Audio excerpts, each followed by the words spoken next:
Right, hello. Can we start getting loaded up for that first fight? Have we got Dave around or Gareth? Gareth Barnaby. Should we start loading up that first fight? Dave Weston. All right, everybody. Thank you for coming. Let's start loading in those fights. Let's get that first fight in, which is Doorstop CDG, Drillium the Conqueror. You guys are in right now, so head down the stage. Thank you. And I guess that's our cue to start talking, Ewan. Okay. Yeah, I think we are live. I believe we're live. Fantastic. So yeah, just to make sure we have everyone else who's going to be upcoming, can we have at the ready table Jeremy, Groundbreaker, and Reptile Dysfunction? Can we get Whirlpool, John Fear, and Guinness? Can we get Discombobulator, Jackhammer, and Gruyere? And can we get Meanie Mouse and Grabby and Ava 02? That's everyone? Yeah.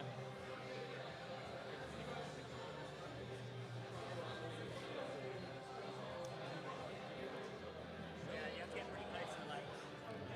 There's not going to be any feedback. Yeah. Cool. Yeah. So the robots are starting to be put into the arena. Welcome everyone at St. Michael's Centre, and nice to see on the chat as well, everyone cheering when the stream started. Couple of howdies as well, so maybe some American watchers from across the pond. That's got to be quite early in the morning for them. Oh yeah, no, it's going to be very early. I think also there's another American event happening this weekend, Motorama, but they're all asleep for that, so if you're American, you've got a lot of watching ahead of you, but thanks for joining us. They'll be waking up as we come into our final round, so they get to see all of the action. But we're going to start off with some triple threat fights, so this is a 3v3. And Owen, you're actually a roboteer yourself, so talk me through, what is your mindset going into this?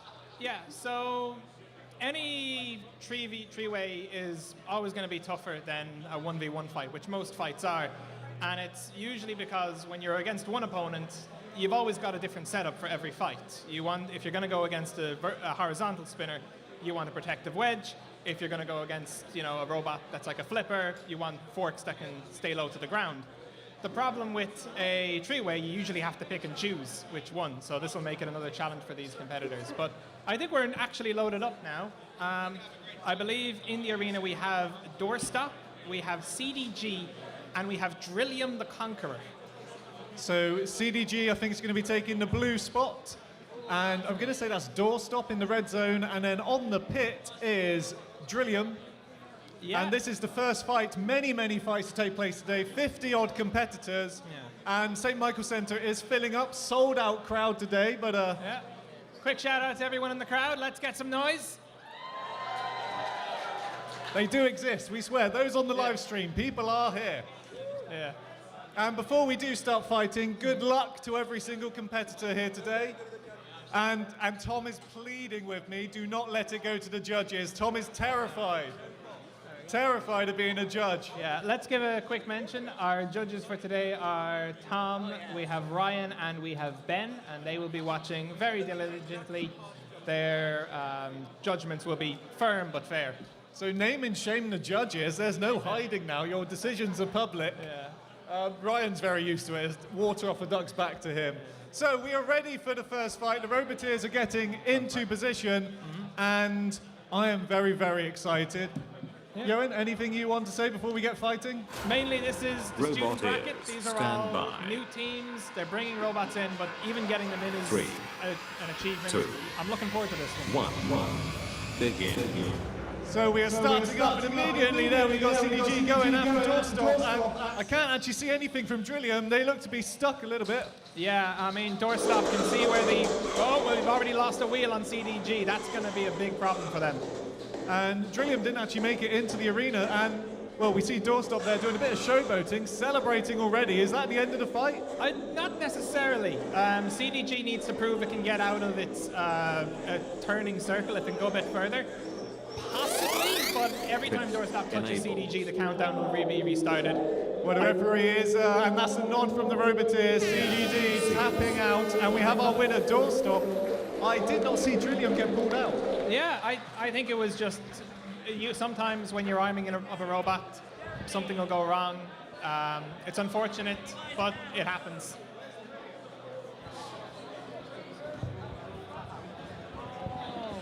we go. Confirmation from Dave. The battery in Drillium was flat. So that's a real shame for them.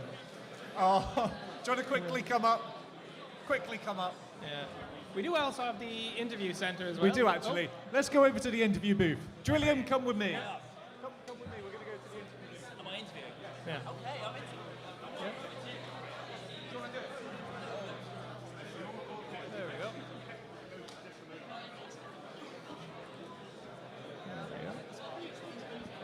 All right.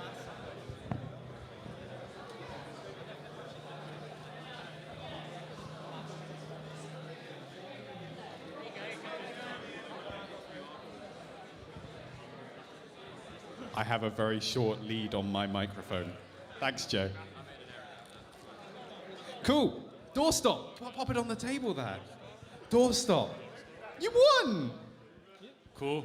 There we go. That's our first uni victory of the day goes to Bristol Uni. Yes, Bristol. Good. Not that I'm biased. First years as well. First year's first Beetleweight, our second robot ever. Amazing work. And you took down an experienced robot with CDG. This is their second year here, so congratulations. Hopefully, I'm not biased at all, but Bristol will take it all the way. Congratulations. We'll see you later on. Thank you. Well done. CDG, bring it in, bring it in. So, you lost a wheel. Yeah, I don't know why. We'll see. We'll see if it's backed off or something. But yeah, same as last year, effectively. Lost a wheel immediately.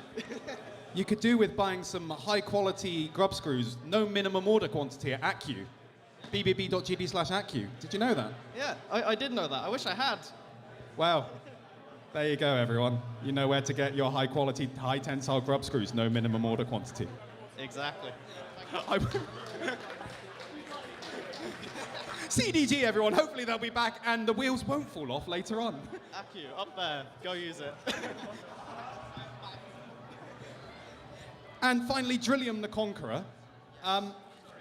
What happened? I actually don't know. That's part of the competition. It's like a fucking chunk. Sorry, I shouldn't use the fuck, but like, yeah, it's like a chunk and it just barely moved. It's one of our more unique robots here. It literally has a drill on it.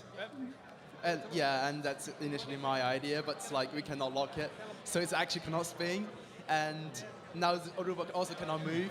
But it's a part of the game, and I enjoy it, so fuck it. So it's a robot that can't move and can't spin. Exactly. What can it do? You can smash people with that. Yeah. You could use it as like a blunt force weapon. Definitely. Yeah. Like just. And getting ready now for the next fight Robot here. here. And we're in for our Stand next by. fight. Hopefully it'll be working later. 3, 2. So Reptile Dysfunction in the blue, Groundbreaker in the pit button, and on the red zone, that must be Jeremy. Yes, indeed. Very fun robot. Already we can see the drisk of Groundbreaker coming in. Oh! So Reptile Dysfunction there working on the circuitry there of Groundbreaker. That is absolutely the dangerous part because that is all completely exposed. There is no protection there. Yeah, I mean, it's still moving, but one more shot will do a lot of damage there. Reptile Dysfunction with a very interesting drive system. Not always the most mobile, but it's a fantastic weapon. And you say not most mobile, they look to be just watching at the moment. They're just staying their distance. And in the Uta zone goes Jeremy. Very skilled job there. Very, very nice. And now we just have the 2 spinners remaining. Both seem to have some issues with spin up and drive. And Reptile Dysfunction there looking a little bit stuck. Of course, they got a big tail that they're trying to maneuver, but now the pit is becoming game. Yeah, they have gone to the pit, which will be very interesting seeing Reptile go for the driving match here. And Groundbreaker, I think, trying to get them in the Uta zone, but their spinner, I think, is disengaged. I don't think that's working anymore. Yeah, I think it'll be a pushing match for the rest of this fight, unless... And look at this, the pirouetting that's going on. This is very much a standoff, and we've only got... Yeah. I say only, we've got a good number of seconds left, 45 seconds left of the match, but the countdown has begun. Yeah. Has to be said, Reptile is a very elegant driving robot, if nothing else. We can see this is going to be a continuous navigation now. I think Groundbreaker has the advantage because look at the positioning that they can do. Reptile Dysfunction just cannot find a way to make a pushing match. But as I say that, now they're going head to head. Yeah, I mean, they're both very mobile, very clearly. It's a tough fight to rank because you would say Reptile has done the more visible damage, but Groundbreaker is winning this control battle. Well, 10 seconds left of the fight, but you have to remember Groundbreaker knocked out Jeremy, and that's going to go heavily in their favour, as this is going to go to the judges' decision. Yeah. Fun fight. Good to see a fight. First fight to go to the judges. Now, Tom, I know that's not what you wanted, but over to the judges for the first time in the day. There we go. And also, while the judges are doing that, can we have Schism, Evil Twin, and Burnout to the ready table, as well as AOB, Home Improvement, and Slot Machine? And whilst we're waiting for the Roboteers to come out and go to the interview booth, I just want to say hello to the chat and everyone on the live stream. A couple of people from the States, someone watching from Germany, or Deutschland, as they correctly said.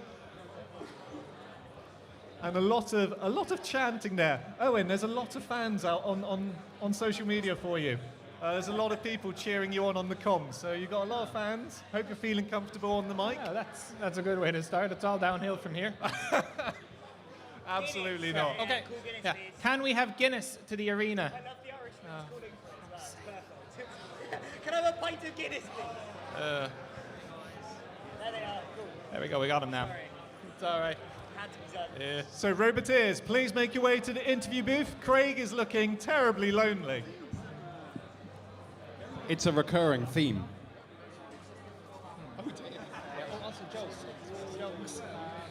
would there be any kind of thing you could have just to like a Okay. to flash at Craig or let him know? I'm here in the booth with Jeremy, who made a swift exit from the arena. Tell us what happened. Well, there's a bit of a problem with the way we mounted the weapon. The screws are sticking out just a bit too much at the bottom, so that really hampered us going forward. Backwards, fine. Going towards the opponent, not so good, not so good.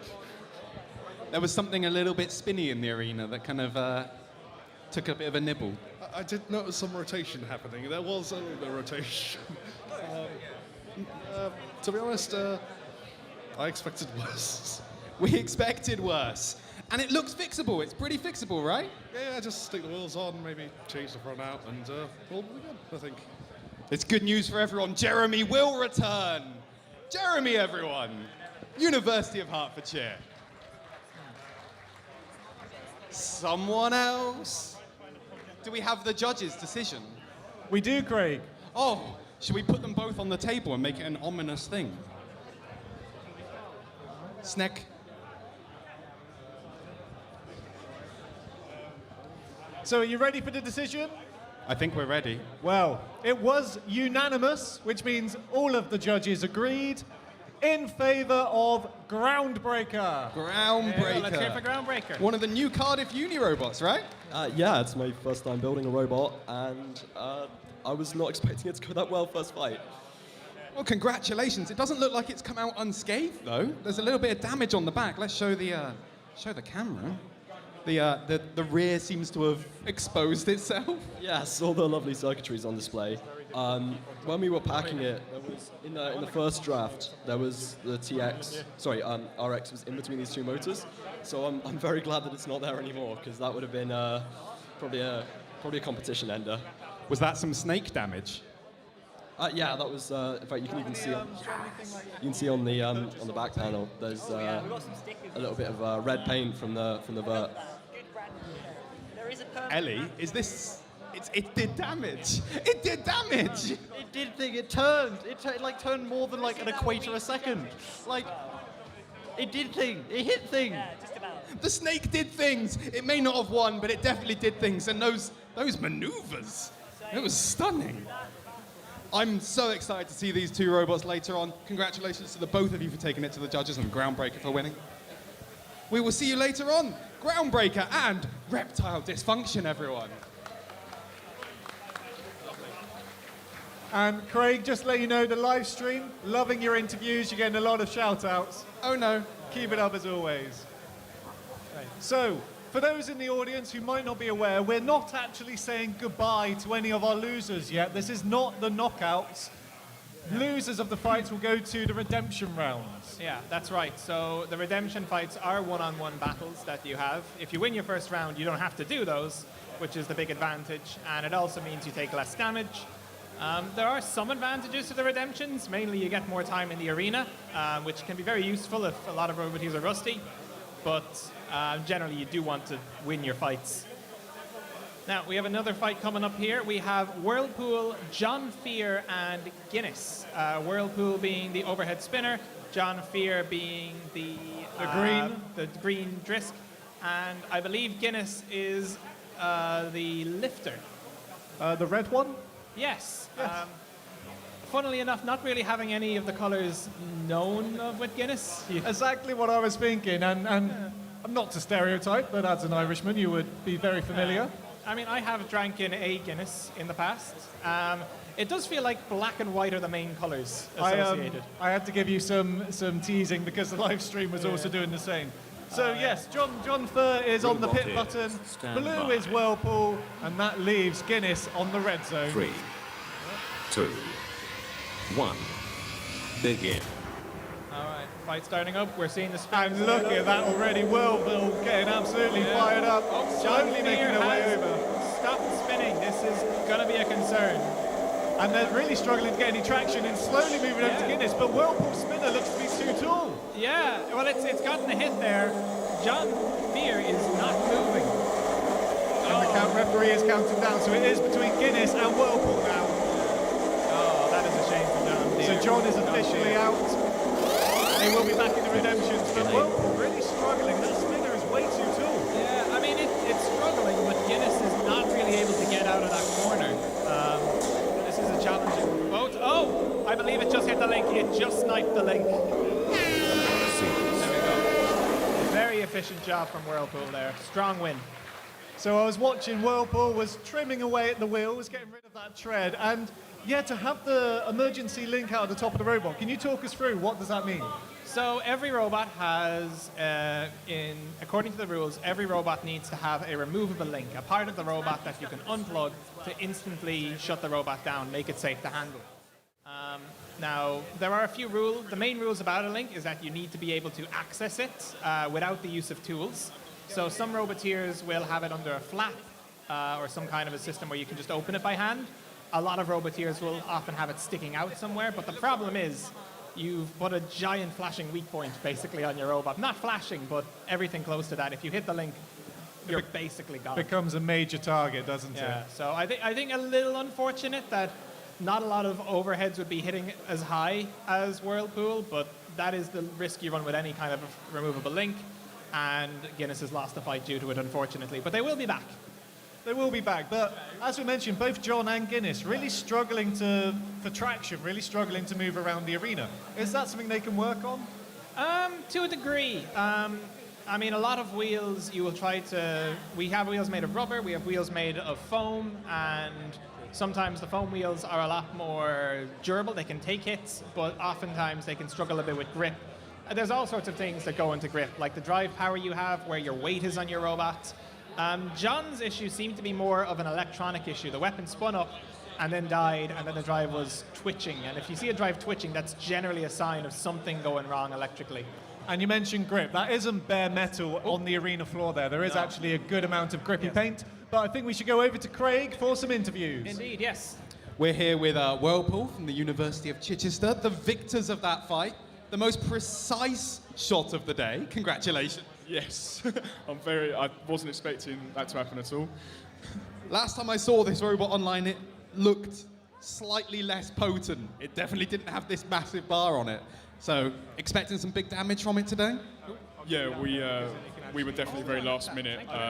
We were working on it up until like last night all day. But when we got here, we were expecting everyone else to be ready, and everyone else seems to be working on their robots, and we were just sort of sitting down, eating. That's the dream. That's the way to be. Well, congratulations. Moving on to the next round. Feeling good? Feeling good? Very good, yep. Awesome. Give it up for Whirlpool, everyone.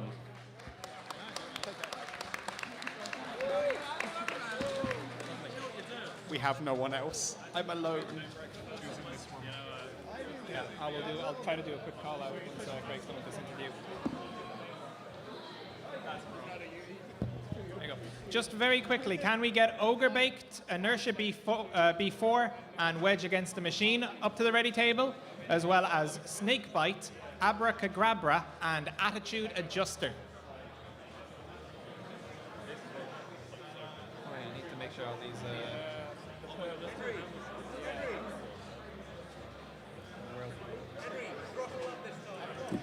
There we go. So, robots entering the arena. Looks like we have Discombobulator on the red zone. Heading over to the blue is Jackhammer. And then, how are we pronouncing this? Guru? I'm going to go Gruyere. Gruyere. It's French. Gruyere. There we go. So Jackhammer, the... Swiss. Oh, apologies to all the French. Oh, there you go. Jackhammer is the hammer saw. Gruyere is the vertical spinner. And, we have another hammer saw in Discombobulator. That is the purple robot. So there's some heavy weaponry in this fight. It's going to be a great fight indeed. As we count down and get ready. And I always find that interesting. The spinner's always powering up before they start charging in and attacking. Very interesting mech on Gruyere. The vertical spinner can rotate to a horizontal. Goodness. So that's Jackhammer being flipped over, but they're able to self-right, so they're still in the fight. Yeah. And Fantastic hit from Discombobulator. Landing another one there on Jackhammer.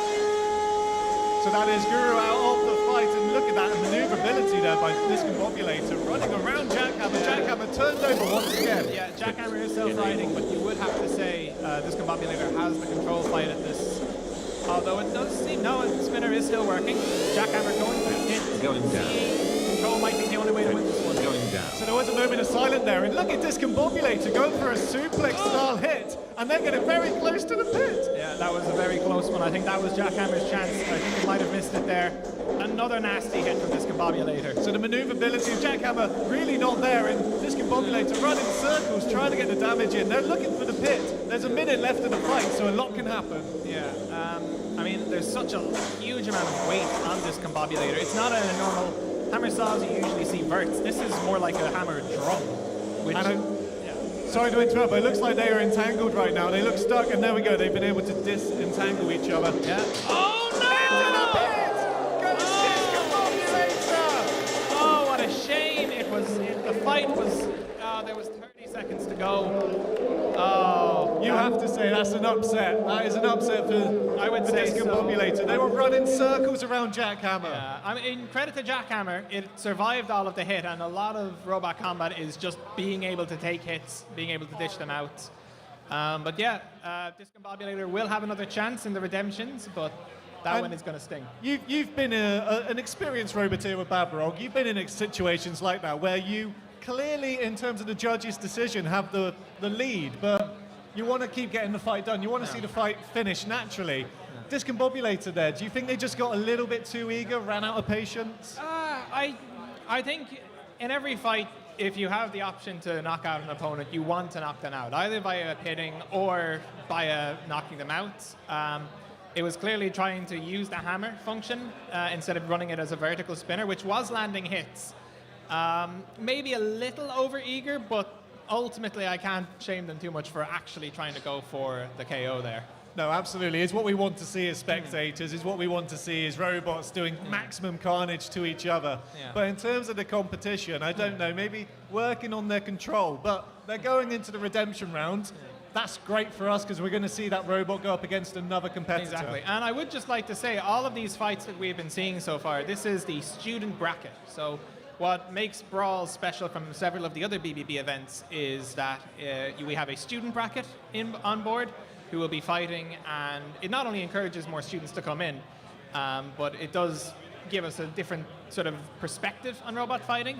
And the main thing I've noticed this year, the quality has jumped up massively in the student bats. I think we're going to be going over to Craig in a moment for some interviews. But absolutely. Let's get a closer look at the robots. Craig, over to you. Okay, I'm here with Jackhammer, the winner of that fight. How do you feel about that? Well, it was a bit of a lucky one, that. Obviously, Discombobulator is a pretty nice robot, but, you know, they maybe, you could argue, deserved that one instead of us. They got some really nice hits on us. I don't think we did a whole lot. They managed to just completely mangle the front end, most of the arm assembly, and then this drive side completely locked up, and that's why we stopped moving pretty much halfway through the fight. The drive was lovely when it was still intact, but we just got lucky on that one, didn't we? I mean, that was one of our fights between the more experienced students. Both yourselves and Discombobulator have fought a lot before, and not just in student brackets. So how did you feel going up against them? Yeah, I mean, coming into it, I obviously had seen their robot, and I didn't particularly want to fight that one. I'm just glad that we came out of it with the carbon arm still intact, because we don't have any spares of that.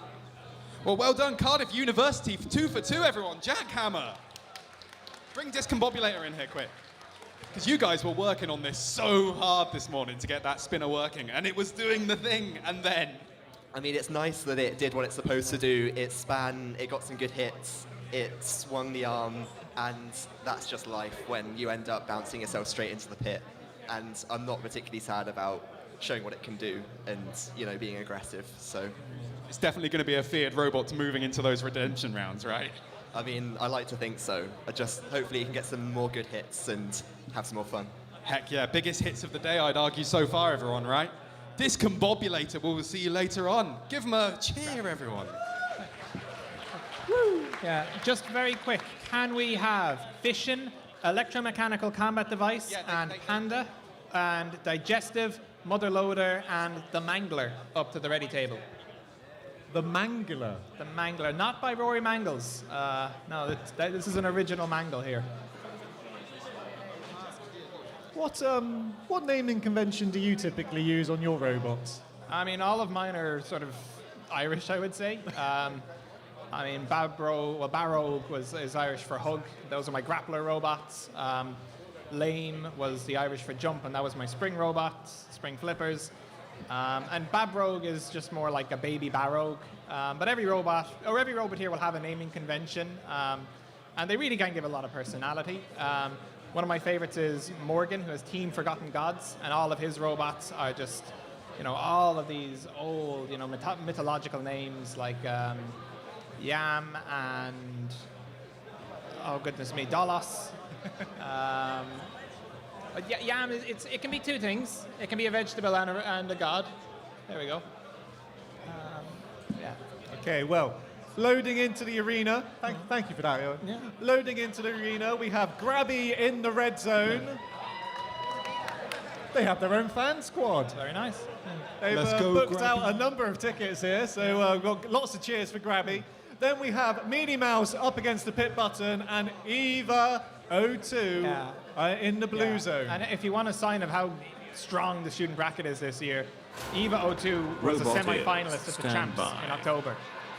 Well, that tells you all you need to know. 3, 2, 1, begin.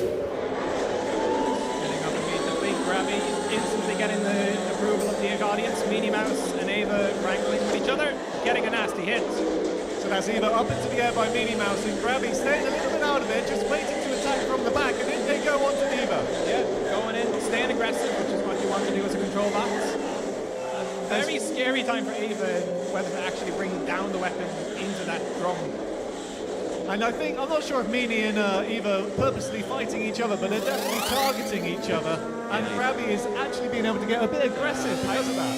In any three-way, the two most dangerous robots are going to keep pointing each other. You don't want to get hit nastily. And we have the same fantastic maneuverability and control by Grabby to avoid the pit. They were very precarious. Doing well. Ava might have a pin now. No, just about missed a chance there. Really even between these two so far. So the pit has now been engaged, which is really good for Grabby because Grabby can start to get their claws around and push the over robots in. Eva desperately getting Meanie into the pit. Not quite. Yeah, and Grabby got it. Oh! Never before have I heard an audience swing so quickly with a cheers. Meanie went in to an immediate. That's Grabby fell in after.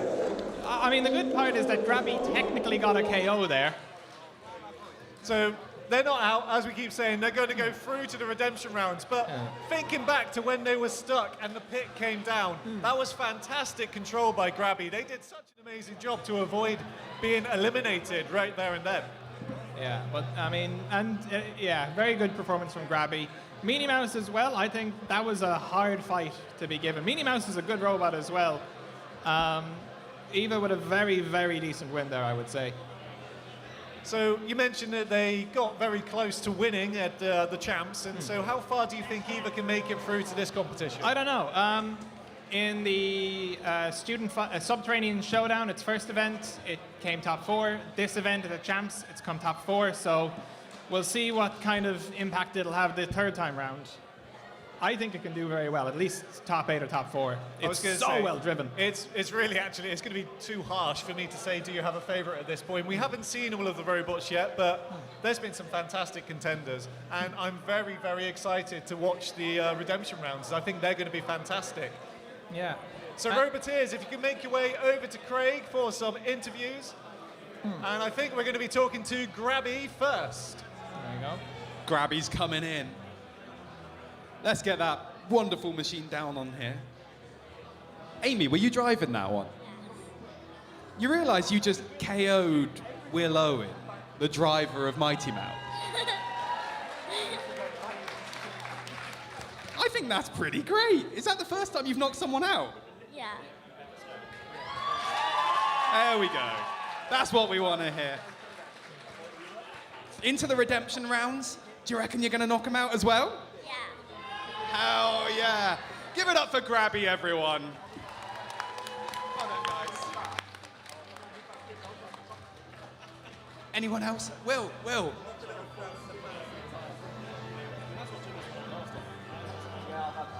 You fell in the hole. Yeah, I mean, it's when you're the most dangerous one in there and you get 2-on-1, it is what it is. I mean, I've swapped to some Wranglebox Mars ESCs in there, and it was driving beautifully. I've lost one side drive, but it's fixable. Oh, look at that. And I think I've got Discombobulator next, so a little old score to settle with them guys. So knocked out by Amy, and now you're up against Discombobulator. It's a bit of a day. Yeah, I'm up for it. I'm going to be in that redemption round. I'm going to get through it, 100%. Well, let's see how it goes. Minnie Mouse, everyone. Are you guys happy? Great, very cozy here.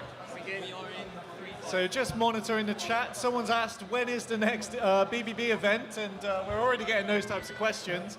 Late May, I believe, is the next event, but it is on the Bristol Bot Builders website. Yes, there's all sorts of links down below below the video. You can see links to the Bristol Bot Builders website, the event calendar, which will tell you all of the coming up events, the forum, which is incredible for a huge amount of any information. If you want to learn how to build these robots, it's a great place to go. There's also a very nice link there to Accu, a very good fasteners company there. That'll be an interesting one as well to click on. Have you called out all of the robots? Yes, so we have another fight coming up here. We have first I'll call out Suke Kage, Paradigm Spin, and Propane to come up. But in the arena right now, we have Schism, Evil Twin, and Burnout. Now, one of these teams has traveled very far to get here. That being Evil Twin all the way from, I believe, Croatia. That being said, I'm not sure I'm seeing Burnout in the arena. Yeah, well, Burnout, if you watched these streams before, you know Jevon Woodrow. This is his robot, absolutely gorgeous. He's described it almost as wanting what Chaos Tree would have looked like. And then, of course, we have the man, the myth. We have Tweedy with Schism. Very nasty hammer saw. This robot has only really done Robot Rebellion so far, but really strong. Stand by. Really going to be good to see this one. So I thought Evil Twin was a cluster bot, but it's clearly just the one in the arena up against the pit button. Begin. So, instantly, now the Hammerbot going for Evil Twin. I will say Evil Twin is made out of 3mm Hardox. That's strong at featherweight level. At a Beetleweight, it's as close to indestructible as you can get. And Schism there has an incredible amount of pushing power. Is that just a heavier robot than the others? No, very nice flip there from Burnout.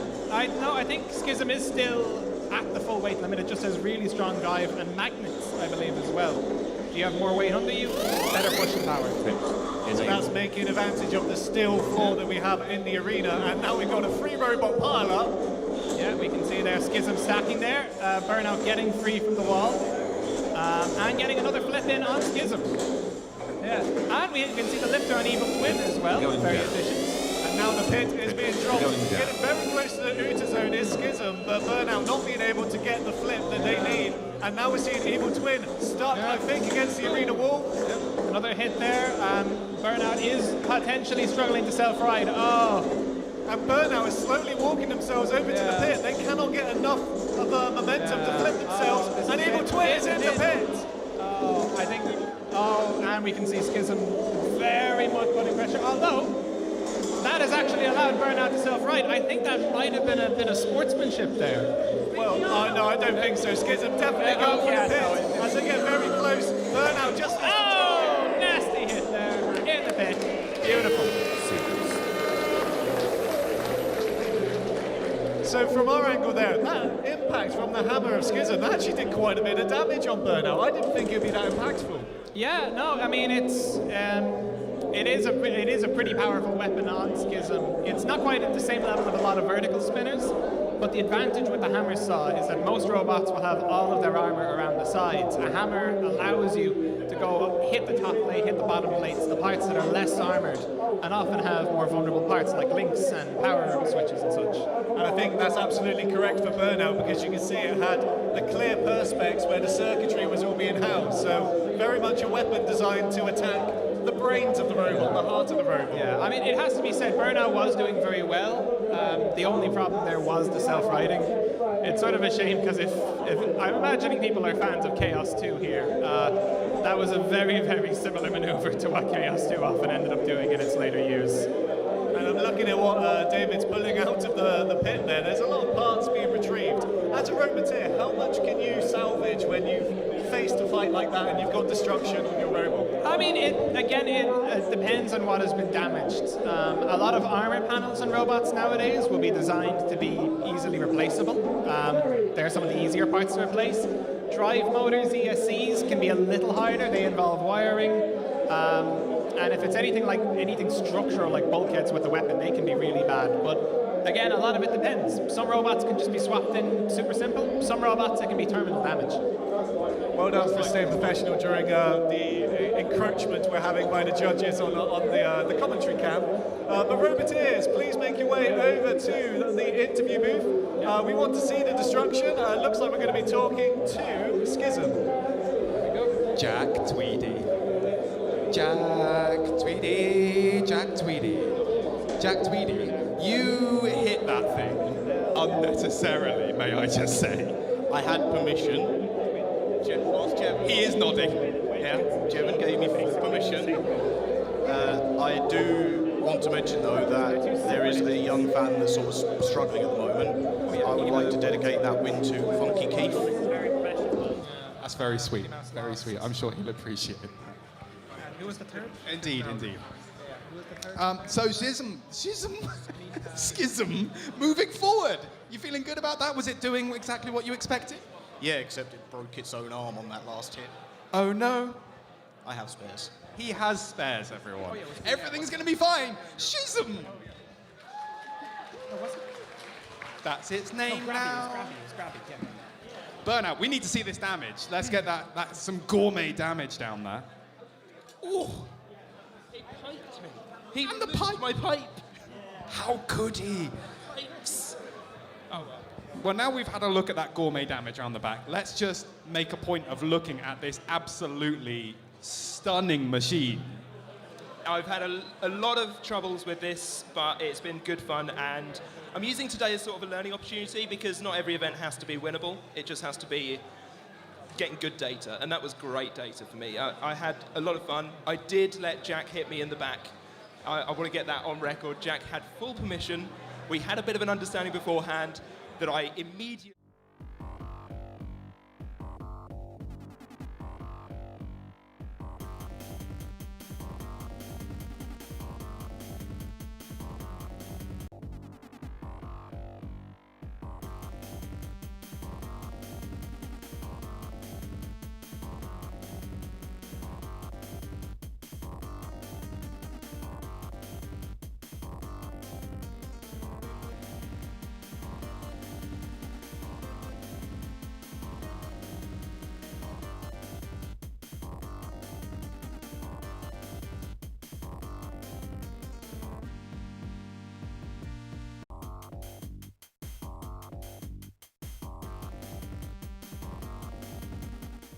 is there? No. It's a very. I mean, the team, both drivers have had a very distinctive build style. I mean, Sam is pretty much, if you see a green robot and it's not mine, it's a very good chance it's his. Not that you hold the monopoly on Rob, green I'm robots. sorry, Rob. Yeah.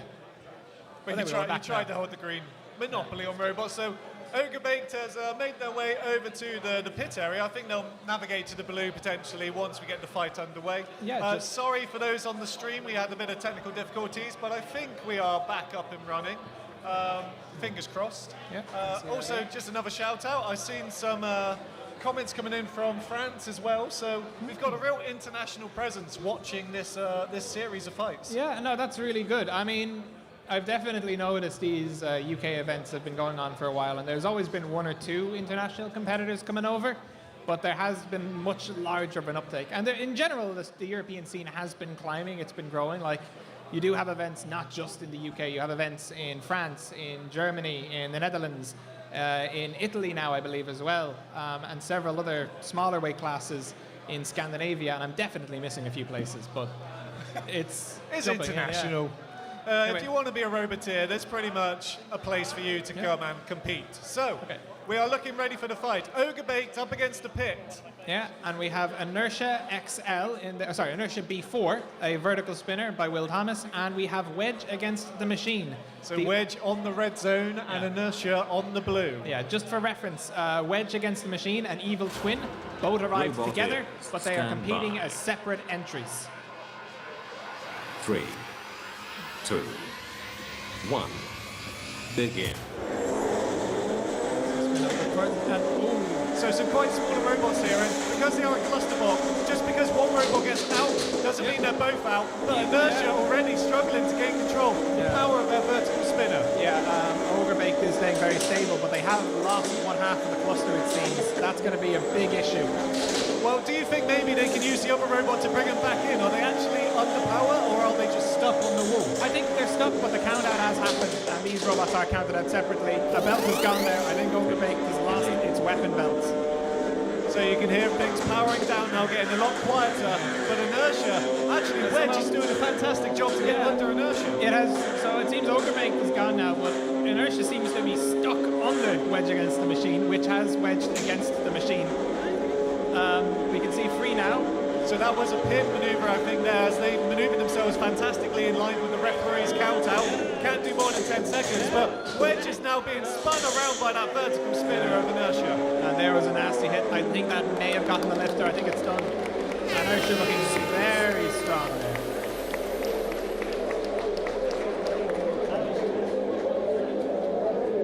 And there we have it. So Ogre Baked, perhaps a little of a soggy bottom there, but I'm sure they'll be given more time to rise again. The trail of destruction, really, as I look into the arena from Inertia, the only one left standing. So we can see that the red light's blinking on Ogre Baked. They did run out of power. Was it the impact of a spinner that took them out, or do you think they just got unlucky? It's part of it, I think. I mean, for the yellow half, it did seem to just be stuck underneath. Perhaps the green half could have continued to work, but I did notice it did lose its weapon belts, and even if Ogre Baked may have still been able to drive, I think it might have been just an idea of saying, listen, I've lost the weapon, I'm not going to win a control match, I'll just stay here, wait to be counted out, don't take any extra damage, come back in the redemption fight. And, I mean, when the pit becomes engaged, there is actually, we've seen it before in the past, where a smaller robot will dance around the pit and try and trick the other competitor to fall in, chasing him through. It is an option, but it would have been a risky one. And you have to remember, Will Thomas here, driving Inertia, has been at this for ages. He will not see red. He will be able to play patient, especially since he was already winning that fight. I think we're going to be going over to the interview booth now with Inertia and Craig and Will. Hi, everyone. I'm here with Will. Will, you won the fight. I wasn't expecting that. That was quite good. Can I just say that Wedge bought it? I mean, that one, to be honest, for the most part, I wasn't really paying much attention to the wedge, which is probably why they were doing so well. But you hit it, and it's solid as well, so you couldn't break it. But no, the cluster was the one I was really worried about, so I'm happy with that. I have a feeling they were worried about you as well. I think so, yeah. No, it was good. I don't think we've got too much, a little bit out the back. But other than that, we should be okay. Looks very repairable. You got some spare forks. That TPU one at the front there looks a little bit wibbly. I've got loads of spares for bits like that, so yeah, should be okay. Solid. We will see inertia further in the tournament. Well done, Will. Let's bring Ogre Baked in. Andy, it didn't rotate. It didn't. I pushed the button and it thought about it and then it said no until I was upside down, and then it was like, oh, okay, maybe. And by then it was too late because it didn't have the power to turn itself back over. So from then it was all on Sam, really, which, to be honest, given this is my first time driving a vert, I was kind of banking on him to be sort of doing some of the carrying anyway. So, you know, yeah. Sometimes it just takes being upside down to, you know, decide you want to do something. So. Yeah, sometimes. Do you reckon it's going to want to do it later? I hope so. I really hope so, after the effort we've put in. And Sam, it didn't do the self-righty bit. No, well, it did. If you sort of look down there, it's hit its own weapon. Oh. We have a look. Let's see if we can get that on there. So that's very bent, so it's hit the pulley, and that's what's taken the belt off. So it all still works. It's just a bit damaged, so it's a bit flexible, do you know what I mean? Bit wibbly, yeah. You got some spares? Banging. We will see Ogre Bake later on. Give it up for this theming, by the way, everyone. Sam and Andy. Good luck later, boys. There you go. And Wedge Against the Machine, Evil Twin, one of the two. This thing is a tank. Oh yes, it's 3mm hard steel, so it's very, very strong. And for those that don't know, these are our first ever Croatian competitors. You guys came over especially for this. Well, yes, we were in the neighborhood and, you know, had some robots with us, and yes, we came. Thank you so much for coming. I'm really excited to see what these wedges can tank later in the tournament. Yeah, I have to see. My link broke. It was only that I thought there was more damage because the bottom is really soft. So, yeah. We'll see. Easy fix. I hope so. I'll see now. Best of luck. We will see you later on. Evil Twin and Wedge Against the Machine, everyone.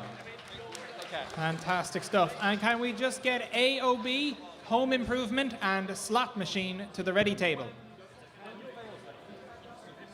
So we're just going to recap the fighting order, I guess, because we've got a couple of people joining us in St. Michael's Centre, and just want to say, so this is the triple threat, free for all, so 3 robots fighting each other, knockout rounds. We're not quite knockout, in that the winner will go through, but the losers will go into redemption rounds.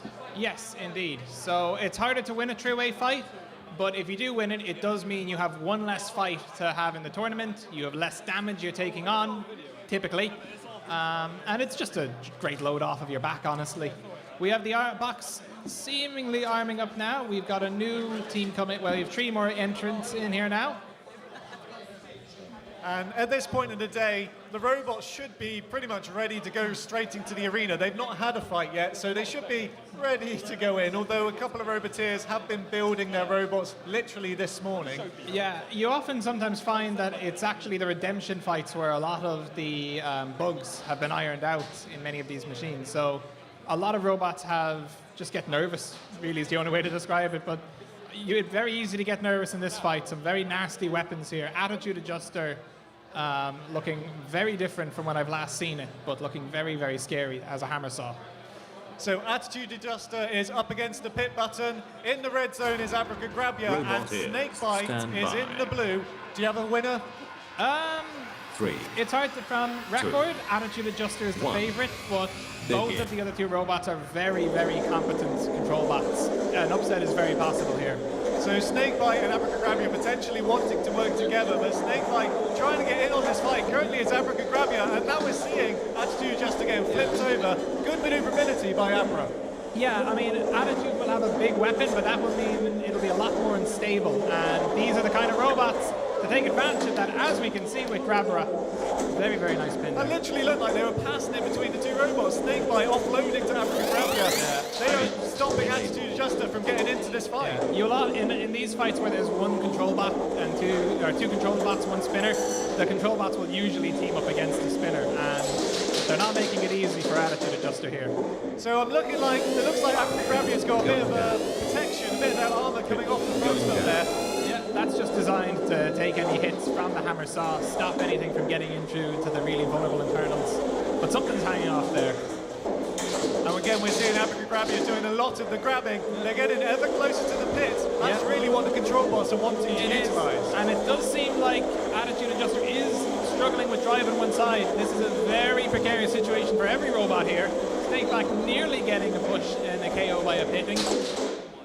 So Snakebite doing a bit of damage, a bit of frustration and anger to the arena floor, but now they're upside down. Can they work together to get Attitude Adjuster out of this fight? I think they might not need to. I don't think Attitude Adjuster is able to self-right. I think it's gone. So now it's just Snakebite and Abracadabra working against each other to get the win as we go into the final 30 seconds of the fight. Abracadabra almost missing Snakebite and putting themselves in the pit. Yeah, anytime, I mean, going for the pit here is a very risky move, but both of these robots are very, very evenly matched in the scorecard. I think it might be what they need. I don't know if we're going to get it though. And it's very difficult because you edge your opponent ever closer to the pit, and then all you have to do is slightly move up to the side, and then you're seeing it yourself. This is going to go to the judges. It is indeed very, very good performance from all three robots. I would call that one somewhat of an upset, but really, really impressive. I mean, I'm very glad I'm not a judge right now. So relief for the judges in that they only have to decide between one of two robots as opposed to all three of them. I'm going to put you on the spot. Do you have a winner out of that fight? To me, I would probably give it to Abracadabra, just for slightly more aggression, more activity with the weapon, and generally I would say being the one taking on Attitude Adjuster more face first, but I really would want to rewatch that fight. Sometimes the control bot can be doing a lot of stuff very quietly and you might not notice it.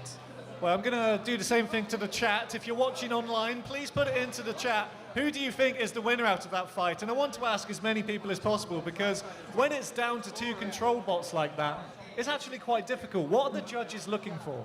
Well, in these fights, we have three judging categories. We have damage, control, and aggression. Damage is pretty self-explanatory. Well, there's a few conditions to it, but the main two ones for us in this situation, control and aggression. Aggression, basically, not really sort of running away from fights, engaging opponents head-on, being aggressive, bringing a fight to them. And control is just, in general, being able to avoid opponent's weapons, getting your weapon in at a specific point, using a lifter or any kind of a grabber is points for control.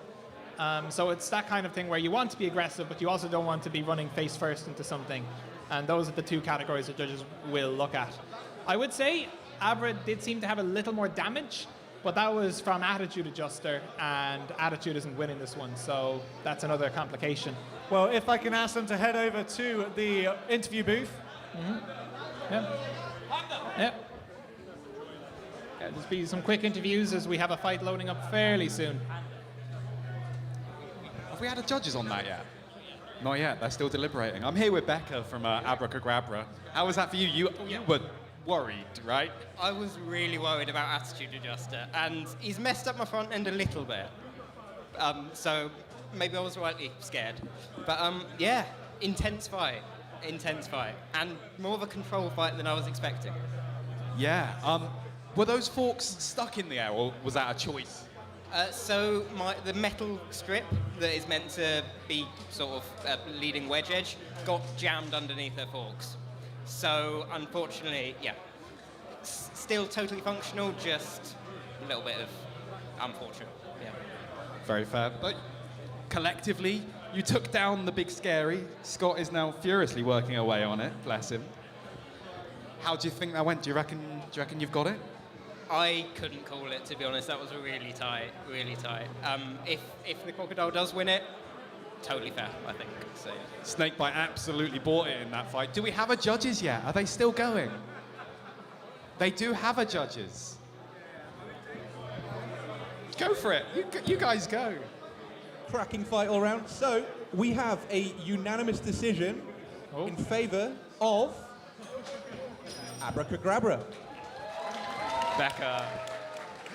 Just about pulled out of the bag, yeah. And breathe. Now time to go and get her fixed up for round 2. Well done. Thank you. Abracadabra, everyone. There we go. So another very strong win, and 2 losers in that fight who I would say stand a pretty good chance in the redemption fights coming up. Just by the way, while we have this time, can we get Baby Dead Bod, Carbonated Beverage, and Kairos up to the ready table? So there's no excuses for being late in the first round. Your robot should be ready and prepared. You don't have any damage necessarily to fix. And we're getting our next robots into the arena. Yeah. So we have another student fight here. We have Fission, which I believe is the vertical spinner, Electromechanical Combat Device, which is the horizontal, and Panda, which is the wedge.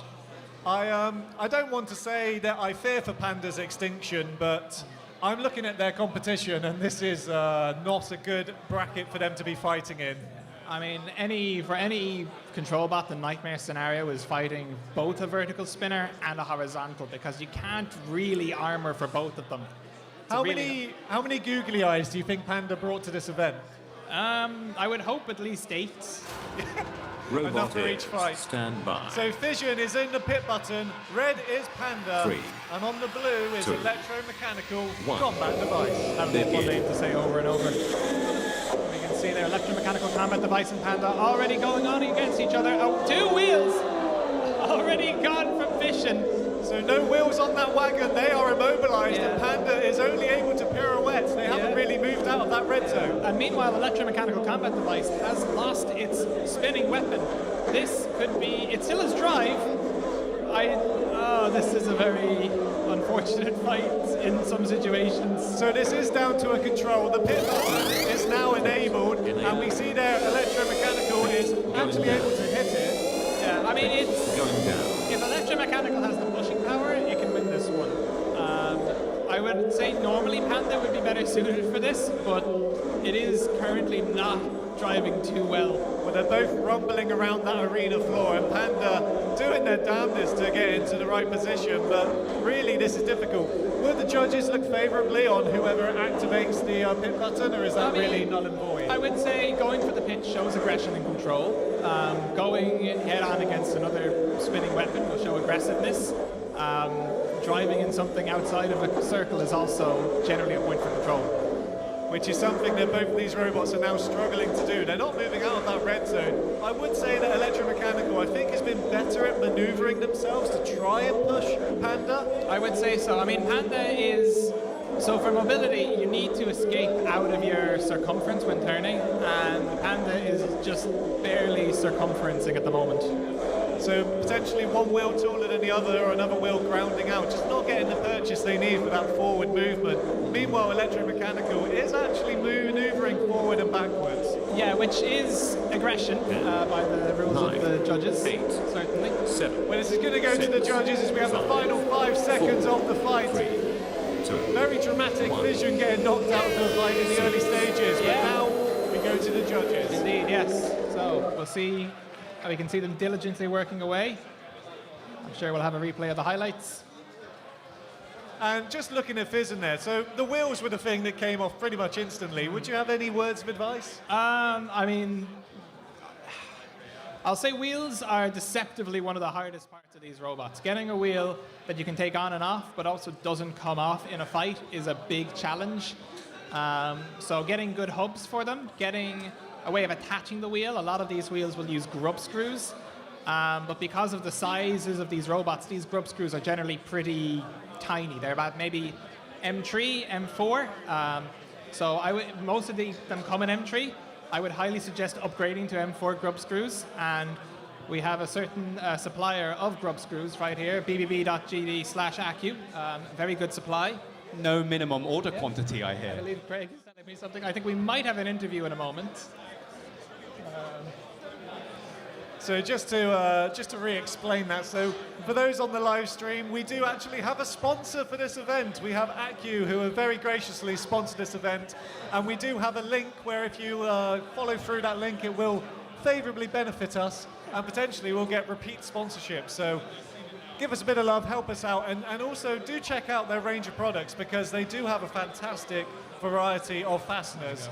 And I'm waiting for the Roboteers to make their way over to Craig for some interviews. I think Fission might be the first one we get to talk to. Yeah, so we will just see coming over here in just a moment while we have the next fight arming up. Oh, we've got Fission coming over. Fission, did you hear that you can get great quality grub screws with no minimum order quantity at bbb.gd/accu? I did buy them from bbb.gd. Well, you know, maybe you should visit them. What happened? Like, was it just they're just not tight enough? Yeah, I think I just didn't tighten it enough, and they just slid off with the power of the drive. So yeah, as soon as I hit, the horizontal wheel just came straight off. Then the other one was next to follow. So I think I'm going to put a bit of Loctite on. I was going to say, if anyone's got some Loctite, some thread lock, absolutely get that on there.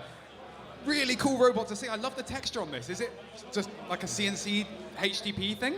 Yeah, it's been milled by the university on a 5-axis CNC. Worked really, really well.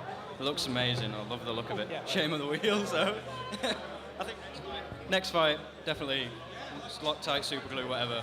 Make sure they don't come off. Yes, let's hope to see more of this amazing chassis in the tournament later on. Fission, everyone!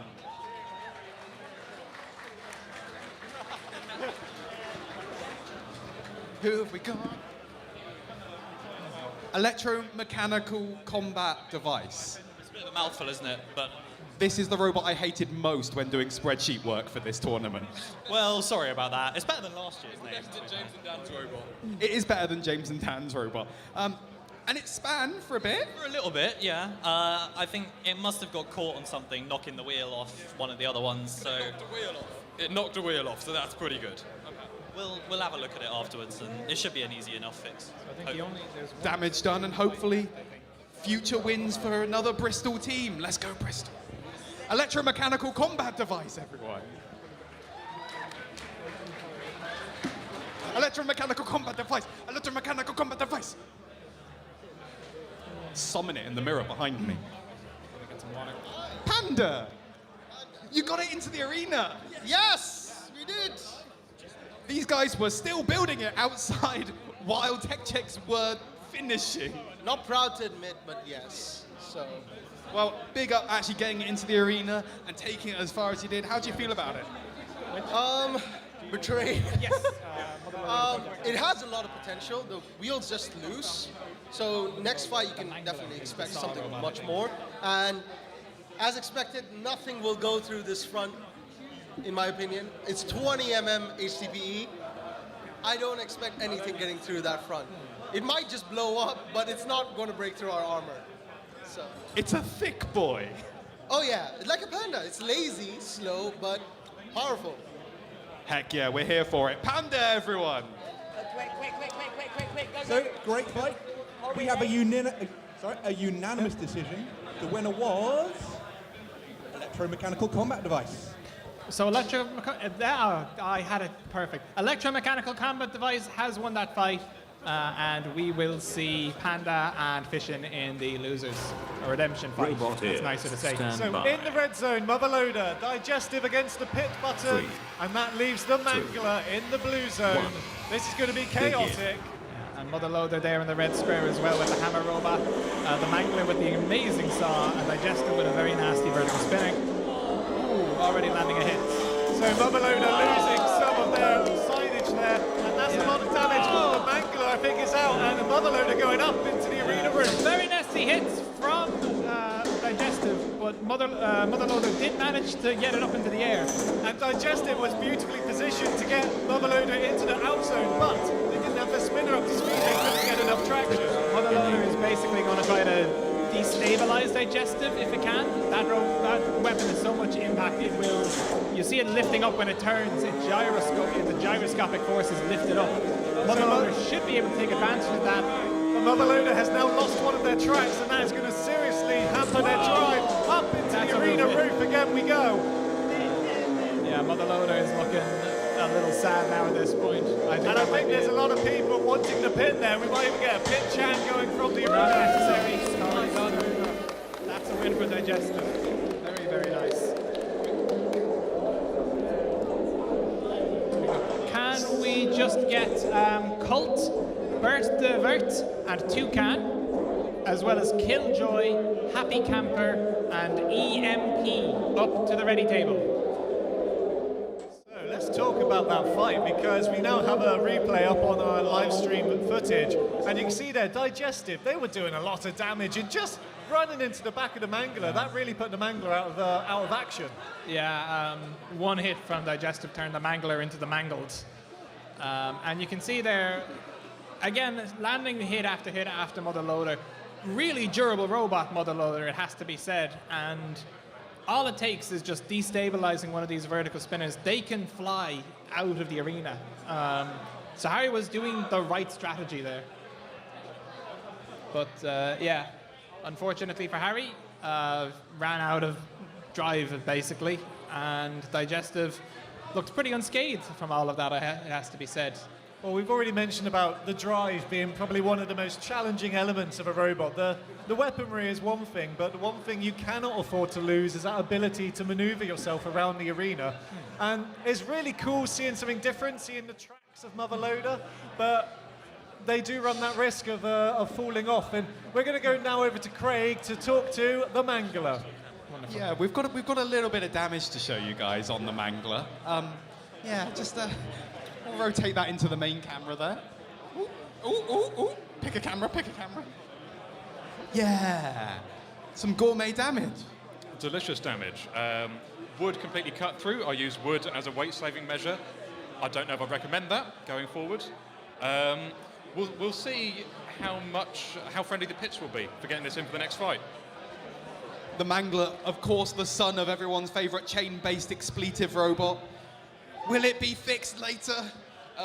We jolly well hope so. The Mangler, everyone. What a beautiful piece of machinery. Let's get it fixed.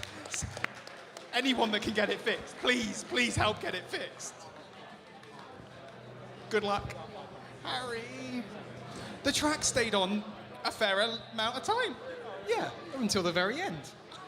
Until the end of the fight. Pretty much, yeah. It still works. There's just holes in it. And the slot's missing.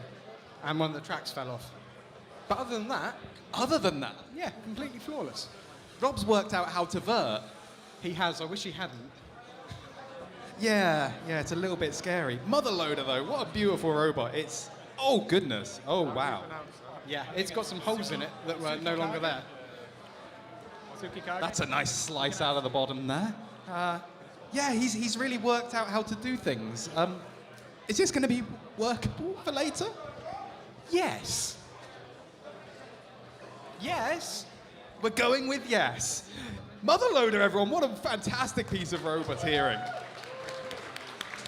And Rob, wherever you are with Digestive, that's a bit horrible, isn't it? It's a bit mean. Oh, he's coming, don't worry. Digestive's running over. He's here.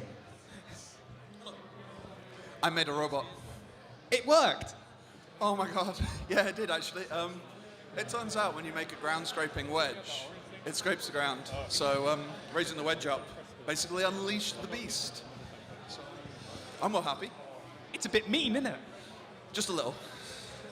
Reckon this is finally Digestive's time for a deep run? Of course. Let's see how it goes. Digestive!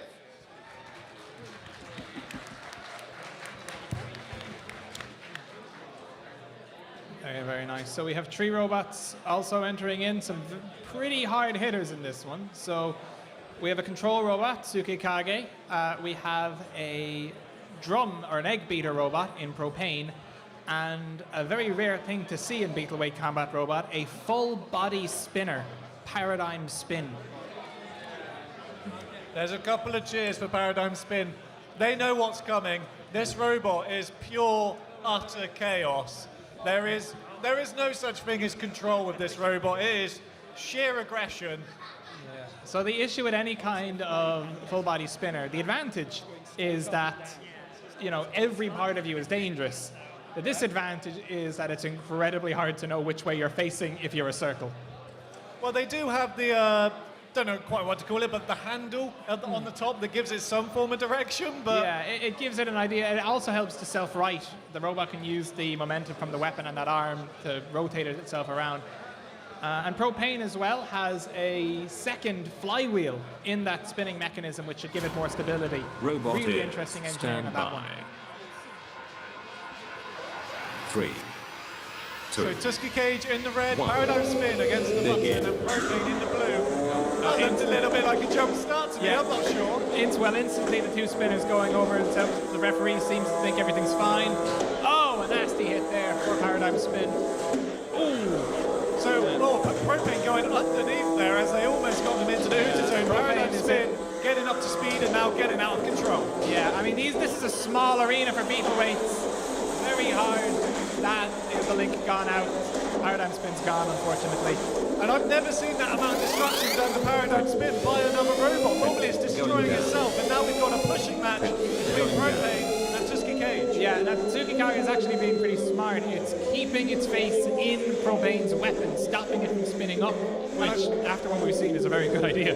But Propane is winning the pushing match here. They've actually got fantastic traction. Look at that grip as they're pushing Tusky Cage up against the wall. Yeah, it does show that a lot of these spinners now, they used to be just weapons, but you do see a lot of spinners now that have drive power as well, which is a very good fallback to have in these situations. But Tusky Cage positioning themselves well, that if they did manage to find some grip, they would be pushing Propane into the pit. But we're hearing the referee constantly counting down, so these are pins that Propane is now scoring against Tusky Cage. Yeah, Propane is, I mean, it's never ideal to lose a weapon. I think it's playing the clock, but it might also go for a pitting here as well. Depends.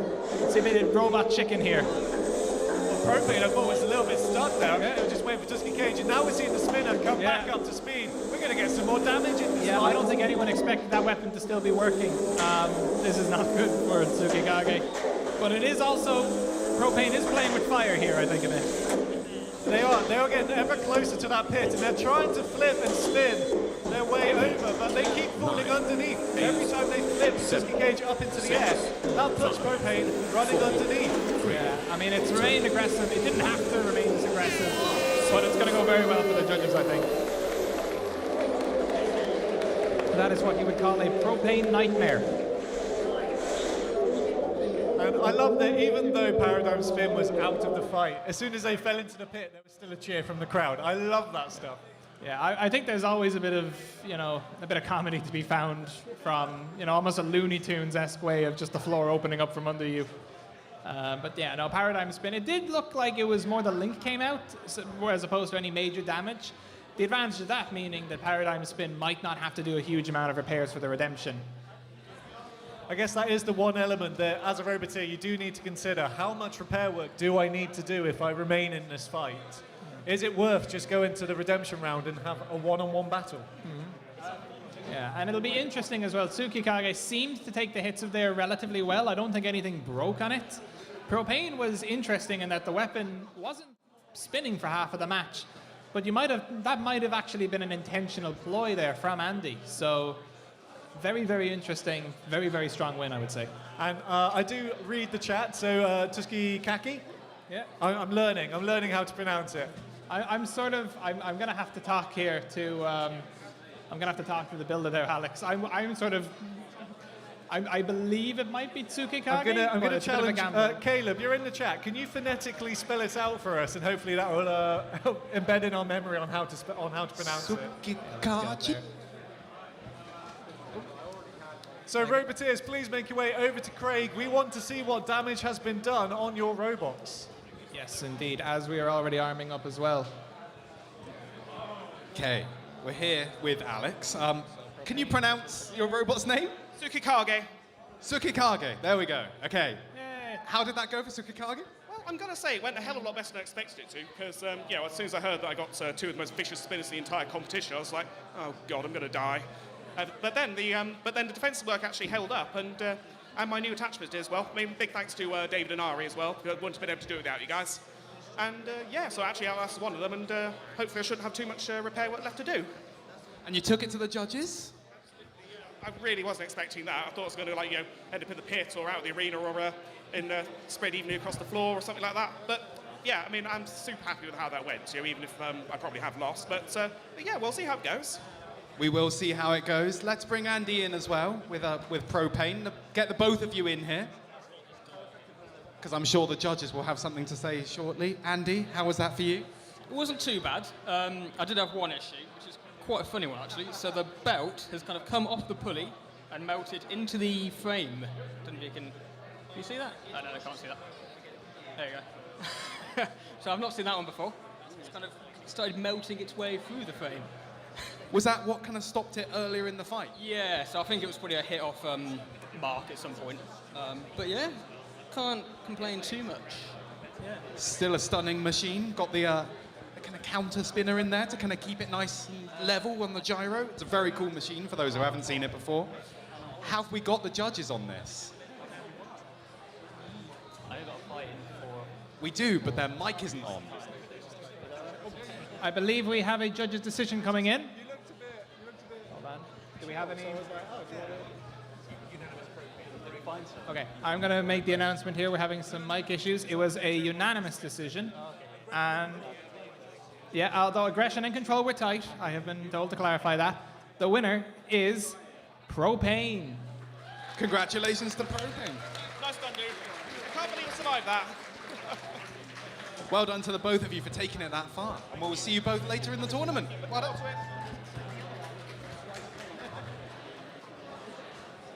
There we go. So we have the robots we have in the arena at the moment are Saw Loser to Saw to Lose, Bad Daddy, and Percussive Maintenance XL. Some very interesting engineering on all three of these robots.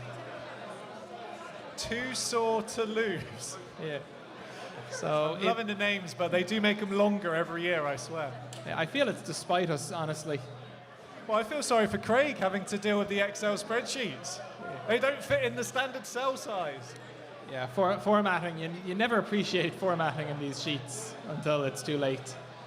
But yeah, very nasty spinner on Bad Daddy. Two saw loser, two saws to lose is a hammer saw, able to go in from over top. And Percussive Maintenance uses Omni wheels and is an axe robot. Is stand by. So we should expect some fantastic maneuverability from them as we count down for another three-way fight. There we go. Very quick there. Oh, we have a jump start. And our first jump start of the event. Well, it's good to know that the referees are paying attention to that. There is no advantage to be gained by jumping the start. If anything, it puts you more in the middle to get all of the other robots piling into you. Stand by. 3, 2. So the clock is reset. We are off Begin. again. They spin up. We can see. I'm assuming Bad Daddy is going to go against Saw Loser, but it does seem to be going over both robots here. And we're getting a lot of self-righting action here. So already we got Saw Loser already being self-righting. I look like they got a little bit caught and flipped over by their own weapons weight. Really nice overhead exchange there. Oh, that's a lot of carnage there. I think that's Saw Loser losing a part of their saw. I'm not quite sure. I think that was one of the wedgelets on Bad Daddy, and Saw Loser just landed another hit there. They've been telling me that was actually from Percussive Maintenance, so it's very difficult to see. He's got a much better sight than we have. And what's happening here? They're flipping themselves over. Saw Loser managed to use the vert to hit Percussive Maintenance and the hammer to hit Bad Daddy. Amazing control there. So a 2-for-1 double whammy. That's what happens when you're in the middle and you have a weapon that you can action on either side. But Saw Loser now struggling. Yeah, this is by no means a finished fight. All three robots still remaining very, very functional here. Oh, and Bad Daddy just getting out of the way of the saw, but now they are in the pit. They are out of this fight. Yeah, excellent control from the two. Sort of got bumped in as sort of an innocent bystander of this fight here. And I don't know what happened by Saw Loser there, but they powered up the saw, and it just seemed to wind down as they then went for the hammer hit. But Percussive Maintenance is exactly where they want to be if they're going to push Saw into the pit. I think Saw Loser is at a point where, control-wise, if they bring up the weapon, every time they bring up the weapon, they risk a bounce that could send them into the pit. Well, here comes, they're really powering it up, and we're expecting a hit at any moment now, but it just hasn't come. That's really teasing us. I thought they were going to do a big hit. Yeah, no, Saw Loser is seeing discretion as the better form of valor here. Going for a pitting, but not going too aggressive for anything that could backfire. It is only 10 seconds left of the fight, to be fair. Percussive Maintenance skipping over Saw Loser, so potentially going to a judge's decision, but Percussive Maintenance flipping themselves around. And that's the fight. That was a really, really, really strong performance there from everyone.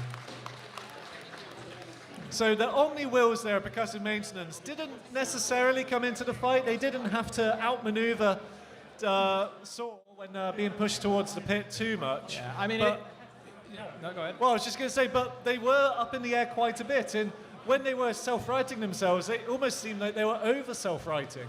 Yeah, I mean, well, it's a very unusual shape percussive maintenance, and I think that can sometimes lead to those situations where you have so much power in your self-righting, you sort of flip yourself back around. But I think that should be ultimately a positive thing for percussive maintenance. That shows that hammer has a lot of power in it to be able to not only self-right a robot, but send it airborne. And once airborne, I mean, potentially even out into the Uta zone. Yeah, I think that was potentially a threat. Again, it has to be said, percussive maintenance did stay very aggressive throughout that entire fight. It was never just sitting back, letting Bad Daddy and Saw Loser do the thing. It was constantly going forward, constantly recovering from hits, constantly using its weapon.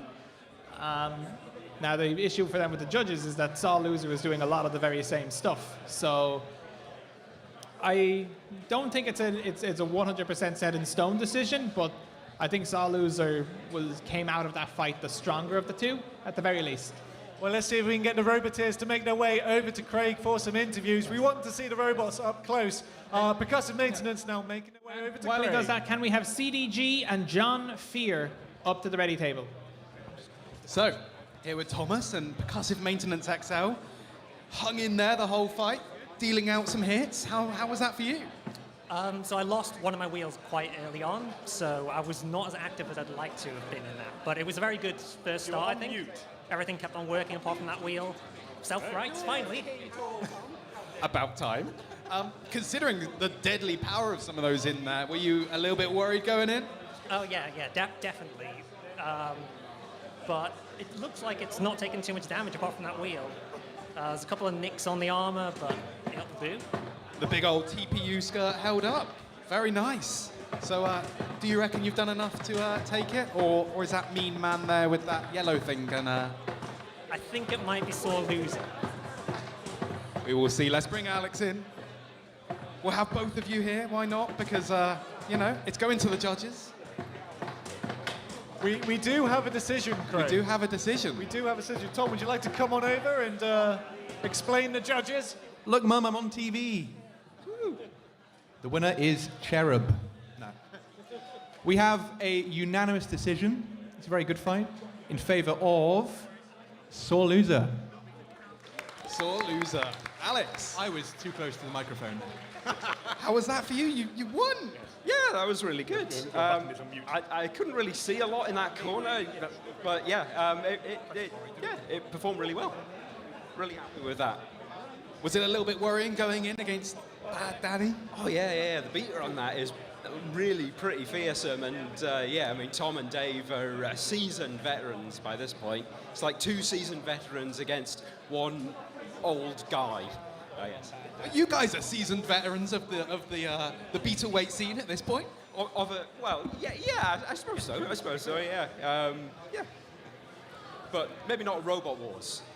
In terms of Robot Wars, we were from a gentler age, a simpler time, a softer time.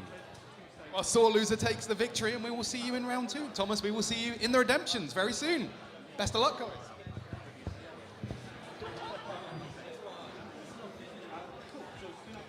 And we have a nice little lull coming up. Owen, would you like to announce the second redemption round? Yes, so can we get Drillium the Conqueror versus Guinness up to the ready table? And already making our way through to the redemption round. So only, what are we looking at? 1, 2, 3, Four 4 fights left to go. Yeah, comes at you very fast, these fights. And generally the redemption fights will be happening very, very soon. I don't think there's going to be a massive break between the two fights. We'll see how it goes. Anyway, 3 robots in the arena now. We have AOB in, yeah. Jinx. Yeah. Oh, I've never jinxed my joint commentator, but AOB in the red zone, Home Improvement up against the pit button, and that leaves us with Slot Machine up against the blue zone. Why Slot Machine, Owen? Do you know? Robot ears, stand by. Okay, I don't have to be jinxed anymore. That's good. Slot Machine 3 is a 2 Antrim-style saw robot. That's articulates. Really interesting weapon here. Home Improvement with a very nasty spinner, and AOB with a pneumatic flipper. Very rare at this weight class. Awesome to see.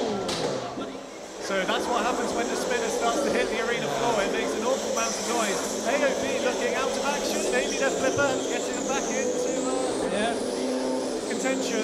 But that sword blade there of Home Improvement, it seems a little bit too far away from the Roboteers, the other robots. Yeah. So Slot Machine with the as the blue robot has the saw that can come in and out of the machine. Home Improvement there with the vertical spinner. It's struggling a bit with engagement, but while AOB is already out, you can see the damage it can do. So yeah, AOB's controller is on the top there, and now we've just got Home Improvement and Slot Machine. It's really a question of who can get the sword blade up against their rival. Yeah, it's a very unique robot, Slot Machine, has to be said. A lot of design gambles made. I believe it also has a lifter on board as well. Getting a nice bit of sawing action there, though, it has to be said. So got some sparkling action there. You'd think it was firework night, but not quite. And I would say that Home Improvement has been struggling to drive into Slot Machine. Slot Machine has been manoeuvring whenever Home Improvement makes a charge. Although, I say that, they look to be stuck and immobilized. I'm not seeing any movement. Yeah, it's twitching just about. It seems to get punch drunk a few times with some of these hits. It'll stop moving for a second and then get right back up. So maybe their forks getting stuck under the floor there. And is that an emergency link? Yeah, I believe. Yeah, the link went there. I think that's it, yeah. Oh, hold on, wait, time.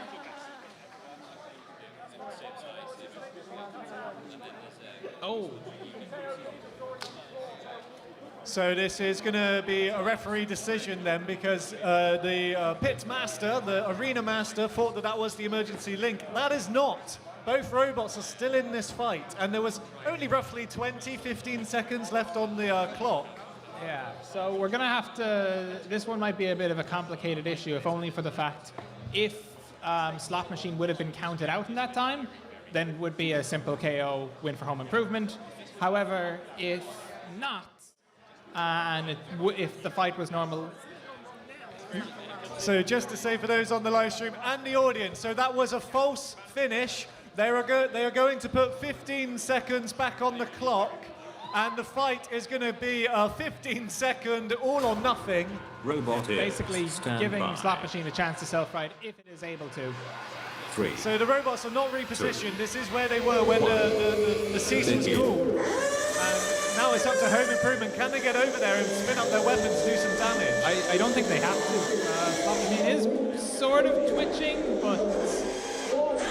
And we have a count out for a knockout there, so no judge's decision. Home Improvement winning there with a very satisfied grunt. So I think the right decision was made there. Let the fight recommence from the point where it was finished. And it was good to give Slot Machine the opportunity, but as we could see, they really weren't able to do much once the timer had restarted. Yeah, I mean, it was the position they were stuck in. I think it had already taken some damage into that self-riding mechanism. It can self-ride. It's a very interesting mechanism, all recessed into the robot. This fight, I think it was just... It wasn't there completely 100%, and Home Improvement was just able to capitalize on that. And, you know, it is really difficult as a referee and as the arena master. You know, you've got to monitor all of the carnage that's taking place. And it was very fair for David. There was an emergency link right in that corner, and Slot Machine did look immobilized. So yeah. I don't think any foul play there. Yeah, I think just a simple mistake. Yeah, I think it's one of those things where in most robot situations, you'll have a count out of going out. But generally, if a removable link is gone, for most situations, that is 100%. Robot is dead. It's not going to be coming back from that. So I think the confusion there. So generally, it's just called there to save 10 seconds. But then you get those unusual cases like that where there was enough for a fight where it could have gone to a judge's. And I don't think those things happen too much, but every fight is a learning experience. And ultimately, I don't think it impacted the results, which is the main thing. Yeah. We have some interviews now here coming up. Here with Home Improvement, it's still working, and it's working well. Yeah, I'm quite surprised actually. There's loads of sparks. It looks like the one of the forks has been like almost taken off completely, but still managed to get underneath them and do the damage. AOB, I don't know what happened. It's just bang, it's gone. But no, very pleased. Slot Machine's a very interesting robot. Were you kind of worried about how to tackle that thing? Yeah, I couldn't really touch it. Like, I kept ramming into it, and I just couldn't really find an edge. It's a good shape to avoid spinners getting into it. But no, fair play to him. He did very well. Well, we will see home improvement in round 2. Congratulations. Home improvement, everyone. Rory, get Slot Machine in here. Let's get Slot Machine in here. Because this thing is wild. Pop it down there so everyone can get a good look at this. If you couldn't quite catch it, this saw thing moves back and forwards, right? Yeah, it's a mechanism, one of the mechanisms of all time, but it could be a lot better. So the arm actually runs off the same mech that runs the saw back and forth, because you don't have room for more motors. The problem with that is it doesn't have the power to basically lift the arm up and do all the other stuff. So, yeah, that's why I couldn't turn over at the end there. Which is an unfortunate end, because it was really throwing the sparks, like Home Improvement was saying. Was that an impressive performance for you? Were you happy with it? I think I could definitely do better than that. I mean, I don't think I made much, impact on the other robots, but and I mean, the reason for the sparks is titanium, right? Like, that's not my fault. That's they're using tire, which throws off nice white sparks. So, yeah. Well, let's hope to see even more from Slot Machine in the Redemptions. Rory and Slot Machine, everyone. Lovely stuff from Rory. Just very quickly, can we get Fishin and Jeremy up to the ready table? And very quickly here with AOB, I just want to shout this out. This is such a cool machine. Like, you've gone back to the pneumatics, Jay? Pneumatics again. Yeah, this way it's controlled by a compressor as well, so hopefully unlimited flips. Kept running out of air last time, so hopefully this is going to solve it. But see, out, this isn't 10mm titanium for the armor, so everything's got to have a sacrifice. We'll see how we go next time. How did you pronounce that? Well, I really hope that we get some good flips in next time. AOB, what a cool machine, everyone. Giving up for AOB, we have 3 robots now in the arena. We have another pneumatic flipper. Guess which one it is? Carbonated Beverage, a saw robot in Kairos, and Baby Dead Bod, a very, very scary horizontal spinner. 3, 2, 1. Begin. So immediately everyone charging into the blue zone. They don't want Baby Deadbot to get up to speed, but now they are. And look at the bottles flailing away by carbonated beverage. I think they're stuck on the arena floor potentially. Yeah, I think Carb might be done over. It's still moving a bit, but it doesn't have a huge amount of armor to make space for all the bottles. So they are pressurized bottles. If they do get hit by a spinner, they may explode. Yes, indeed. It is struggling though. Kairos, has to be said, staying very, very aggressive against Baby Deadbot. This is a hard thing to do. Enabled. And the pit is now enabled, and carbonated beverage just getting themselves off before the pit was activated. And we might have a cut coming in here from Kairos against Baby Deadbot. It's got them pinned. We might have another pin coming up here. Oh, Baby Deadbot has lost a wheel. And that's really troublesome for them because they only had 2 to begin with, and they are tapping out, so they are now done. Carbonated beverage is still in this fight, but really struggling to maneuver themselves. Kairos getting to use that saw, cutting in, trying to see from this angle. Definitely you can hear the blade being effective. And we just heard the saw there rubbing against the plastic. Running into the pit. I can't tell, was that a merciful self-sacrifice? Self-sacrifice is one way of describing it. But in any case, a very, very good win for Kairos there, it has to be said. I would not have put them as the favourite for that fight, but absolutely 100% well-deserved. Well, it almost looked like the Roboteers spoke to each other before the start as everyone charged Baby Deadbot into the blue zone. I think they both identified Baby Deadbot as the real threat there, and they didn't want that spinner to get up to speed. Yeah, I think that's fair. Baby Deadbot has a very, very strong record. It has placed very highly in many tournaments. It's won a tournament in Battle of the Borough. In general, when it comes to the horizontals in the UK, I would probably say it is the best one. So to get a win like that is very, very good. I just want to talk about carbonated beverage, because The thought there is that they are pressurized bottles and they use the pressure, pneumatic pressure, to power the flipper. I didn't really see the flipper get engaged. Did you see any action from it? I didn't, but it was also hit very, very early on, and that might have compromised something. I have seen it flip before in previous iterations. Pneumatics are very, very hard to do at a Beetleweight level, and carbonated beverage is a very unusual method, but it has worked in the past. So hopefully there's enough working in there that it will be there for the Redemption Rumble. In a one-on-one fight, we might actually see it working. Well, over to Craig with Baby Deadbod. Absolutely, here with Baby Deadbod, one of the biggest spinners in this tournament. Tell us about what happened. Very simple. My belt popped off, and I lost a wheel. How come the wheel popped? Oh, thank you. Not fully sure why. It was Loctite on and everything. I'm guessing just the amount of hits and everything, but it happens. Not too fussed.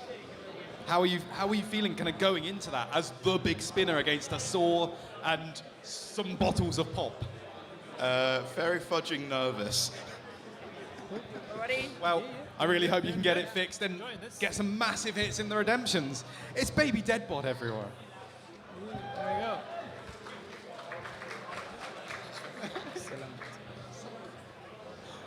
My goodness, Kat. You did it! I did it! It's like the first proper win that Robot's had. And it took a beating for it. That's a very, very, very scary spinner. It was a majestic win, though. Yeah, I'm quite impressed. He managed to take out the weapon gear, so I couldn't bring the saw back up after it was down. So I kind of just had to turn it on and just drive into people, hoping got something. Vert mode. Yeah. Everyone keeps thinking it's a hammer saw. It's not a hammer saw. It's just a saw, like one of those cool ones, an actual saw. Hey, I'm cool. Well, I really look forward to seeing this later. Have you got a spare gear? Yeah, I can hammer out the wedge again, and I've got a spare gear, so I'm just glad that it didn't blow up this time. Joyce, it didn't blow up, everyone. Kairos! And very quickly, can we get Discombobulator and Meanie Mouse up to the ready table? And carbonated beverage. Get this thing down here, because everyone needs to observe the majesty of carbonated beverage. What other robot do you see in any other competition going in with bottles of pop attached to it? Yeah, and they didn't actually pop this time, which is good. Yeah, I think I took a hit to the flipper, which broke it, but it's an easy fix, so yeah, I'll be back strong. I was going to say, it looked jammed kind of upwards for a while, so as long as you can get it fixed, we're going to see some more big flips later. I hope so, yeah. Big flips from carbonated beverage, everyone. You heard it here first. Carbonated beverage! Yeah, I mean, I think so. We've got 2 more fights in this round, and then I think we should do a bit of rotation. So whoever wants to take that, or we might put Craig here or put someone else. If there's anyone you want to call up from the Roboteers, I think Strang said he'd do some. So yeah, pretty much. We're just going to rotate through. All right, so we have some robots here arming up. Who do we have here? Well, we have Colt, which I think will make their way to the blue zone. And then we have Bert the Vert, which will probably find themselves at the pit button. And in the red zone, Toucan. Yeah, so another interesting selection of robots. If I was Toucan, I would very, very much hate this draw. I mean, the most interesting... The Roboteers are shouting, it's fine, there's no issues. I mean, they've got their long forks on to keep the spinners far away from their robot. No fear from Martin. It's, I mean, Toucan has, it's only been around for a short time. It's done very well. The other 2 robots here, Bert the Vert, really fun design, but really, really effective looking. And it has to be said, Colt is a absolutely gorgeous robot here. A huge amount of reach with that undercutter. An incredible low profile Roboteers, as well, so stand by. quite a difficult one to fight against, I'd suggest. Especially for Bert the Vert. They're really going to need Colt to drive up their forks to get any traction with their spinning disc. Precisely, yeah. So we can see the 2 spinners instantly against each other. A nasty hit to the wheel of Bert the Vert already from Colt. Oh, sorry, yeah, from Colt. And looks like Bert the Vert is actually out of this fight already, so Toucan now losing one of their forks. That is absolutely dangerous stuff by Colt. Yeah, if they lose another of that, their ability to suplex will be impacted. Not there, though. That was beautiful. So that is a very well-controlled suplex by Toucan, doing exactly what they need to do, and Colt not getting that spinning disc up to speed, so I'm not sure if there's any difficulties with the drive, or if they're just trying to protect their weapon. I think if you lose the rhythm as a spinner, it can be very hard to find the spot to actually get back up to spinning speed, especially with such an aggressive opponent like Toucan. And now we're seeing Toucan controlling the maneuverability there of Colt. They're driving him around the arena. Can they get over to the pin button? Not quite touching it. Yeah. Oh, another beautiful lift. Now, I believe Toucan can hold and carry, so long as the pin is normally 10 seconds, but if you can grab an opponent, it's a 20-second pin. That's a lot of time. And now that's the other form there of Toucan being destroyed, so that's going to really hamper their ability to get under Colt and lift them up. You can see once you get the momentum as a spinner back, you can really pull it back. And again, no fear from Toucan. But they cannot lift. They cannot lift anymore because they've lost their grappling forks. They maybe can lift, but their reach is very much impacted. But look at this, Colt has lost drive on one side. No, it might be working now again. And that is Toucan with another pin. Both robots avoiding the pin button. They don't want that to be engaged. 20 seconds left of the fight. Yeah, no, this one's going to go to the judges, but it has been a very good performance from both. Really back and forth match this one has been. I'm looking there at Colt, and it looks like there's something wedged in the spinner's disc. That looks like that's actually blocked and cannot activate. Yeah, part of Toucan's weapon has acted as a locking bar for Colt.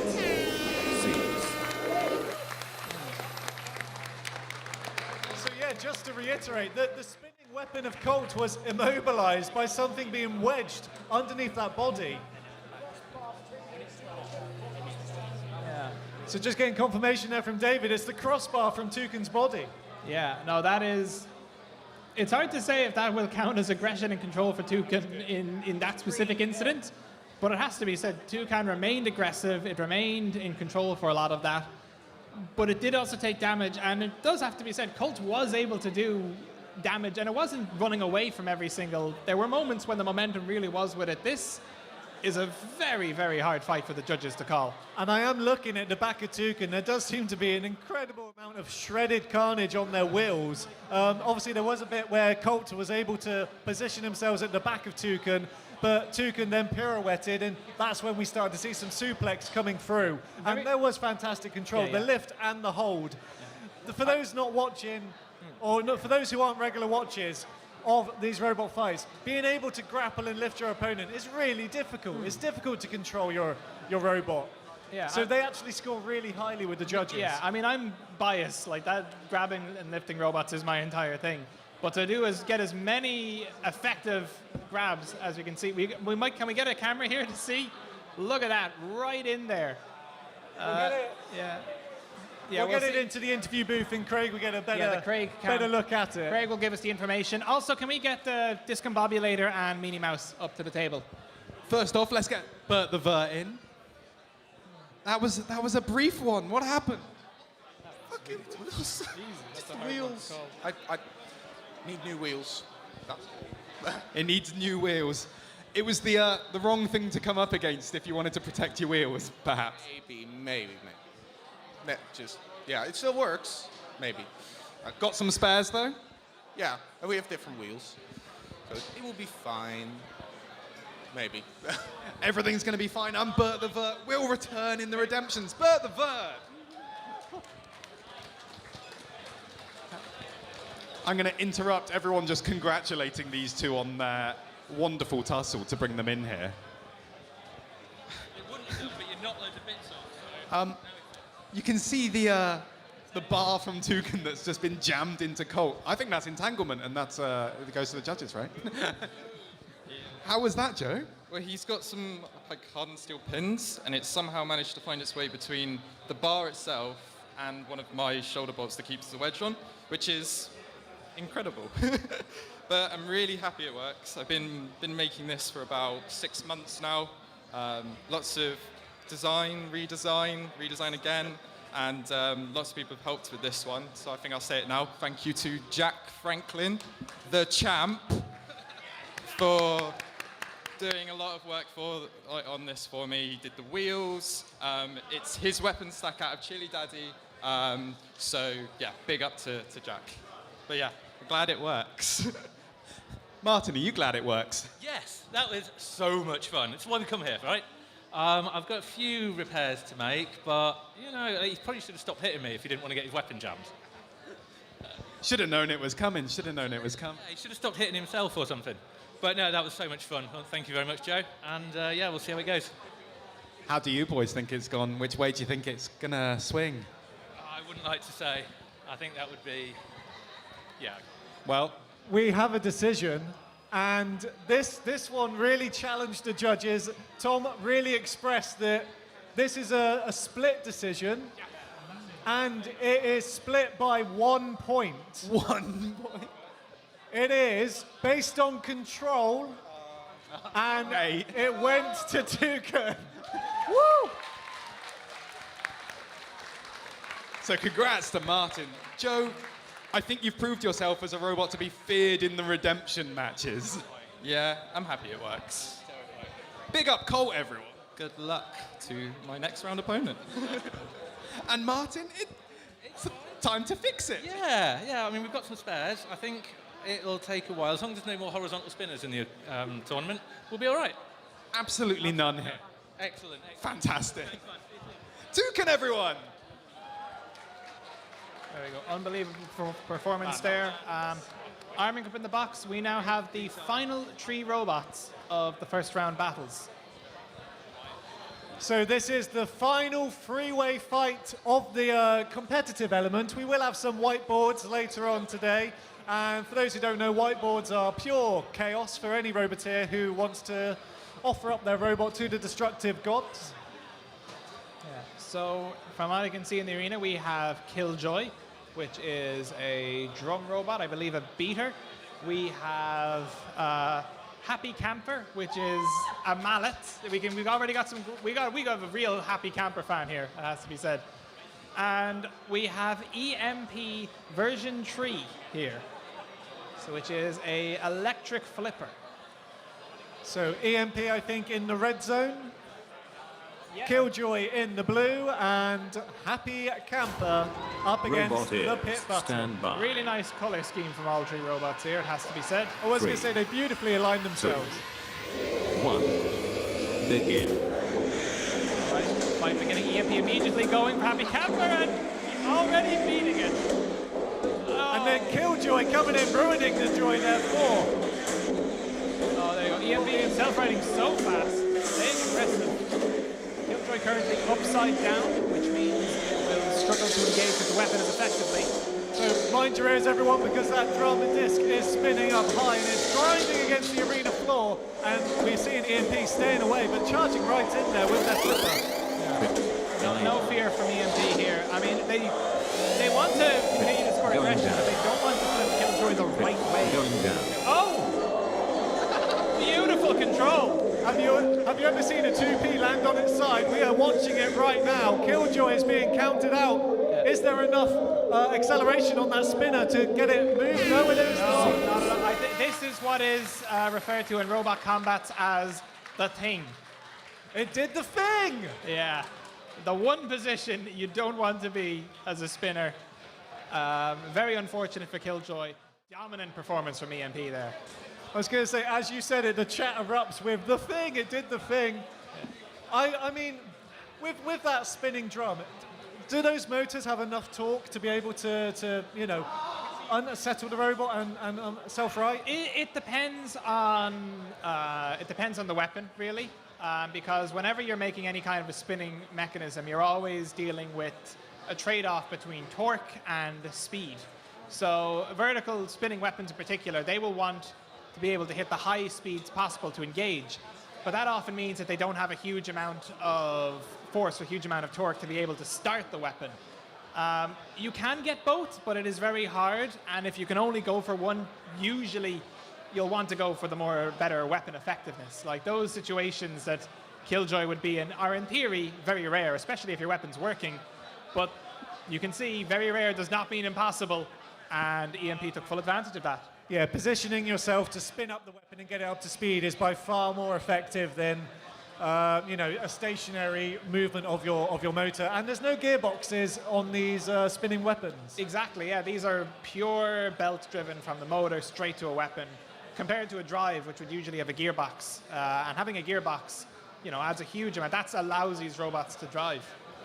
Yeah, and they have a defined weight category. So, you know, a gearbox is a very clunky, heavy, to do it properly, heavy, clunky piece of kit. You can do it with plastic discs, but even they will be difficult and heavy to fit within the weight limit. So, we are now preparing for the knockout rounds. This is it. Yeah. If you lose, you are out of the competition. Indeed, the redemption battles. Just very quickly, actually, could we get Gruyere and Grabby to the ready table, as well as Evil Twin and Killjoy? And we are approaching lunchtime here in St. Michael's Centre. There is refreshments out in the reception area, so if you want your hot beverages or some food, Joe's just munching on a sausage bat here.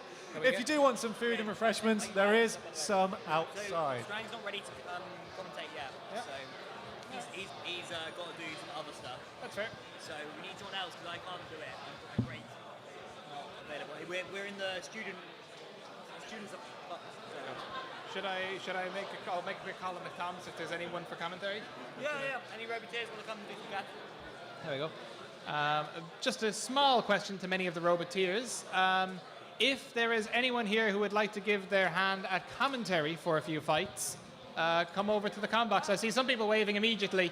I think you've lost your chance, everyone else who's listening. I'm sorry. Oh, no, he just wants a seat. Hello. How we doing? Hello. Yeah, it's going to be fun. So you've been stationed by the arena for most of the day. Yeah, for most of it. How have you found the fight so far?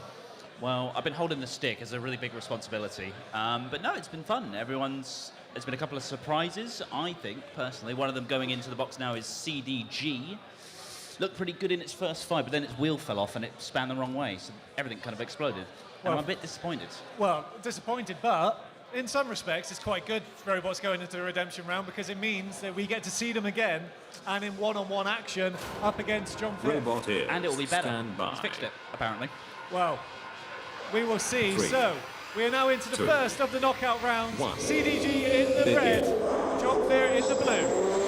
Look at this, you've got two weapons spinning up and they're going to make contact here. And that's it. That's not great. Well, you mentioned about CDG has fixed it. I was really worried that they would be immobilized in that red corner, but they are able to maneuver. But John Fitt is just having their way with that spinning weapon. Yeah, I'm not seeing any mobility from CDG. Tires spinning. Up into the air goes CDG, so that was spinning disc on spinning disc, the vertical against the horizontal, and CDG now out of the corner, but that spinning disc getting that gyro effect because it is really up to speed. That was a really good evasion maneuver actually, because now CDG is behind John Fitt. And the countdown has begun for John Fitt. They look immobilized. CDG seem to have flipped over the top. I don't know if they snagged something from their spinning weapon, but John Fitt is out.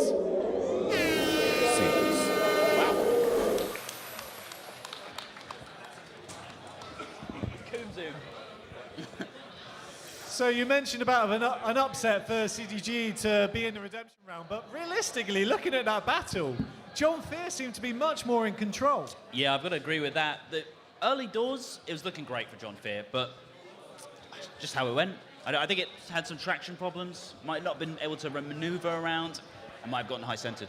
Well, I'm going to say, let's watch the replay here, because I'm trying to work out, at what point did John Fitt lose their maneuverability? Because it wasn't that they lost traction, it seemed to be an electrical failure. And I think CDG just seemed to have flipped over the top. Obviously, this is them going bounced around by the vert of John Fitt.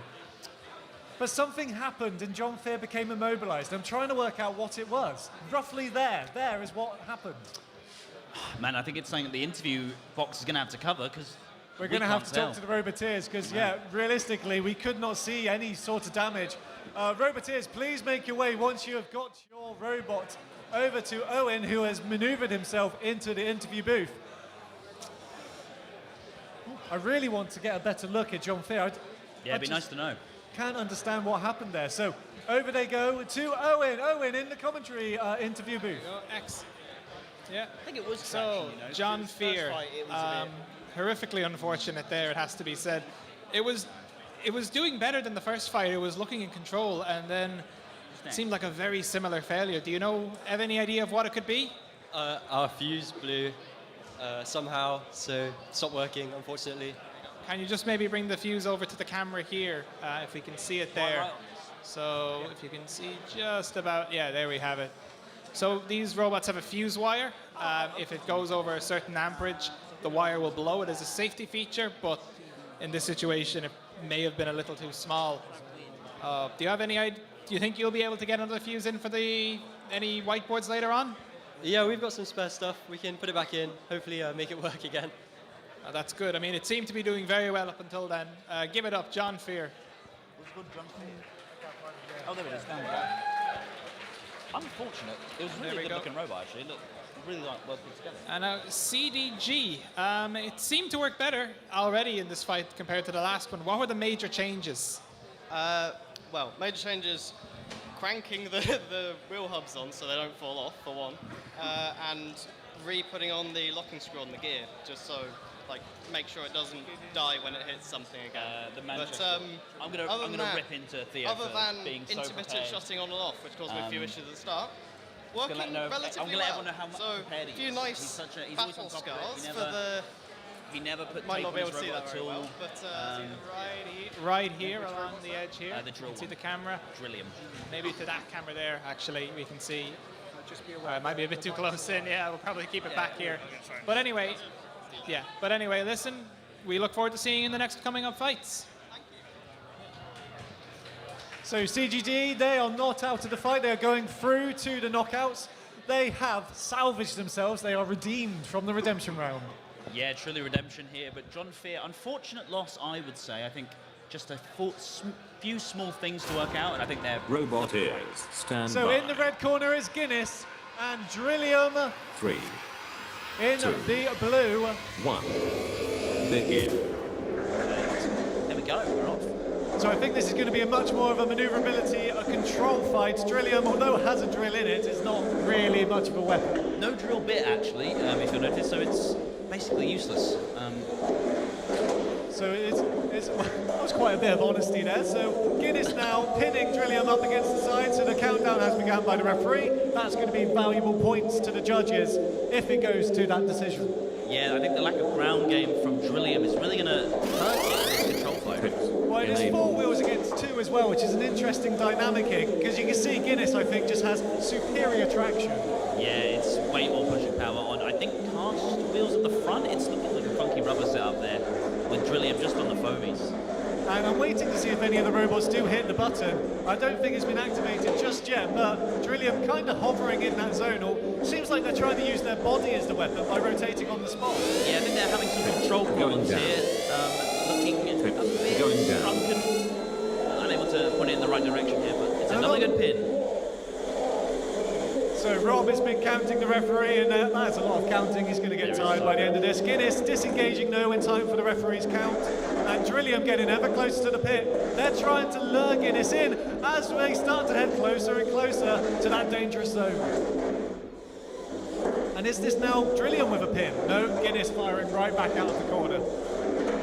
No, unfortunately not enough maneuverability here from Drillium to get around and really take advantage of the situation. So we can really see what's happening here. Drillium is trying to lure Guinness over to that pit area. I think they've identified that there's been too many pins against them for them to really win on the judges' decision. So a pit is what they need as we enter the final 10 seconds of the fight. 9, 8, 7. I think that pit isn't going to come unless there's a last-minute upset. 4, So brilliantly controlled by Guinness. 1. Looks like, well, going to the judges, but I think we can make a potential call on who we think is the winner.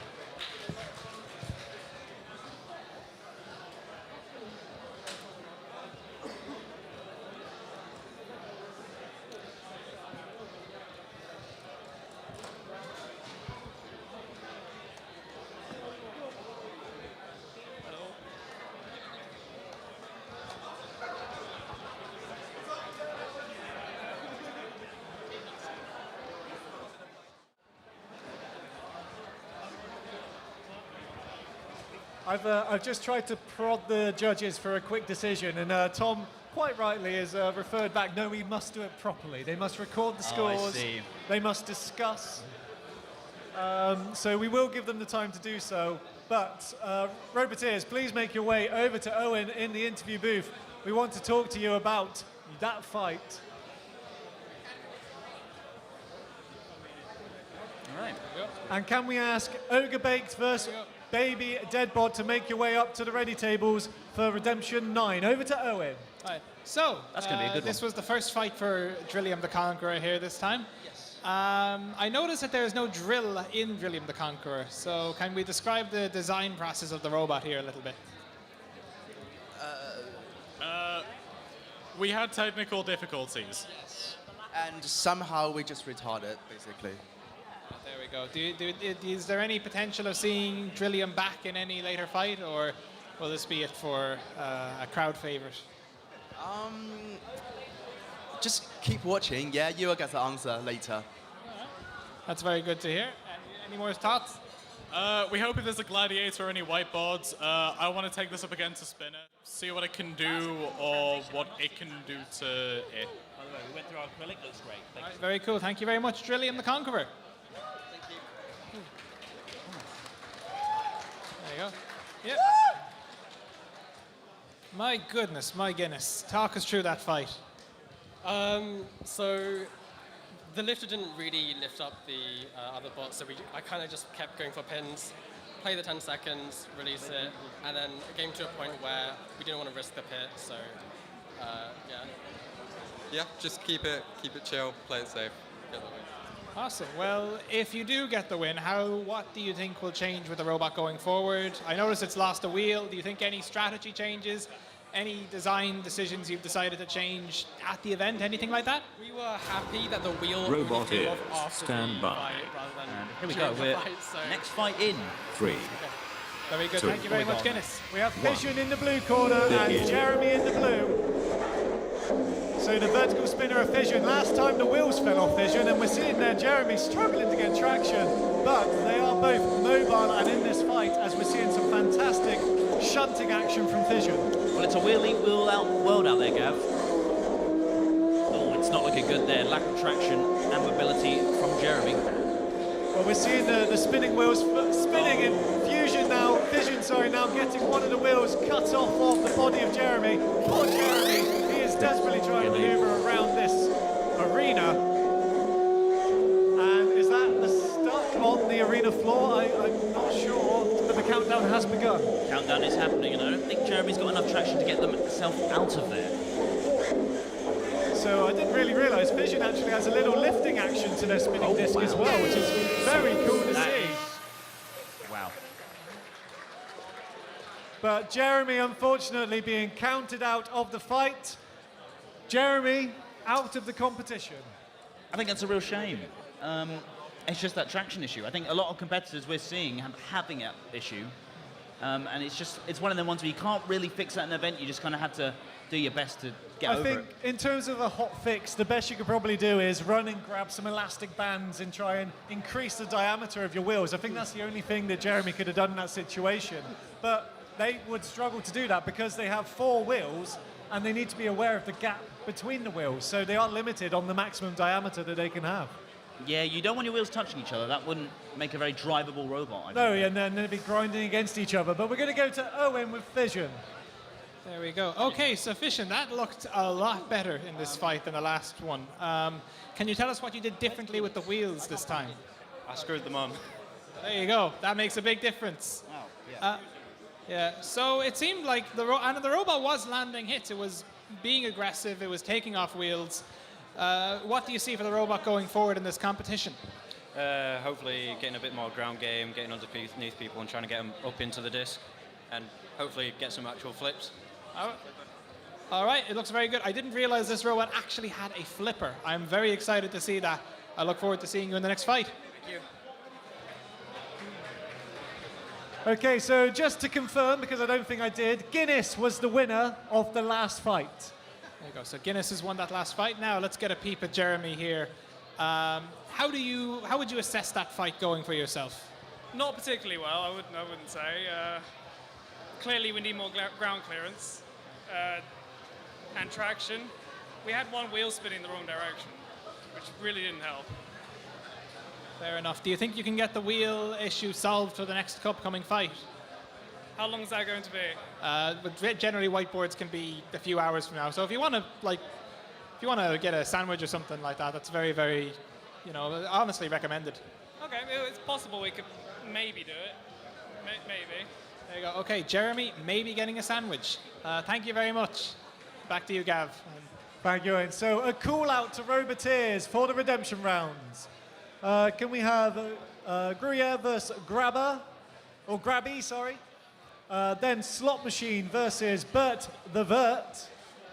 Ogre Baked versus Baby Deadbod. Please make your way up to the ready tables. Panda versus Reptile Dysfunction, a battle of the animals. And then Evil Twin versus Killjoy. Your redemption rounds have been called. Please make your way to the ready tables. But now being loaded into the arena, Discombobulate versus Meanie Mouse. This is a fight you really don't want to miss. These are two very powerful weapons. Yeah, I was going to say, I think both unfortunate, in my opinion, to get into this redemption stage. They both look really good in their opener fights. Who's your money on? Well, I always refer to myself as an amateur in these events. I'm still familiarizing myself with the community and getting to know everyone. I want to put my money on Discombobulator. I don't really have justification for that, but I do think it has the wider base. I think their armor is potentially more useful in this type of fight than Minnie Mouse, but we'll see. I'm just giving it to Discombobulator. They've got a better platform, a better base, and I think that's going to yield results in this fight. I was going to say Discombobulator, but now I'm going against you. Stand by. We have to. So, Minnie Mouse in the blue zone, Discombobulator in the red. This is going to be a powerful fight of vertical spinners. Let's see who comes out victorious. And an immediate miss and a pirouette by the two. And the long forks of Minnie Mouse, they're really helping to protect. But we're now seeing Discombobulator hit into the back of Minnie Mouse. You can really see that mobility of Discombobulator, just taking advantage of Minnie Mouse anywhere around the arena. But the forks of Minnie Mouse, as I said, doing fantastic work to really stop Discombobulator from getting any damage done. But the side of the robot has now been exposed, and a disco spin there from Minnie Mouse. More damage being done by Discombobulator as the pit has become enabled.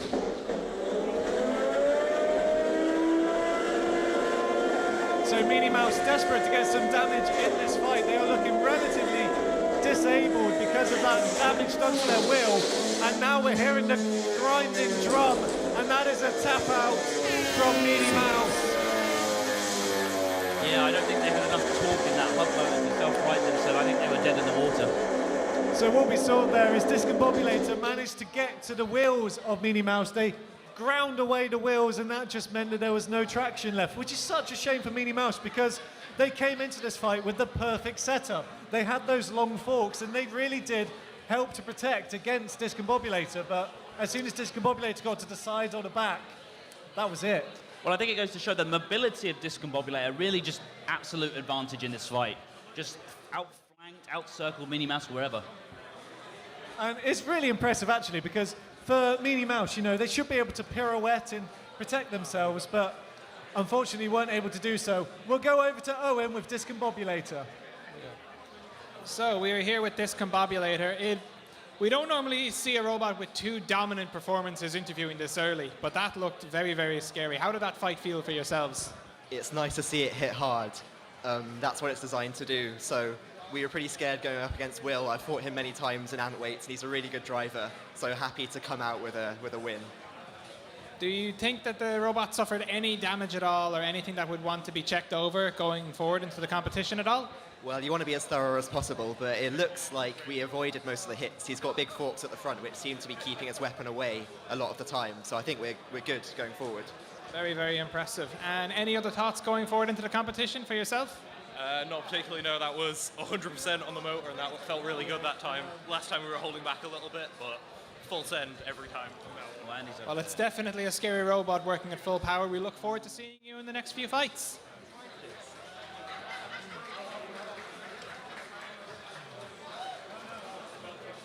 There we go. Well, this feels like a very unfortunate competition in the sense that this is a really decent robot that's put on 2 good fights, but it's just had 2 losses at this point. How does it feel? It's pretty gutting because I know the robot hits like a truck. It's fast. It works. I don't know what's going on with it today. It's just not playing ball. The drive, the gearboxes have shredded the gears again. So I'm going to try chuck some better gearboxes in, some Wrangle Box ones in, to see if I can fix that up. And if that works perfectly, I'll just be running them in whiteboards. There you go. Do you think you can get the robot working up for a whiteboard at all? Oh yeah, it all works. It's just the motor's just still spinning inside. It's just not giving that to the wheels. The weapon's still spinning strong. Forks, looks like I just have to put a new set of forks on him. I'm ready to go. All right, well, it's always good to hear from you, Will.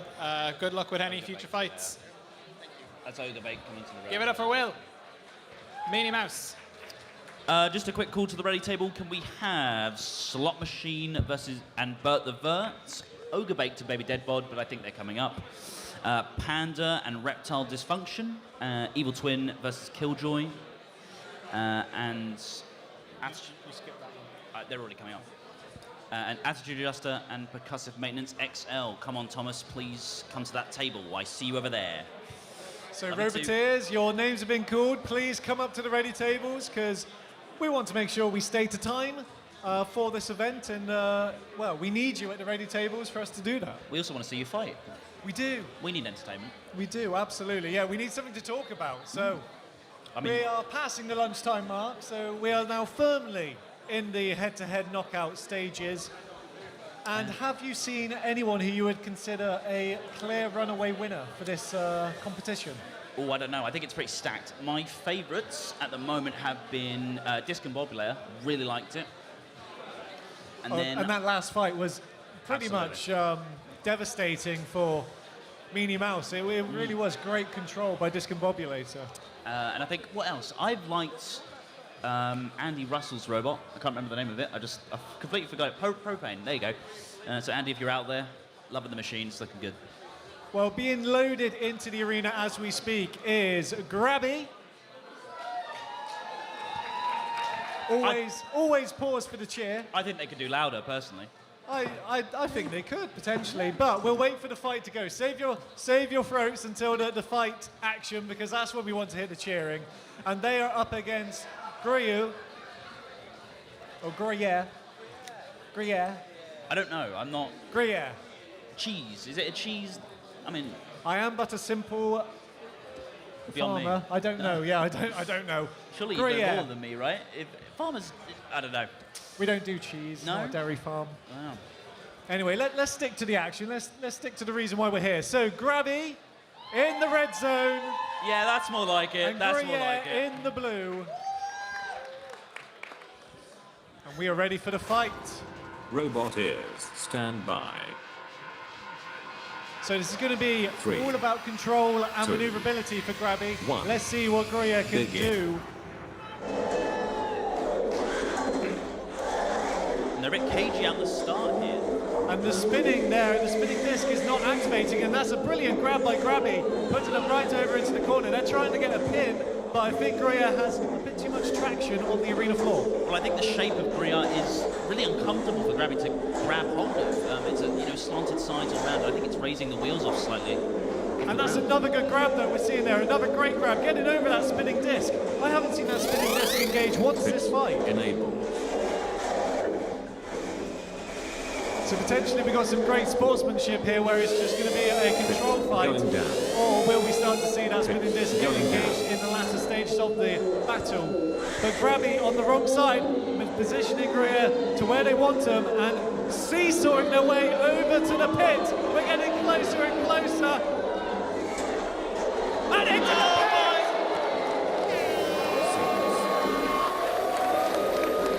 Grabby is through the redemption round.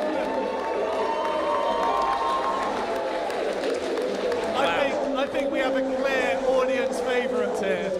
Oh, I don't know. So what happened indeed? Grabby, as we're watching the replay, Grabby was seesawing Gruyere over to the pit, getting ever closer and closer, but then Gruyere escaped the clutches, and I thought they were back under control, but no, they blindly driven themselves into the pit. Well, I'm so glad you were talking there. My heart was in my throat the whole time. I was speechless. Absolutely, which is the worst thing to be as a commentator. You cannot afford to be speechless in this game. But that being said, cheers from the crowd. They did the work for us. Absolutely. Thanks for saving me from the job, guys. Makes it so much easier. So, we're getting the robots out of the arena. Please make your way over to Owen. And finally, I can see the ready tables filling up. Oh, so, thank God. we're starting to see people come over. Just to say, Slot Machine versus Bert the Vert. Please make your way over to the ready tables as we go to Owen. Hello. Oh, Gruyere, what could have been? What an unfortunate fight. But certainly there were some positives to be drawn out of that. How did you feel that fight went for yourself? I mean, in terms of a fight where the ESC falls over, it wasn't too bad. I definitely had traction, which was good. I was able to sort of push him around a bit, just poor driving on my half straight into the pit. But overall, I was reasonably happy with how it was performing, except for the weapon. Yeah, I mean, it's been a tough draw, to be fair. The first fight was a really tough one there. But it is a really, really interesting robot. Can you talk a bit more about the weapon system?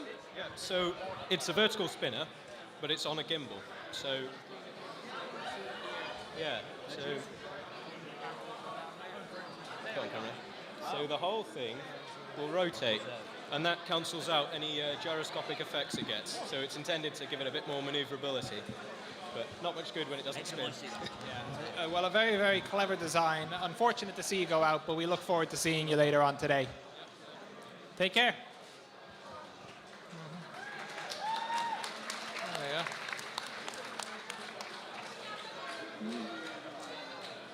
you go. Yeah.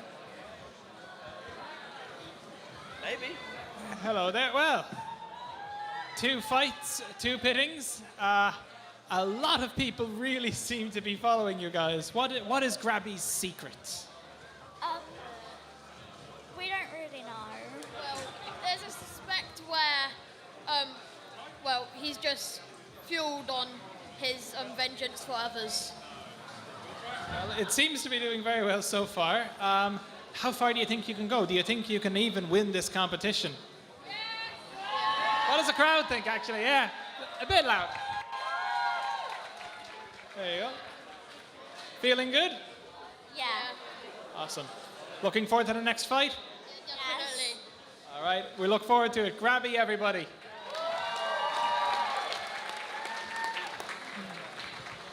So we are ready for the Robot next fight. here. This is the Stand battle of by. the animal kingdom. Panda in the red zone. 3. Reptile Dysfunction 2. in the blue. Let's see if 1. Panda can get out of the red zone Begin. this match. And immediately, yes, they do. So they were actually going to get a fight this time. It's a different configuration from erectile dysfunction here. Horizontal. So we'll see if those googly eyes are able to survive the spinner. And Reptile Dysfunction so far just bouncing off. And now we are seeing some actually damage being done as Panda loses an eye. Eye's gone. So that's one eye left on Panda as both of these robots trying to maneuver themselves. You have to say that the aggression potentially in favour of Reptile Dysfunction, given they have an active weapon.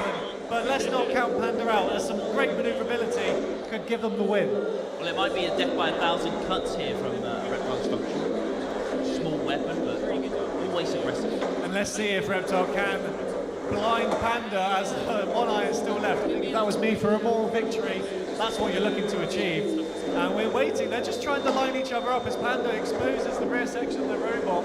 The pit button is enabled, so we'll see if that does become a factor into this fight.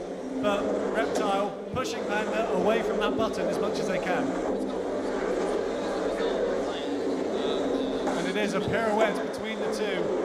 It's very difficult. I always am intrigued by the control of Reptile, as they do have a massive tail that they need to maneuver. It's a servo at the back, and it's like controlling sled dogs. You have to pull on each lead to turn it left and right, and it's remarkably aggressive and well driven, I've got to say. Yeah. So a well-practiced robot there, as we are getting a couple more hits being done onto Panda, but nothing really taking much of a bite out of Panda. There seems to be quite thick armour there. Not really.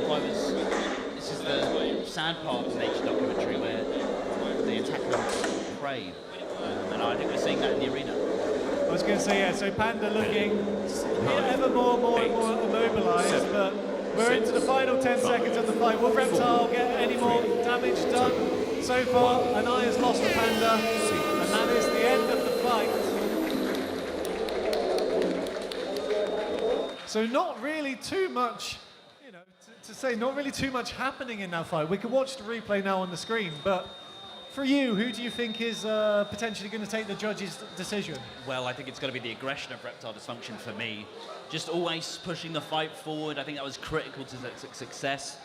Panda, good defensive work with the wedge there, but I think it's going to be a Reptile Dysfunction victory all day.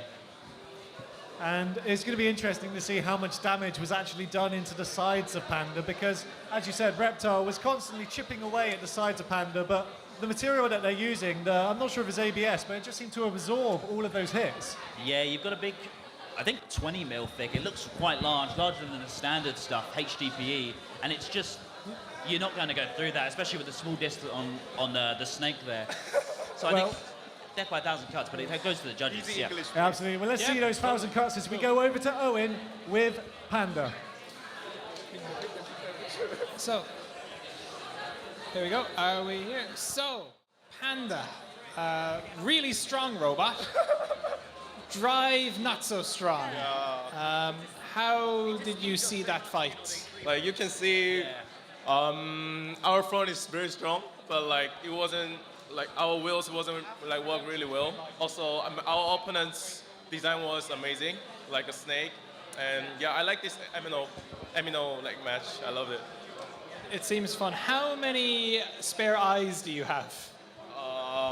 Spare lights? What do you mean by spare lights? As in, spare eyes. Spare eyes. Oh my God. I don't think we have any more. Yeah, 0. Oh, there we go. Will you have an eye patch for the next fight? Yeah, definitely. Great. 100%. Okay, looking forward. Panda, everyone.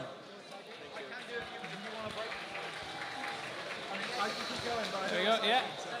Reptile Dysfunction. Now, while we wait for the judges, just if we can try to get an idea for the audience at home of what the drive system is on this thing. So can you talk us through how it operates and how it drives?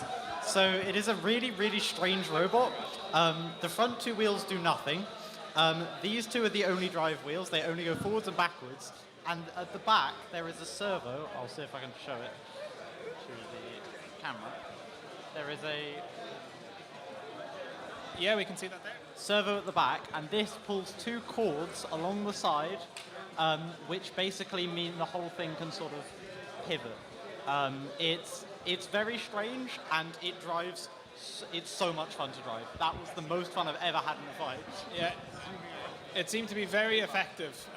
Obviously, the judge's decision has not come out, but if you have taken the win, we look forward to seeing you in the future fights. Yeah, thank you. Even if I haven't, great fight, very fun. Excellent, there we go. Reptile Dysfunction, everyone.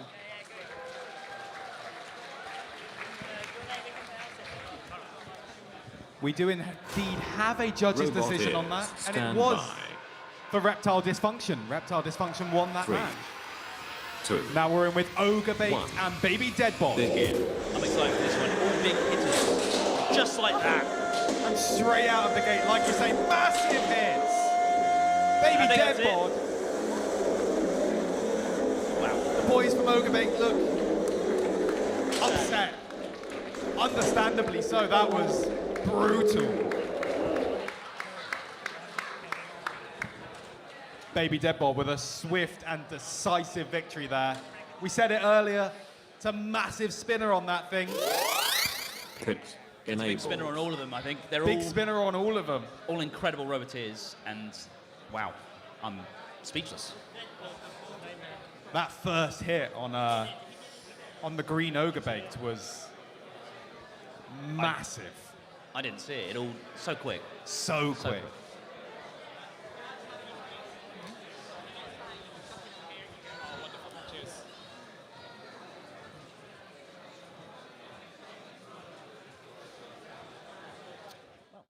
Should we call who's My on goodness. The replay. In comes green. Gets smashed across the arena. 2 massive hits, and that's all it took. He's a mean man. He's a bit too mean. It's a mean machine. These guys fight each other all the time up in the north at Robo Dojo if you're watching online. and you want to get in on it, and you're up north, Robo Dojo do events all the time. Got their events on our calendar, bbb.gd/calendar.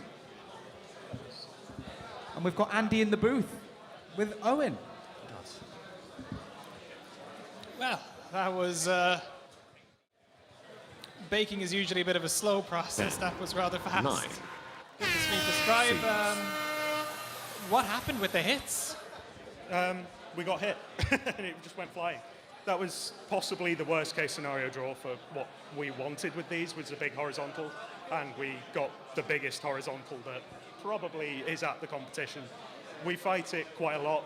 We're all members of a club, Robo Dojo, up in York, so if you're watching, you want to get involved, but you're up north, and you're like, I don't want to go down to Bristol, you know, come to us, come to Robo Dojo, it's all good. But yeah, we know Thomas's game with Deadbod. We just had to get at him before he span up, and we didn't quite make it, but it was explosive, and that's what we like. You know, I hope everyone else enjoyed it. Do you enjoy that? I mean, Ogre Bake time, it was brief, but it put on a hell of a show, and hopefully we see you in some future whiteboards. We will. Thank you very much. Thank you.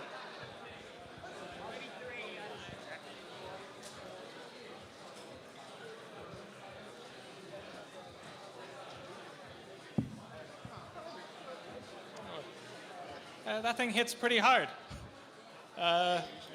Describe the fight from your perspective. I'll be fair, going into it, I was very tempted to run to the toilet because I was that nervous. And looking at the front of it, they nearly got the belt. There we go. Can we actually get a zoom in there, just down here? So you can see here just some gouges there at the front bulkhead. That could have been nasty. There's not a huge amount to say, but I think Baby Deadbot is a robot that speaks for itself. See you in the round of 32. Thank you. I finally want to fight here. Yay. There we go. Baby Deadbot, everyone. In the box now. Attitude adjuster. Robot ears, stand by. Oh, we're missing a judge. 3, 2, This is a 1. start. Begin. Seize. Here he comes, Tom Brewster. Oh, man.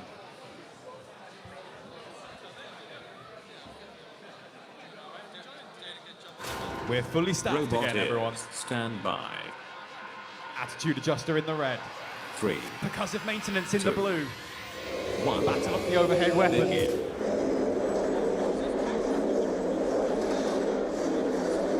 The Omni wheels of percussive maintenance could prove to give it an advantage to get around. But attitude adjuster is just not letting go, and down comes the hammer saw. Yeah, I think Scott's pretty upset with his last loss and really wants to take it out on Thomas. Which is mean because look at percussive maintenance, such a beautiful robot. Massive hit there though. Enabled. Percussive maintenance swinging away, not quite doing the damage that Thomas probably would like to do to the top of it. The hits keep on coming. Lining up for another one. A cagey match for these control-focused bots. Attitude just to go for a ride on top. Another blow from the hammer saw. Near miss, I think it's right over that Omni wheel, super fragile. One of the most precise moves you see in robot combat, the Link Snipe. Taking percussive maintenance out of the tournament. Attitude adjuster moving forward. Scott very precisely lining that one up. Attitude adjuster, one of our 2 Scottish hammer saws here today. Both of them still in the competition. Still looking dangerous, both very well renowned.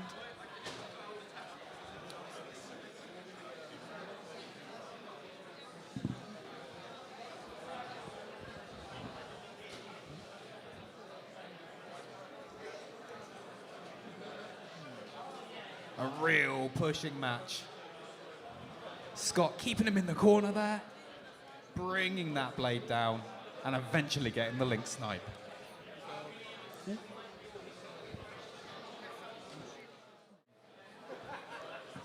we go. Excellent. Check rating. All right, so here I am with Attitude Adjuster and Percussive Maintenance. Now, Thomas, you also have a robot called Deja Vu, or Deja 2. That must sort of be a feeling now at this point with this tournament. How did you feel that fight went for yourself? I think it went all right until he got the perfect shot and hit the link, which is right here. We can also see on the camera down here as well, just where I'm pointing there, that's where the link normally goes in. Do you think you'll be able to repair the robot for the next coming fights? Oh yeah, I'm out of the competition, but I'm sure that if I just plug the link back in, it'll work. He's just got the perfect shot to knock it out. So it's unfortunate because it seems like it's a really, really good robot, and the Omni wheels are always so good. Give it up for Percussive Maintenance, everyone. There we go. Now, Scott, Attitude Adjuster has been around for a very long time, and I feel like I've slowly watched it evolve into a monster here. How did that one feel for you? It was good. It was very cagey. It didn't really work in the first fight, so all I wanted to get out of this fight was for it to work, and it did. There was a few drive issues still, so I need to work out what gremlins are going on there. But it's an all-new weapon system, and yeah, just got the perfect hit. That was what I was trying to do, and it did it, so I couldn't be happier. But it was a very good, kind of tense fight as well, though, so Thomas is a really good driver, so I knew this wasn't going to be an easy one, but yeah, just glad to get that one shot in. How far do you think you can make it into this competition? How confident are you feeling? I came here, I wanted to win one fight, I've done that, so I'll go home happy. All right, well, good to hear you. Hopefully you win more. Everyone, give it up for Attitude Adjuster. No, sorry, Attitude Adjuster, sorry. Okay, loading into the box now. We've got Mother Loader with the axe and the tracks. With Tsukikage with the lifter. So what can we expect from this fight, Craig? I reckon this is going to be a battle of control all the way. Mother Loader in the blue, Tsukikage in the red. Robot is stand by. 3. Should be a good one, folks. 2. Aggression from both 1. roboteers. I'm expecting Begin. a good driving match. And here we go. We've got Tsukikage underneath Mother Loader now, pushing, flipping, lifting. With that axe of Mother Loader, super aggressive, pecking away. Love seeing that axe pecking away.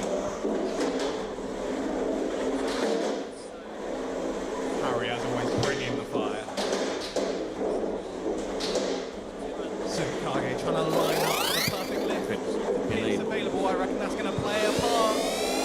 Going down. Going down. Tsukikage trying to line it up. Mother Loader not letting it happen. Great traction on those tracks, so it's going to be difficult to maneuver it into the right place. Oh, it's so close to the pit there for Tsukikage. Questionable driving. The axe continues to rain down. Vicious.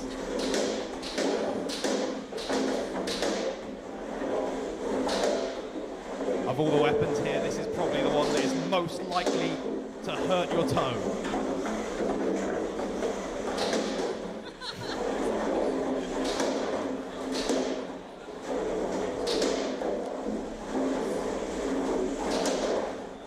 It's a good piece of driving here. I don't think anyone wants to go for the pit, though. Maybe a bit afraid they'll fall in themselves. Everyone's a little bit worried. A good lift from Tsukikage there. Mother Loader, lifting again. So hard to get Mother Loader into the right place. Tsukikage, so close. 5. And then the hits continue to rain down. It looks like it's going to the judges. 6. What a good driving match that was. A tense battle of control there. What do you think, Sean? Who took it? Oh, I don't know. That's pretty close. I don't get paid enough or at all to do that. Maybe we could ask our audience, our lovely audience that are sat there. Yeah, what do you guys think? If you think Tsukikage, the lifter, won that, give us a cheer. If you think Motherloader, the axe, won that, give us a cheer. I think there might a be an very obvious... vocal contingent for, We'll see if for our- Motherloader. We'll see if our judges agree. They are deliberating hard and fast over there right now. For once, they're doing a job.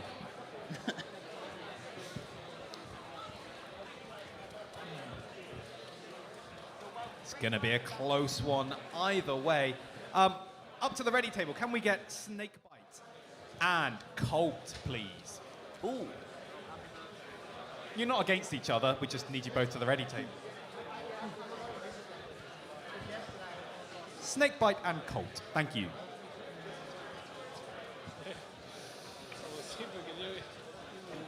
And it looks like we've got Tsukikage going over to the interview booth. Excellent. So I'm just here with the two robots. We might just actually leave them down on the table, both here. So Motherloader, very rare to see tracked robots in the arena. Why have you gone for tracks? Because no one else builds them. Oh, there you go. Now, that is the right answer. I really love that. And I can see here as well you have this interesting fork setup, almost with some prongs at the front to catch. So how is that meant to operate? Pretty much like you said, it's enough to get under other people, but the axe can still pass through them, so I can kind of trap them and grab them. Doesn't always work in reality, but that's the idea. Well, it seems to be doing pretty impressive. We're still waiting on the judges, but just while we're waiting, if I can talk to Alex there. So, how do you feel that fight went for yourself? Yeah, well, it was absolutely a hectic one. But I think, sorry, lost my train of thought there. No, but I think the thing is that, like, it was a lot harder to stay under him than I actually thought it would be. I thought, I had the forks and, thing. But then at the same time, it's like, so on the one hand, he didn't really do a whole lot of damage to me, but on the other hand, I couldn't really stay under him so easily. So I think it's one of those ones that, it could definitely go either way, really. Yeah, likewise. I can see here as well, you opted for forks over a wedge. Do you think that worked out well in the end? Yeah, well, I think these new ones are, I think, just a little bit of teething trouble, so really, because they kept sticking up. And yeah, I think when I got the opportunity to get underneath them, like if he'd get away, really. I think hopefully maybe I've done just enough to do it, maybe. Well, that's good to hear. Well, we're still waiting on, do we have the judge's decision yet? We do indeed have a judge's decision. Tom? That was a very close fight, but we have a... Tom, we can't hear you. Hello? Hello? That was a very close fight. However, we have a unanimous decision in favour of Motherloader. And there we Motherloader go. taking the victory so there. That is the fight. Very close one there. Thanks to both of you. We hope to see you vote in future whiteboards and other fights going in the tournament. Great work. Great work. Well, win for Motherloader. Can we... It's a great driving match. Quite the driving match. This is going to be something completely different, though. Loading in now, we have Evil Twin and Killjoy. An unkillable wedge versus a nasty-looking drum. A speedy drum. Speeding its way towards the blue square. Now, I haven't seen this robot. I missed its fight. I don't know if you've seen it. I did see it in action. Robot is It was spinning. stand by. It did get lifted by Felix Townsend. 3, 2, 1. Begin. Here we go. It's up to speed. I think a good durability test for Evil Twin here. Big weapon. Killjoy. But not enough mobility. Yeah, Killjoy's struggling to get that drum where they need it to be. Evil Twin dictating where the match is going. Killjoy really struggling for traction here. Are they stuck? I think they might be stuck. The traction.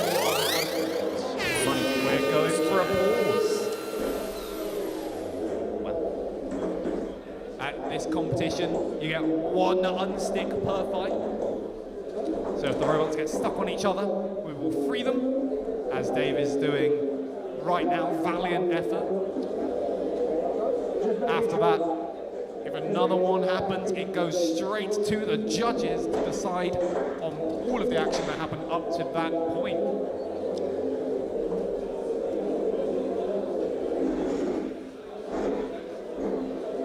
Some big countersunk teeth in that drum.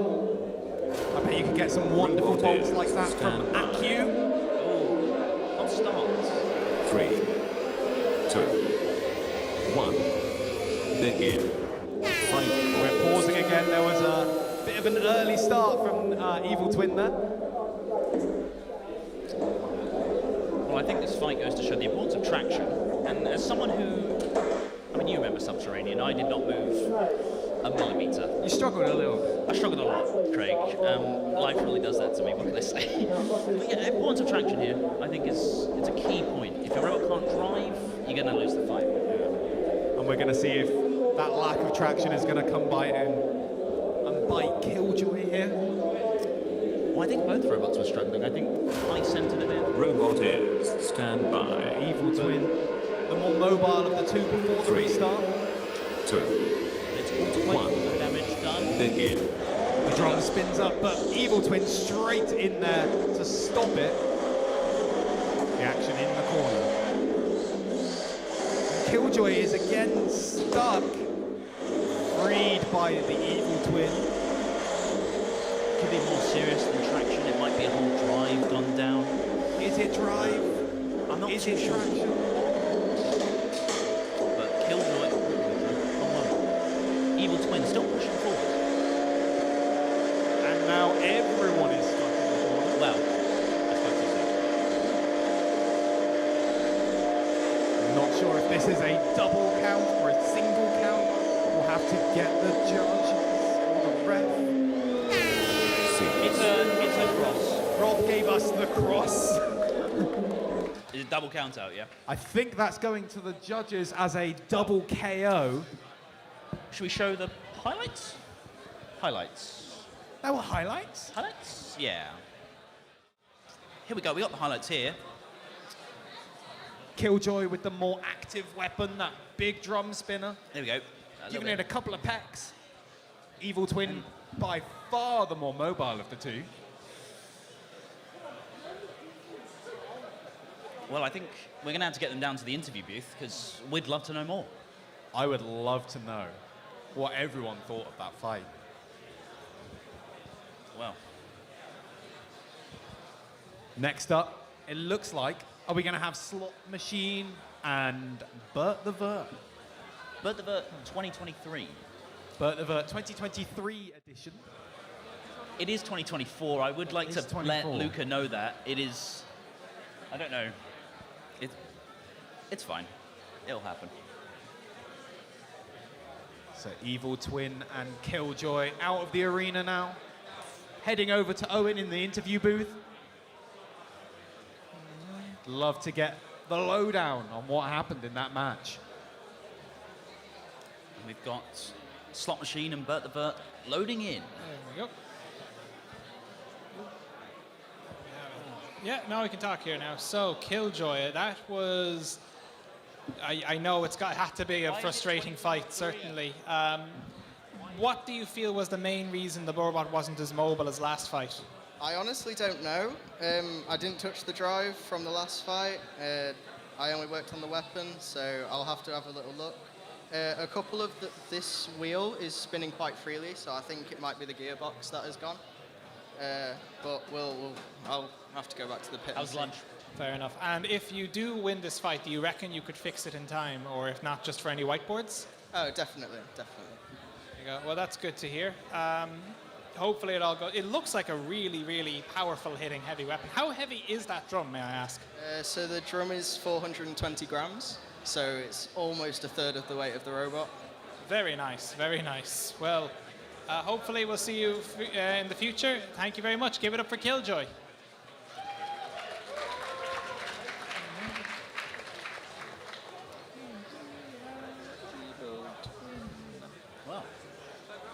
Do we have a judges on that one?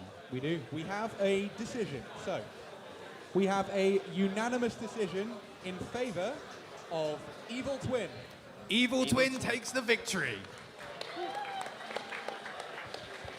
So Evil Twin will move on. A goodbye to Killjoy, unfortunately.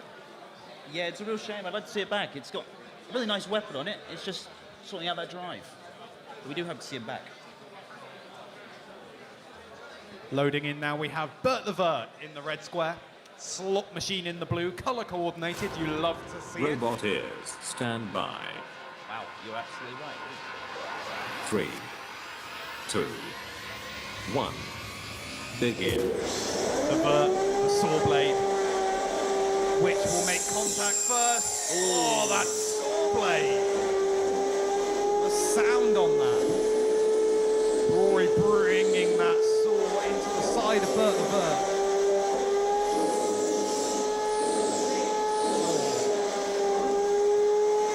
The sound of slicing plastic. It's probably going to be very good. All TPU on Bert. It's going to cut real nice. Pit enabled. Pit going down. Pit going down. The pit is in action. Our referee Rob having a great time with all these pins. Oh, and Bert gets a big hit in. Slot Machine has been righted, but that saw blade is not in one piece. Has the tide of the fight changed? It's a big shot, and I think that might be it. Slot Machine. Slot Machine waddling on its broken saw blade. The third wheel break. Dave is looking in pain at his arena floor. And Bert the Vert now. Wow. It's already dead. The count out happening. It's a win for Bert the Vert.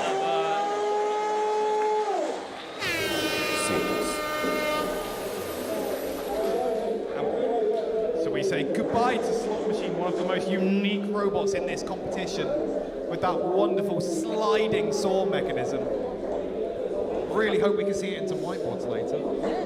Colour me surprised, I'll be honest. I thought Slot Machine was looking super great throughout that fight, really winning the ground game, but one hit from the Vert, that's all you need. Sometimes one hit from one of those big kinetic energy spinners. That'll do you.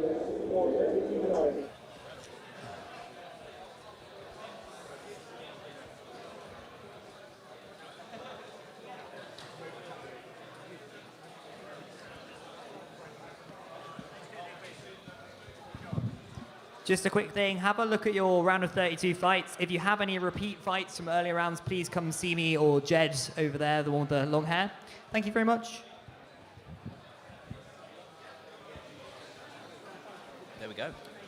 The chat, the saw was doing more damage, but it was a comeback. The robots are out of the arena, they're heading over to the interview booth. The judges still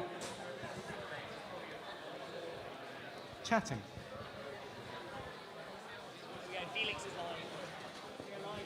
We're over to Felix in the booth. Hello. So we have Bert the Vert here. How do you think that fight went? It went first not that good, and then it did its thing. I'm happy with it. I was going to say at the beginning there, you were really struggling to get the weapon engagement, and he was kind of bullying around there. But then for the second half of that fight, it really turned it up, and once you got the first few hits in, broke the saw blade, were you pretty confident that you could keep that momentum going to the end? I hope that maybe he would also stay upside down, but it worked and it did its thing, and I'm happy that I finally got to hit the weapon and not be dead in 2 seconds. So. Well, that's absolutely brilliant. Too much damage, or just a little bit from the saw, or anything to worry about? There was some really nice, well, not nice, horrible noise coming from that saw at some points. Probably nicked like the forks, but I don't see anything else right now. I'll have to look soon. That all sounds pretty good. Can be a big round of applause for Bert the Vert. Now we have Rory with Slot Machine. Here we go again. Lots of noise, and at the start of that fight, the first half, like I was saying there, was absolutely brilliant. Did you hope to continue that momentum into the second half, or did you think it started to fade away potentially at that point? Well, I think it was all okay until the saw blade exploded. But obviously I've still got this issue of not being able to self-right, so it was kind of, it was over before it began. But my opponent was very good. I mean, they absolutely stayed on me, you know, once they got the upper hand. Like, they didn't let it go again. I say it was a brilliant performance, and they were very sportsmen to keep turning it over and stuff like that. Too much damage to worry about. I see lots of scuffs, nicks, and scrapes, especially down this side here and on the wheel guard. But anything that got you concerned during the fight, or were you thinking just keep it going, keep it going? I mean, most of the stuff on the outside of this I've got spares for, so it's not a huge issue. But yeah, it's mostly. I mean, obviously I need to replace the saw, right? But yeah, everything else is fine. That's an absolutely super performance. Can we get a big round of applause for Slot Machine?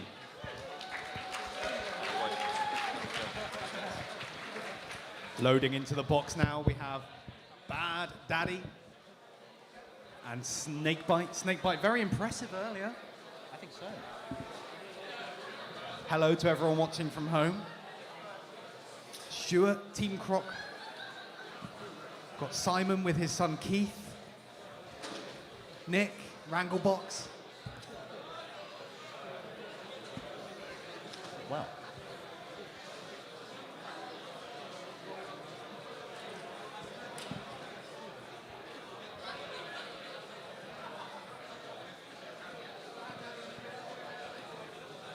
Bad Daddy heading into the red square. Snakebite in the blue. Robot ears, stand by. Trial by fire for Snakebite. 3, I was going to say 2, Bad Daddy, actually. 1. Begin. Bad Daddy spins up quickly. But also stops very quickly. Tentative.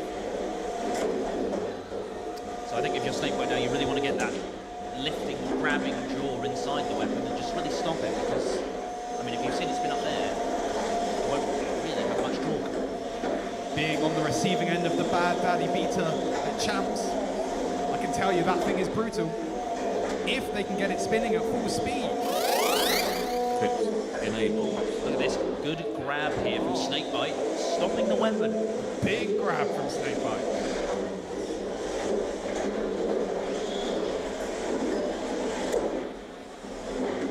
And the Bad Daddy weapon is trying, can it get fully going?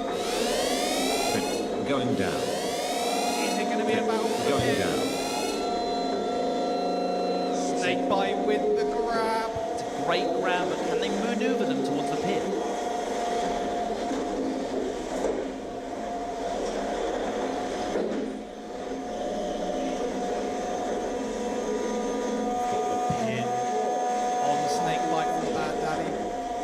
Releasing, trying to get that beater up to speed again, but it's just not happy.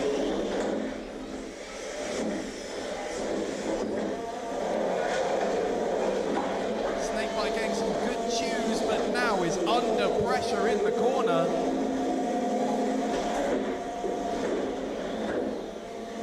Snakebite holding up to the veteran Roboteers here. But pinned in the corner there. Away they go again. Now, what can they do to get just like that with their weapon stuck in? 6. Last few seconds of the fight, it looks like it's going to go to the judges. 2, 1. Cease. Well, I would not want to judge that. I would be screwed to fight that, to judge that one. And talking of screws, bbb.gd/ACU. Thank you to our sponsors, ACU. It's really good. As someone who uses their screws regularly, I recommend them 10 out of 10. The judges would like to have a look at the robots to see what damage was done during that fight. So if we could get those robots out and up to the judges. Well, we're not experts. What do you think? Who do you think won? What That was your is such mind a going? tough match. They both got some great pins. Snakebite had the better kind of weapon operation. Bad Daddy just couldn't get it spinning. Yeah, I've got to agree with you there. I think weapon use, in my opinion, will go to Snakebite, really just utilizing the grabber. But I think drive at the end. Let's get those robots up to the Bad judges, please. Daddy. The judges would like to see Snakebite. They would like to see Bad Daddy. The judges want to take a look at your pieces. Yeah. I think my main concern would be that lack of spin up on Bad Daddy. Maybe a grub screw, which they could have bought from Aku. They could have. Something like that. Just no minimum order quantity. No minimum order. I might have to go buy some. No. The judges having a long, hard look at those machines right now. We'll go over to the interview booth to see what the Roboteers have to say themselves. Indeed. While the judges deliberate, we'll have a chat with the Roboteers. Snakebite, we'll start with you. Pretty good control that fight. You got a lot of grabs on the beat and managed to stop it a lot of times. Do you feel like control was in your favour, maybe even aggression? I think maybe, but they obviously got a few grabs as well throughout the fight, so we'll see. Too much damage on the robot? You're nervous the judges are going to find damage that's going to deduct you a lot of points, or are you pretty confident that you managed to come out mainly unscathed? I don't think I got that much damage, really. I couldn't see many on it, really. Yeah. Finally, are you confident about it going to the judges, or does that make you a little bit nervous about it? I'm not sure. I think it could go either way, to be honest. Well, it's an absolutely brilliant performance. Can we get a bit of a round of applause for Snakebite? Hello. It was a pretty good fight, lots of tussles back and forwards. A little bit of trouble spinning the weapon up consistently, but is that just a loose belt or something? I think so, yeah. You could hear the motor was still going inside, just wasn't spinning up, not gripping, so we'll have a look at that in a minute. And, yeah, well, other than that, we're happy with it. It was driving better than last time, so I think it's okay. We just need some, like, a little bit of work and it'd be good. Hi, Finley. Roboteers, stand by. Cheers, guys. We're in with the next fight. We'll get the judges' decision. 3. After this one, we've got AOB and Colt. 1. Begin. The pneumatic flipper versus that scary horizontal. All of that energy getting delivered straight into AOB. Colt, a brand new design for this competition, is looking vicious. Some of the biggest hits we've seen, absolutely shredding the front of AOB. And that's the link popped on AOB. Colt takes the victory there. A very relieved looking Joe Mitchell. Well, that was... I didn't have to say anything. It was a swift one. Colt, so stable, so smooth. Those big horizontals so often make such a racket, but that was... Nice and calm. Silent and deadly. And I also think if you're AOB, I think you might have gone in with a configuration that didn't quite suit the fight. It was all forks. And Lots of forks that are very easy to get peeled up. Yeah, and right at the start, you saw one get ripped off immediately, flung to the sides, and I think that's kind of it. It's a rough draw for AOB. One of the more unique robots here. We're going over to the interview booth now with Gav. Hello. I've returned from my lunch break, and we're now here with Colt. That was actually quite rude. You didn't even give him a chance, did you? Yeah, well, I just wanted to make sure. Didn't want to make any mistakes, so just clean and quick. I was playing around with the throttle a little bit. It's a new design, just to see kind of what hits hardest and where it's the most stable. But yeah, happy with that. Glad it worked still. Yeah, absolutely worked, and very efficient matchup as well. Is there a point as a Roboteer where you think your competitors had enough and you just stop the fight there? They can tap out. No mercy. No mercy. AOB, do you want to come on in? As we bring in AOB. I mean, let's just put this down for the camera to see. Can you walk us through the damage that you've seen on your robot? Oh, yeah, look, you can see all the forks have come off the front. It's all bent, isn't it? Like, oh dear, it's not going great. It's not going great. You've got a couple of spares, I imagine? Yeah, we've got a hammer. We'll knock that back into shape, I imagine. So that is unfortunately you out of the competition, but we have whiteboards later today. Is there anyone who you really want to fight out of the current roster? Oh, I haven't really thought about it yet, but like anybody who's up for it, yeah. Well, fantastic. It is a mangled robot. You didn't tap out. You let the fight continue. Is there a point where you almost considered it? No, not really. I just keep going until it goes. Maybe actually at the point that the link flew out. Then, right? Yeah. Well, fantastic stuff. That was your last competitive fight of the day. Everyone, give it a cheer for Any Other Business. And just to jump in quickly with a judge's decision from our previous match, Snakebite versus Bad Daddy. It was a split decision, and a very close split decision at that. Tom? Yeah, that was a super close fight. Split decision in favor of Snakebite. Snakebite taking the victory there. I imagine that weapon usage came into it quite a lot. Yes. Also, if you want your robots back, Snakebite and Bad Daddy. Loading in now, we have Wedge Against the Machine and Carbonated Beverage. Robot ears, stand by. 3, The familiar looking 2, Wedge Against the Machine. 1, begin. And the wild looking Carbonated Beverage with its bottles everywhere. If it can get in under Wedge Against the Machine, we will see the flip.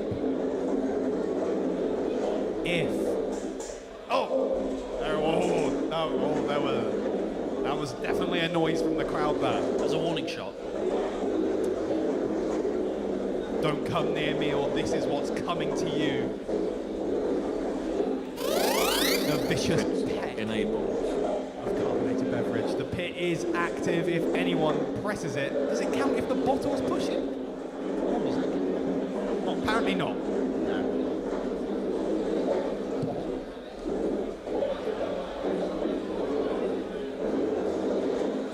Oh, a good lift from Wedge Against the Machine there on Carbonated Beverage. Using its pop bottles as a flail. Take that. Big hit. Oh, and another lift and grab. Well, I've got to say the ground game for Beetle. Wedge Against the Machine. Better. Some great lifts on Carbonated Beverage there. But a tentative match.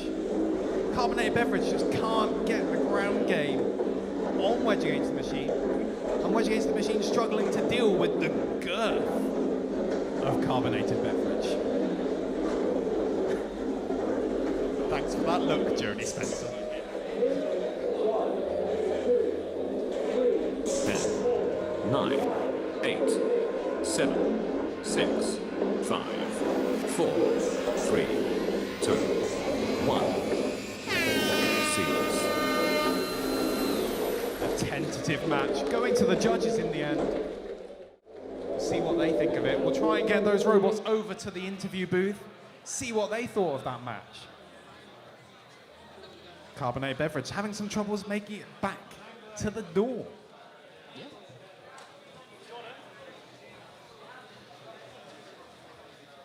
Our TV's turned off.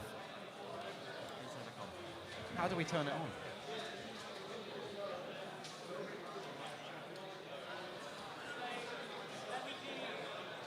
TV. How do we turn the TV on? Oh, no, you didn't get that. Okay.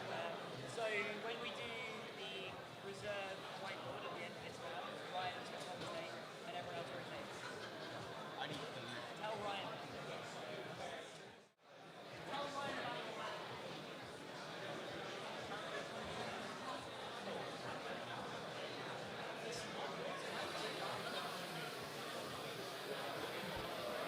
Getting those robots out. Can we get them over to the interview booth?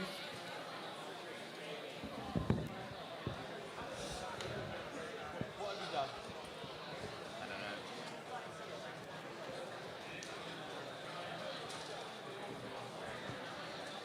Carbonated Beverage heading over to Gav now.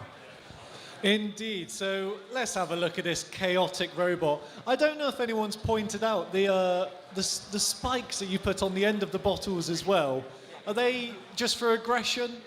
They're just so that I can pump it up. They just come with the valves. Oh, that is actually the valve. I didn't realise. So, oh, interesting. Okay, so why 2 bottles? Because it's used to have just the 1, if I'm correct. It's moved between 1 and 2. It can work fine with 1, but 2 is just in case one of them explodes.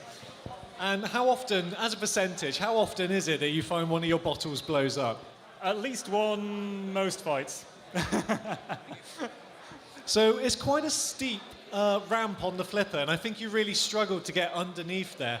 Was there anything that you could have done before the fight to maybe make it easier? I think I could have run a different flipper. The last flipper got damaged. This is my anti-vert flipper, which didn't work as well. But yeah, I think it was just like a difficult shape for me to get underneath. My forks are quite wide. It's a very narrow robot.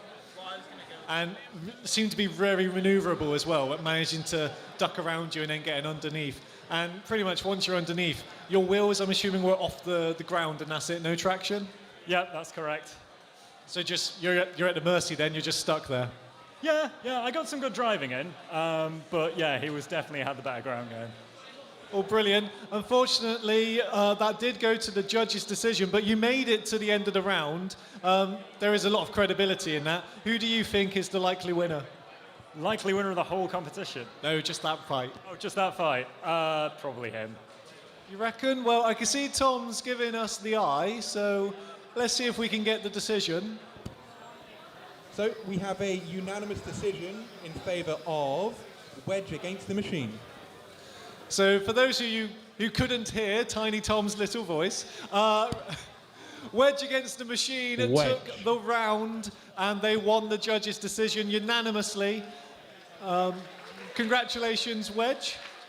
You are through to the knockout eliminations. Did you expect to win that fight?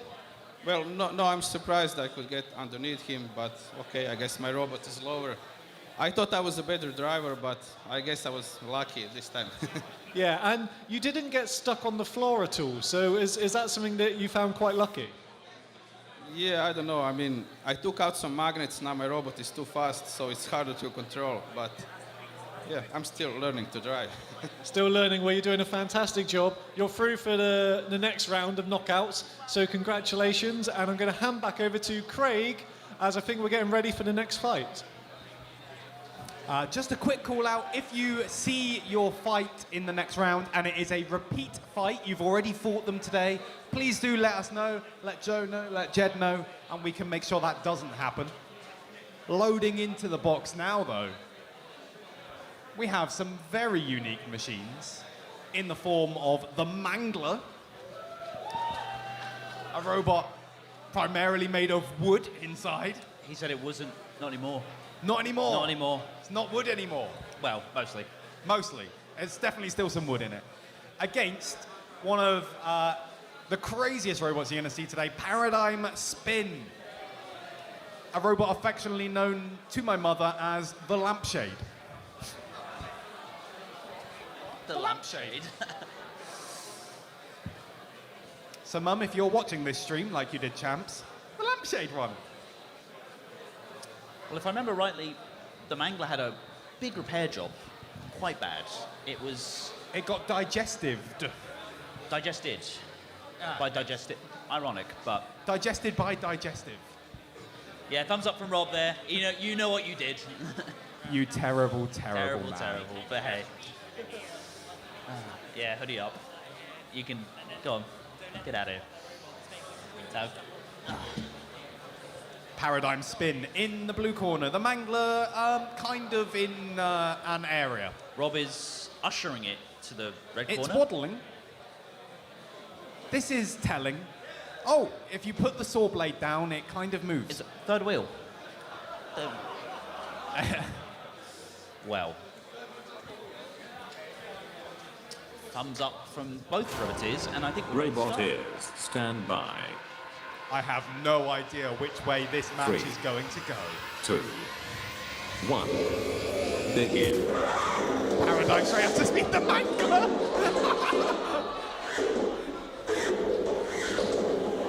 Here it goes. Mangler isn't going to speed. Poor Dave's not having a good time.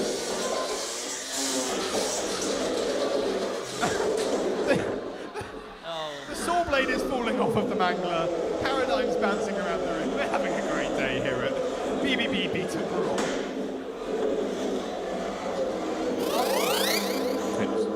That motor is spinning inside its mount. It's really unhappy. Oh, there is still movement in the Mangler. It's back, everyone. Oh. Hopes and prayers, hopes and prayers.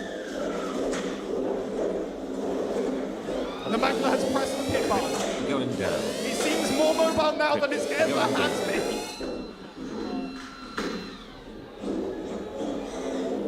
Mark and Paradigm playing this very gently now.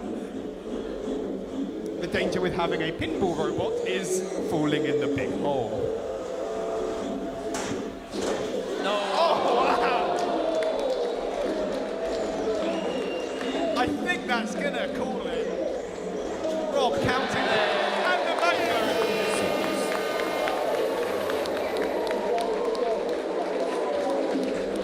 What a fantastic match.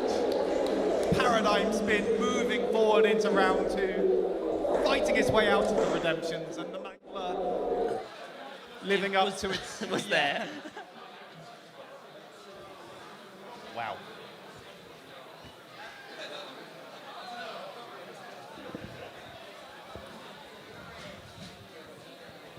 One of the biggest cheers in the room for that fight. Two fantastic robots. I just hope the Mangler's okay. It needs some love. Love, care, It needs some milk. Somebody get the Mangler some milk.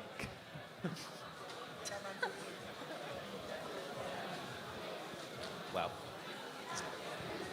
Jordan, do you reckon you can rebuild it?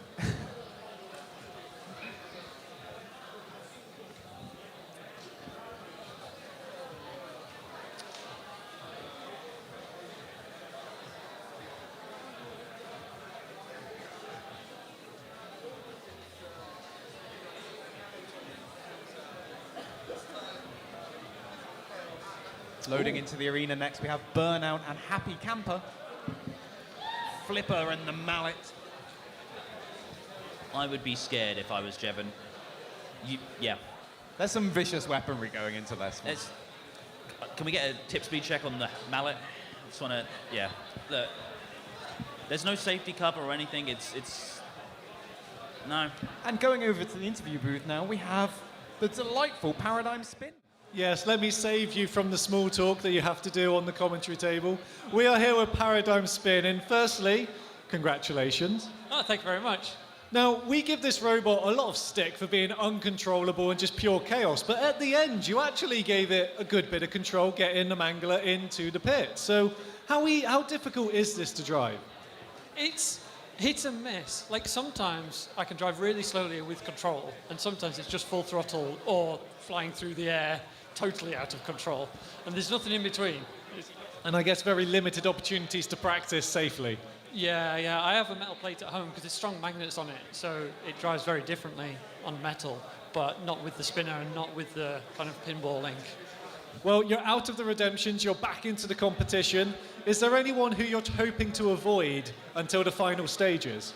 Well, I was hoping to avoid my kind of pit mate, teammate, Robert and Digestive, but I've heard that we might be paired next. Well, and that's going to be a very interesting fight, So, Paradigm Spin, everyone. They are back into the competition. And the Mangler becomes the mangled. Oh, my days. Look at the destruction. If we look on the camera, can you talk us through quickly what's broken? All of it. Actually, to be honest, electronics somehow surviving. That's all okay. Robot here. In its Stand debut, by. this robot literally caught fire because of the current that the motor draws. Of all the robots I so hate to cut typically short. we use this motor in featherweights, which is the next weight Begin. category. We are in with Happy Camper and Burnout now. Jevon, you've got to be worried about the mallets here. This is super dangerous. It seems to throw itself instead of the weapon. Huh. Burnout doesn't quite know what to do with this situation. Well, I did speak to Jevon before this fight, and he did say he wanted to have some fun, and I think he might have just got stuck under the wall, which might be the least fun he's going to have all day. Going down. Going down. And he's away. Burnout has been freed. That was some fantastic sportsmanship there from Happy Camper.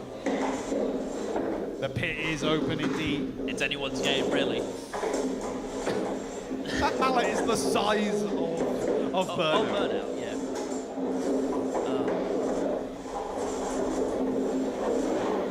Oh no. The weight of it almost pulling it over. Burnout here still confused. Befuddled by this device in front of it. What is this? Why is this? Is Happy Camper actually moving? There is no drive on Happy Camper. It's just been hitting the floor for a little while. No. Jevon, for goodness sake. The lift's out as well. It's Happy Camper's done. Wow. Of all the matches that we've seen today, that might be very close. That was one of them. We're going to go back to the interview booth now to see the Mangler again. Sorry, mate. Well, yeah, we haven't quite finished talking through the chaos and admiring sheerly the destruction. So talk us through the design of the robot, because we were just talking off camera there. It's a new robot for you. Yeah, so this made its debut at Subterranean Showdown. I have a tendency to make robots out of broken bits of power tools and anything that I can scavenge. So structurally, this is a total write-off. Electronically, it's fine. So I tend to cannibalize my old robots and make new robots out of it. So, circle of life. So what you're saying is it's only ugly on the outside, it's actually fully functioning on the inside? It's a right proper princess on the inside. Beautiful. Well, that is a real shame, but it's great to have you here. We didn't give you a proper cheers, so everyone, the Mangler! Very quickly, the first 3 audience members to make it up to the judges' table get to be judges for the next fight. Just saying. Run fast. Please remember to use your walking feet for safety reasons. We don't want any accidents on the way down. And please do not jump off the balcony. Some young people, come and be our judges for a fight. Here we go. I think we got a couple coming up now. So over into the interview booth, we do have Jevon, who we were talking off camera earlier today, and you said you desperately want to win a fight. Seems like your wish is granted. Yeah, I don't really know what happened with that one. It was a very strange win. It doesn't really feel like I've won, because I did very little and got stuck. I was very nicely freed by Happy Camper, but he has somehow done some damage to me. I've managed to break you could call it the stick that operates the flipper. It snapped in that fight. There was a small bit of HDPE, and I was wondering where it came from. It was from that. So I need to go and fashion a new one now. I was going to say, because you're back into the competition and you will be competing, who do you want to avoid? Who's your worst nightmare? Myself? I'm, I think, my worst nightmare, but there are some really nasty characters out there. Not even talking about the robots, it's the Roboteers that are the nasty characters, so... Oh, well, hopefully there's no trash talk as you're both at the arena fighting each other. Hopefully it's all within the arena and letting your robots do the talking. You're back in the competition. Congratulations and good luck fixing your robot. Thank you very much. It proves you could do anything if you're the BBB Beach Boys. Well, let's get Jevon out of here, because I want to talk to this fantastically wacky robot. What made you want to do this? I saw the mallet and I thought, no one's done that before. Let's give it a go. I mean, it's as simple as that sometimes, isn't it? Is there anything that you want to improve on this robot? So it turns out, when only the wheels and the mallet touch the floor, the chassis spins. A lesson in physics, really. So next time, smaller wheels, I think, or a longer chassis. But then you do run the risk of it running along the arena floor and potentially getting trapped, so you've got to weigh that up. I mean, it might be able to hit something if it does, though. Maybe. So Jevon mentioned that you freed him there. What was your thoughts going into that fight? I don't think it's very fun, to be honest, if people get stuck on the wall. So I figured I'd rather have the fight keep going. And that is fantastic sportsmanship, if ever I've seen it. Let's talk about the community a little bit. How long have you been a Roboteer? Couple of years now. Mostly doing ant weights, but the Beetles are getting there too. And for those who don't know, ant weights is the lower weight class category. How did you find it when you first started competing? Was everyone a friendly environment? Oh yeah, definitely. I started in university, and we got brought along to the first time they did this with University Bracket, I think. So that was a lot of fun.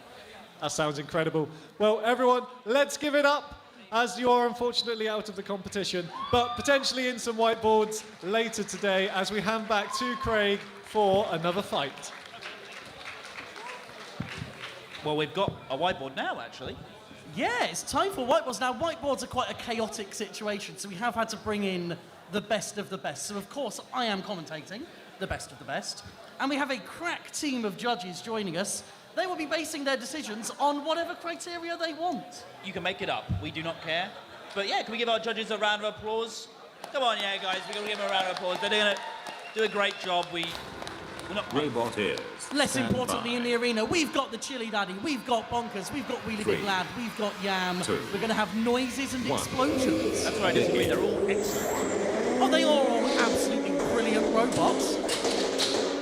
And where do we start with this? I think Chili Daddy there, doing whatever it does. I don't know, I'm lost for words. So we've got a big variety of weapon types in here. The Chili Daddy, the big horizontal, likely the most chaotic. Wheelie Big Lad will be looking to avoid the Chili Daddy probably beyond anyone else. And then Yam is in there, our resident crazy person Morgan is making our... Yam is really best suited to being an arena hazard. Yeah, I would call it that. But, well, who's alive, really? I think they're all kicking. Chili Daddy, a bit crippled on the drive. Yeah, the attrition of having 4 big spinners in the arena starts to show. Chili Daddy losing drive on one side. Still a very mobile and agile robot, even with that disadvantage. Bonkers goes flying. I think it lost a 4, or someone has. I think it might be Chili Daddy. But Yam's still in there. Wheelie Big Lad's still going. Slightly bent on the wheel, but I don't think that will bother him too much. Yam. That is some big damage to Yam. Yam is sad. The insides are outside. Morgan, that's not correct, to be honest. The inside should be on the inside. I think we might need to blur this in post. We can hire more audience members to do that, I think. We'll take the free labour. I'm not against it. So there will be a moment here for David at Marshall to check things over, probably remove Yam, I would imagine. Yeah, Morgan, what do you have to say for yourself? Nothing. He's focused on the situation. While we're here, the Chili Daddy was looking a little bit immobile there. I don't know if they'll stay in and try and get going. I think Jack wants to stay in. Jack's hoping we haven't noticed. Yeah, he's shushing us. We'll stay shut up for the entire fight. And I must say, Wheelie Big Lad, for a robot with big, vulnerable wheels, is in remarkably good condition right now. It's looking good. Its biggest enemy here, quite possibly, is the low wall. 52 seconds left on the fight, as per Marshall's information. Yeah. So a little over halfway through the chaos, it is now looking like a 1v1 situation, which might mean we can actually commentate on it properly. No. I do hope it goes to the judges, because then we can put our judges to use. Unlike you guys. I think we'll find a way to get this to the judges either way. Bonkers, and the judges may want to pay attention to this, depends on their criteria. Down a side of drive here, that rear right not facing the way it should. What's Chili Daddy doing in all this? But nothing. Chili And Daddy is out. suddenly, all is quiet in the arena. A silent... Wow. It's a double knockout then. How serendipitous. Putting them to use. Judges, we turn to you. You have an interesting decision to make. I don't know who's allowed. Bonkers and Wheelie Big Lads. Yeah, so I'm sure I'll be corrected by arena side if I'm wrong. You are making your decision between Bonkers and Wheelie Big Lad. Once again, you decide what your criteria are. I think they're... Oh, Chili Daddy? Okay, so Chili Daddy as well. So, a correction for the audience and for our judges. You are making a decision between all 3 robots in the arena. It could be the Chili Daddy. It could be Bonkers. It could be Wheelie Big Lad. I don't think it would be Chili Daddy. He did nothing.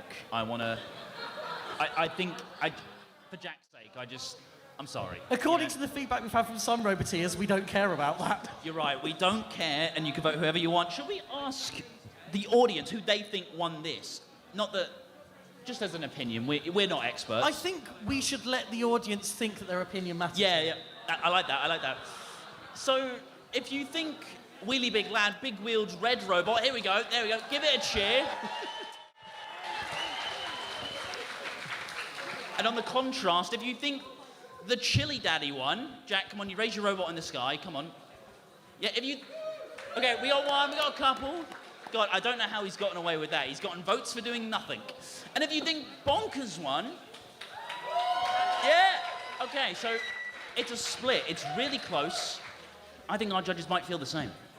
Yeah, and they might still go for the Chili Daddy, and I would respect it. I would be very upset, but at Jack, not necessarily anyone else. I don't think it'd be criminal. There's a big and cruel part of me that wants to see Jack do an interview to accept the win in that fight. You can just take the first place, Jack, if you win. Honestly, you would. Oh yeah, the trophies in front of us, the lovely trophies, they are for this whiteboard, not for the competition. That is true. We were being... Judges, you are looking over as though you have your decision. That mic's a bit bad. Come use this one. It's a better mic. Yeah, that mic sucks, I'm sorry. Our decision is Wheelie Big Lad. Wow.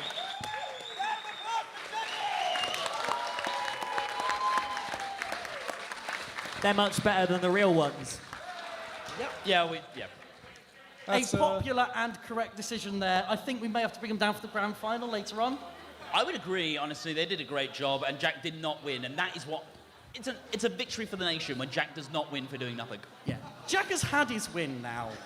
He is a very successful Roboteer. He is a competition winner with a lifter, which is not an easy thing to do. And of course, has therefore abandoned that. Nothing. That's the point. You did nothing. We must now hand over to Gav in the interview booth, who has a victorious Wheelie Big Lad in front of him. A classic hedge judge comment there. Let the audience think they have input.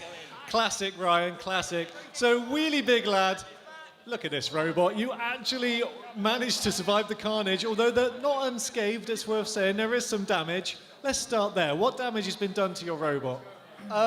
As you see, one of my wheels is very heavily damaged, but it's all right in this robot. I bring a stack of wheels to the competition. They're the armor. They can get damaged all day.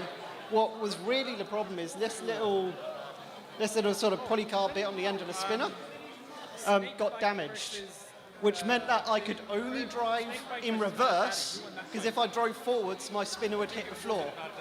So I had to, about halfway through that fight, I had to drive the entire thing backwards.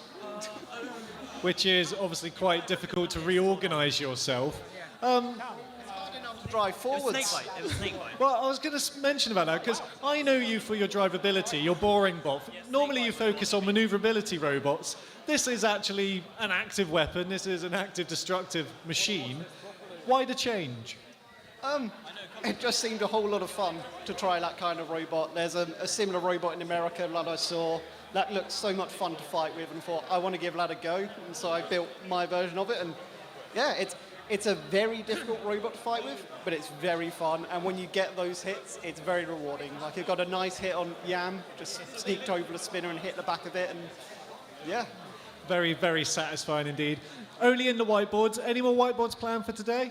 Hopefully, I should be able to fix it up. Stand by. All right, back over to the commentators. Okay, so we have our first of the round 32 fights coming up 1. here. We have Begin. we have Fish in here against the lifter robot of Doorstop, I want to say. Oh no, was it Doorstop? Apologies, yes.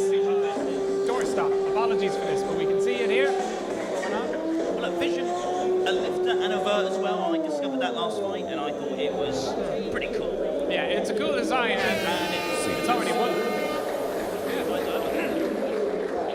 Very, I mean, that is an example of a fight, I think, ending before it's even started, which is unfortunate, but very, very good performance from Fishin. We might need to be sacked after that. We didn't. Yeah, we were completely caught with our pants down here, let's be honest. But hey.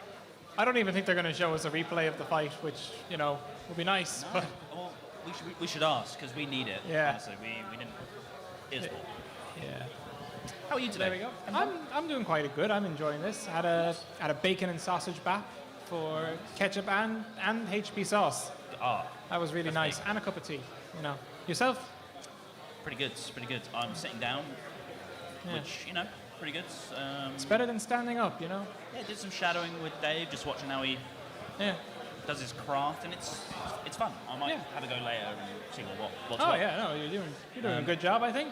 Yeah, I mean, I might see if I can run in and do an interview. Maybe I don't really know. Yeah, honestly, like it's not too much. They're just unloading now. If you run very quickly out of frame, you could probably make it. Honestly. My legs really hurt. Oh right, yeah, of So- course. The sitting, I forgot. Yeah. Last night. Oh, here we go. We have the replay. Oh, here we go. On the replay. So good push. Pushing a charge, a miss there. Some aggression there from Doorstop, And which then just it might have died on its own. Just died, yeah. That's a real shame. Oh. Nobody likes that when a robot dies on their own accords. Yeah, I mean. Unless it's funny. True. That was not. It's very funny. No. Gabriel. I mean, to be fair, all of these fights, you know, every robot going in, like, there's a huge amount of stuff you have to keep in mind with these robots. Don't forget but this, yeah. we might, sorry to cut you short, but we might have the greatest robots lining up into the arena right now. Oh. It's the snake. Oh my goodness, this will be very exciting. Well, first to your interview bit right now. Okay, I'm down here with Doorstop from Bristol University. I missed that fight entirely, so tell me what happened. It was a pretty short one, unfortunately. They didn't look at the signs on our robot. It is very fragile, so... Basically, this little camera, this thing is the only thing that's left of our safety circuit. Did the link get shredded by any chance? Precision strike down here. That is beautiful, to be fair. Look at that slice straight down there. Fission bringing it and absolutely shredding that link. Sorry to hear you guys are out, but will we see you for some whiteboards perhaps later on? We're really looking forward to whiteboarding our teammates. Absolutely. Let's see a Bristol match. Let's do this. Doorstop. And let's bring Fission in here real quick. It worked. It did. I screwed the wheels on and glued them on. The wheels have been glued on, I hope, to the shafts and not to the body. Yeah, to the shafts, don't worry. It actually worked. I'm really proud. Wranglebox ESCs like Will, working absolutely amazingly. Just no complaints so far. Just shredding things. Well, amazing work. We'll see you in the next round. Fission. Robot Okay, here. and we have our next Stand fight by. loaded up in here just as well. Can we also get Ava O2, Discombobulator, Mother Loader, and Propane to the table? But now, One. it's Snake Begin. versus... Electromechanical combat device. I'm not saying that. You can have that one. I am happy to do that. We can see the two horizontals meeting together. Electromechanical combat device seems to be struggling. But I think the spinner might be down. I don't see any motion out of it, but Snake, full of life. Yeah, I mean, Reptile Dysfunction has an option between revert and horizontal. They've gone for the horizontal this round. Seems to be paying off pretty well for them. They may have sniped the belt on electromechanical combat device right there. So, orbiting. Will either of these two go for the pit, I wonder? EDC, I think, needs to harness its inner Snake Wrangler here and get control of the fight. Going down. Going down. Yeah, I mean, electromechanical combat device has motion, but let's be honest, it's no Steve Irwin here at the moment.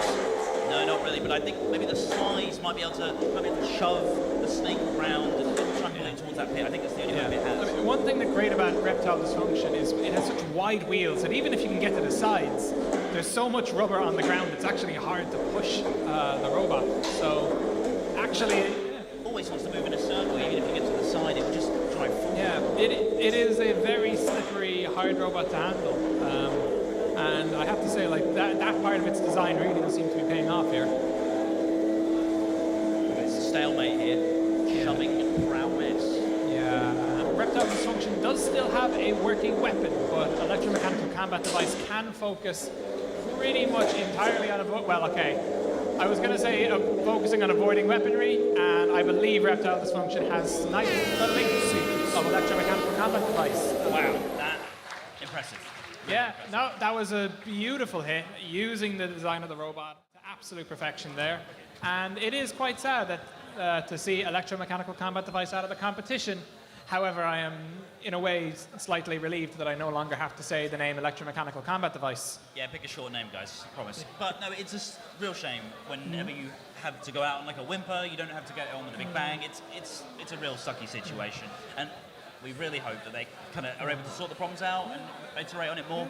I think there's a lot of power in that weapon. It just needs to be able to deliver more than one hit, which is, you know, all of these hits, all of the big impacts you see from these spinners, all of that force is also going through the spinner themselves, the actual bot delivering it. So it's very hard to make a robot that can basically, you know, is strong enough to deal with what it's dishing out. A lot of these spinners are the equivalent of a boxer, you know, breaking their fate hand by punching, you know, a brick wall occasionally. So it's a very, very delicate balance to get right. Yeah. Well, I was going to say, even getting a robot into the arena, it's a great job from them. So yeah, we hope to see them back and with a better robot. Yeah. Indeed. So we will be bringing them over to the interview booth in just a quick second. The next fight after this will be Groundbreaker versus CDG. It's not a bad one. That should be a fun fight. I'm very much looking forward to that. Hopefully, CDG will still have its wheels, because that has fallen off, I think, in I want to say every fight, just because I know Gabriel, and I would like to just slap him a little. He's over there. Yeah, I think that is an individual in need of some very, very high quality fasteners, like the kind that you can find at ACU, BBB.GD/ACU. That's ACCU. It's 2 C's. We don't get commission for this unless they'd like to give it to us. I'm getting nothing for this. This is just right. Yeah. And we're going to go over to Craig for an interview. Craig, there we go. Tell us what's up. So I'm here with Electromechanical Combat Device, still my least favourite name of the entire competition. It's the last time you'll have to say it today, so you're all right. Unless you're back for whiteboards later. I mean, is it fixable? What happened? Well, if you lift it up and see, I mean, if you can see the back, the link kind of broke off. Sorry, Stephen. This wall here came out, and our receiver got hit, and then our Beck got knocked off the receiver. So you can just see the inside of it. So it lost all power. It's an unfortunate way to go. How come the weapon wasn't up? Well, I'm guessing we haven't opened it up yet, but it's going to be the same issue as the last time when it kind of melted the pulley. So, yeah, it happened. That happened last year as well with a PLA pulley. We switched it to TPU and it melted again. Woohoo. Metal next time. Well, we hope to see you next time, guys. Electromechanical Combat Device. And let's give a big cheer for Snake wherever Snake is. Snake Deep Run, let's go. Quick call out to the Roboteers. There is tape at the arena, roller tape. We've got a red one and a white one. If that was yours, come get it, because I'll eat it. You'll eat it? Yeah. Okay, well, there you go. Might go get lunch in a second, so. Roboteers, stand Ladies by. and gentlemen, now, here we have 3, 2, 1. Begin. So here we are with the horizontal spinner of CDG versus the vertical spinner of Groundbreaker, around 32. You see Groundbreaker starting to get doing a bit better from the impacts here. CDG may be struggling with driving one side, but the wheel hasn't fallen off. And we can see here, slowly something has fallen off there. One of the forks from Groundbreaker. Both weapons still tearing chunks out of each other. Really, really impressive. So Groundbreaker's tapped out. That's it. There we have it. The emergency link came loose, and that was the end of the game. I mean, we know it all too well. As soon as that emergency link is flung to the side, your robot is immobilized. There we go. Okay, some very quick heads up for the Roboteers. All of the round of 32 fights that you see on the system are locked in now. So there's, whenever we're sorting out for the round of 32 or whenever the event is, sometimes the generation system will give repeats, and no one here wants that. So we've got the finalized one. What you see on your phone is what you are going to get. So that means that we need Whirlpool versus Guinness, Jackhammer versus Grabby, Eva O2 versus Discombobulator, and Motherloader versus Propane. Roboteers, if your robot was called, make your way to the ready tables. That one has happened, yes. It still needs to refresh, unfortunately. Okay. There we go, yeah, and as always... CDG. Yeah, we have... Come on in, come on in, come on in. How was that for you? Surprisingly good. It's worked better in that fight than any of the others I've done. Spinner kept spinning. The same wheel got shredded even more, so that's gone. I need more hot glue. I was going to say, let's just get that down so people can see this. You have made the wheel out of hot glue. Yep, the PU went because, it was a bit fragile, it turns out. And the rest of it's peeled away, so I filled in the small bit with hot glue, and now the rest of it's gone. So more hot glue needed. Hopefully it still rolls and drives well, but, I say well, as well as it will drive. And yeah, hopefully it keeps working, fingers crossed. So fingers crossed for CDG. We will see you in the next round. Congratulations.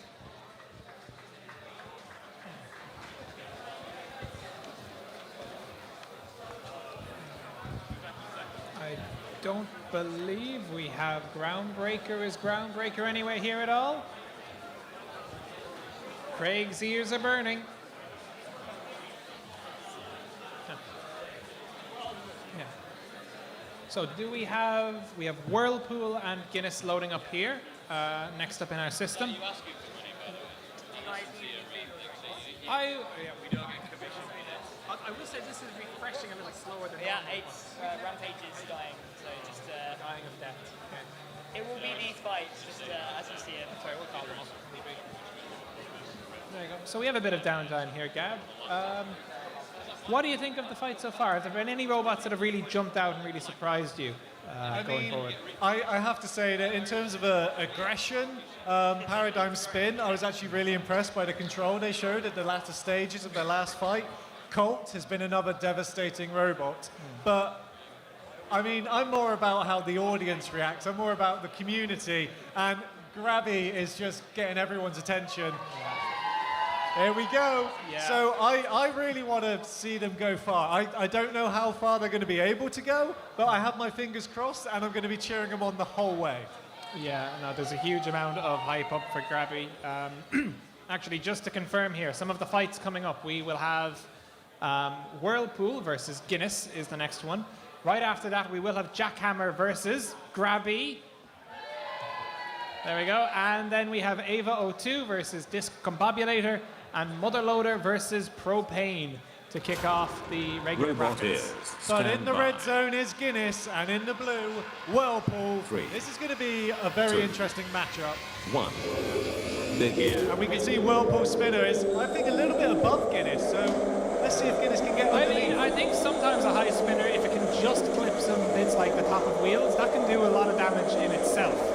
But Guinness needs to keep attacking Whirlpool in ways where that spinner is not coming into contact. Yeah, but Guinness has now lost one of the treads on their wheel, so they are now a free-wheel wagon, and I think we now have a pin underway in the blue corner. Yeah, one thing I would say an advantage with Guinness is because Whirlpool is a high weapon, Guinness can afford to run forks. A lot of times you can't really run forks in a fight like this, but it has to be said, Whirlpool is looking a bit punch-drunk here. It's up to speed again. We see Guinness there is very much deciding to attack from the side because that means they don't get as close to that spinning blade. It's very tactical driving from Guinness as their wheel now does fall off. It's gone through Going here down. now. Guinness is hoping to sink this one pretty soon. Going down.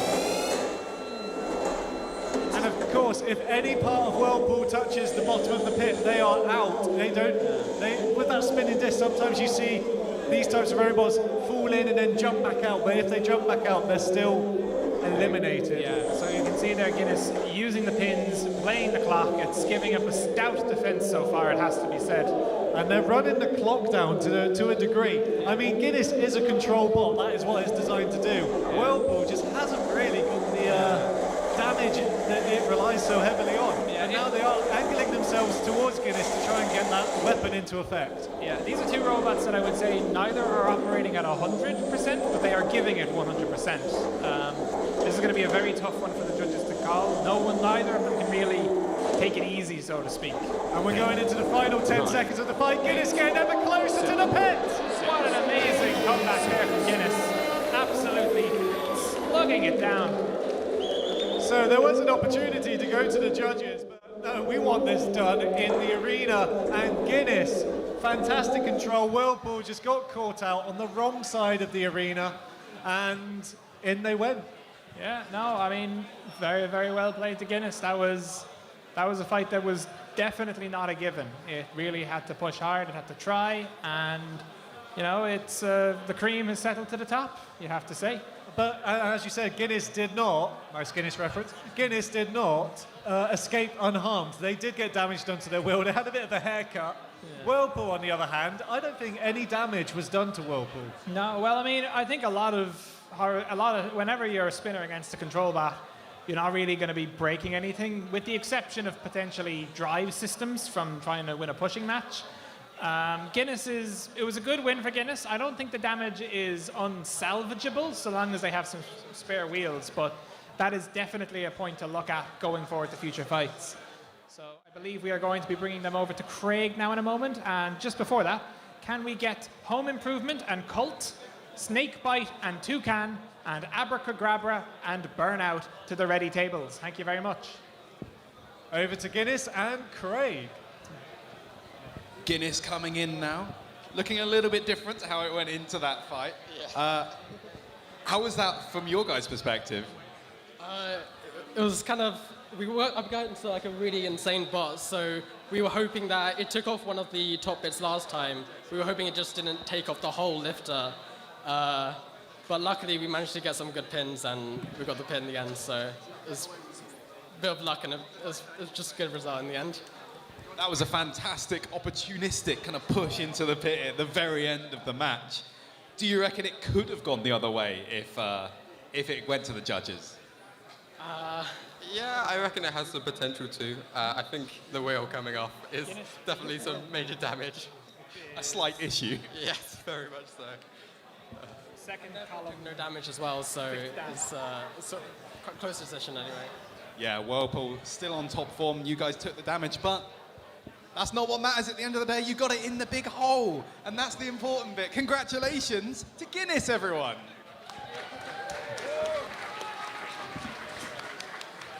Whirlpool, bring it in, bring it in. I know. It was still just a little bit too high. Yeah, I know.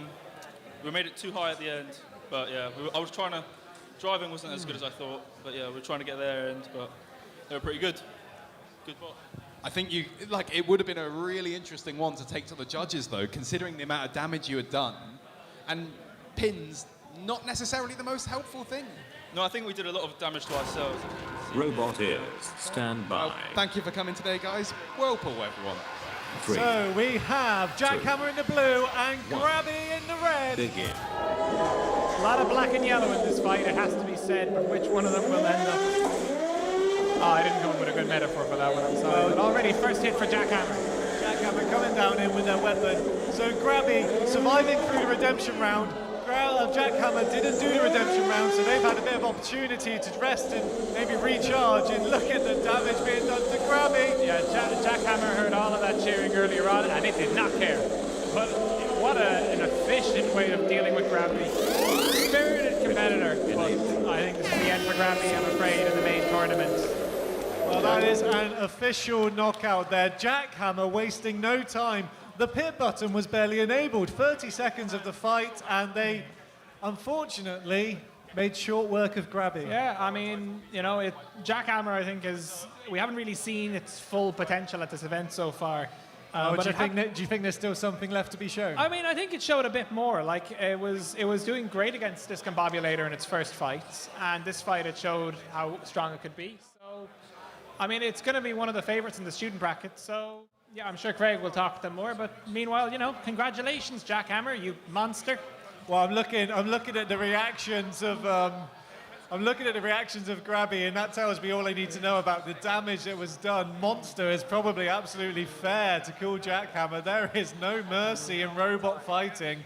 I think an apology is in order, don't you? Listen, that's up to Craig to force, which he probably will, quite frankly. Oh, he's giving the thumbs up. He is out for blood. Well, let's see if we can get them into the interview booth. It would be wonderful to talk to them. They are a crowd favourite. So, ladies and gentlemen, over to Craig with Grabby. And biggest cheer of the day, everyone, for Grabby. We will do that. Oh, yeah, no worries. That makes sense. Now, Reese told me that he didn't want to come out of that looking like a bad guy. Do you think he's a bad guy? Yes. Do we all agree that the Jackhammer team from Cardiff University are bad people? Boo! We don't mean it. We love them, really. Guys, poor Grabby, what happened to it? Well, Jackhammer was just such good competition. We just couldn't take it. They're a vicious machine, aren't they? Yes. Well done, Grabby. It's so fantastic seeing you guys back here again. Biggest cheer of the day yet again for our youngest competitors with Grabby. Well done, guys.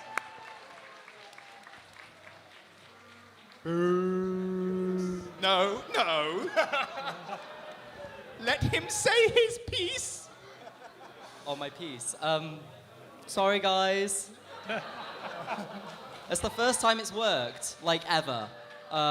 This design has been kind of going for a while. This is like the third iteration of it, and we finally span the weapon up and hit something. So we're happy with that. We're just sad that it killed Grabby, yeah. I would have loved to, kill someone else with it, but maybe I can get a chance to do that in the rest of the competition. It's been a long time coming getting this weapon working, so it's fantastic to see it going. Now, you've got to fight in Grabby's honor. Yeah, we're doing it for the black and yellow. Like, we're gonna get it for them. Black and yellow crew, give it up, everyone, for Jackhammer. Folks, you are not going to want to miss this one. We have two of the scariest hammer saws coming up here. Discombobulator and Ava 02. It's going to be a fantastic fight. Both coming out fast, a little bit of a dodge and a pirouette, but now Discombobulator getting the better of the exchanges. Ava now back under control. Let's see if they can make up. Yeah, both of these very, very well matched against each other. Have ground scraping forks, have the hammer saw. You'd say Discombobulator probably has a bit more power, but Ava has probably a better design for controlling a match. Well, I think we've seen the power so far, but now Eva getting into this fight, they're controlling a bit better. This is what they need to do. They need to disengage with that weapon of Discombobulator. And look at that now, we've got Will rolling around. I think that's come off a Discombobulator. Yeah, I mean, both of the two machines are definitely injured from all of this. I mean, you can already see nothing seems to be impacted too much in Ava at the moment. Well, Eva, they're having a pin up against the wall. They're getting those judges' points, and again, they've gone back for another point. And Discombobulator missed there, but they almost got the hit. But I think something has flown out. I think we might start to have a count out here. Ava's done it. Ava has actually disabled Discombobulator. Absolutely phenomenal work there. That was a fantastic fight. And you can see it now that the robots have moved apart. You can see the emergency link that has been pulled out of Discombobulator. Was that something that Eva done, or Discombobulator just yank it out themselves? I think it was probably a combination of the two factors. I think Ava was going for a lot of those top heavy hits, and ultimately, if you do have any part of a link exposed, it will always be vulnerable. You can. Well, we're watching the replay, so maybe we can see the point where it happened, because we can see Eva does hit down into the top of Discombobulator, and that's when Discombobulator falls to bits, but they're still active at this point. Yeah, you can see there. I mean, Eva, it was never spinning up the weapon until it had Discombobulator static. Discombobulator kept the weapon on constantly, and that meant that it was always a bit harder to drive around. Yeah, you can see it right there. It was just... So that to me was actually Discombobulator hitting into the floor, and that's when it came loose. I think Eva was disengaged from Discombobulator at the point of impact. So potentially a self-elimination, but that just shows the amount of power in these weapons. Yeah, I mean, Discombobulator, I think it's really shown itself as a scary robot. Like, teams will be wary of it going into future tournaments.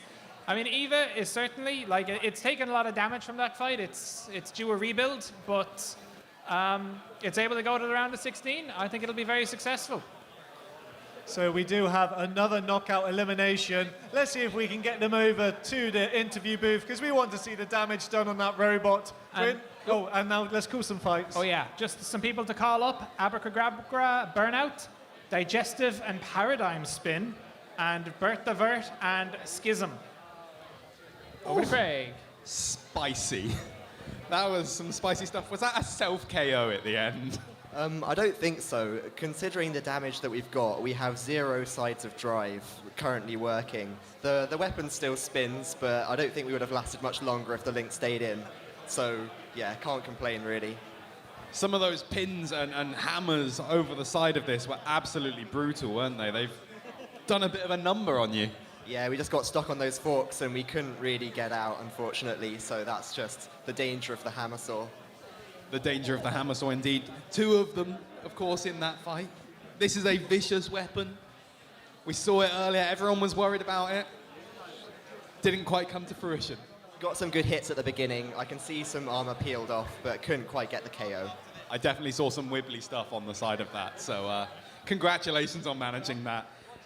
Let's have a massive cheer, everyone, for Discombobulator. Eva. A very experienced uni-roboteer at this point. You did very well at Champs. Do you think it's going to continue that way?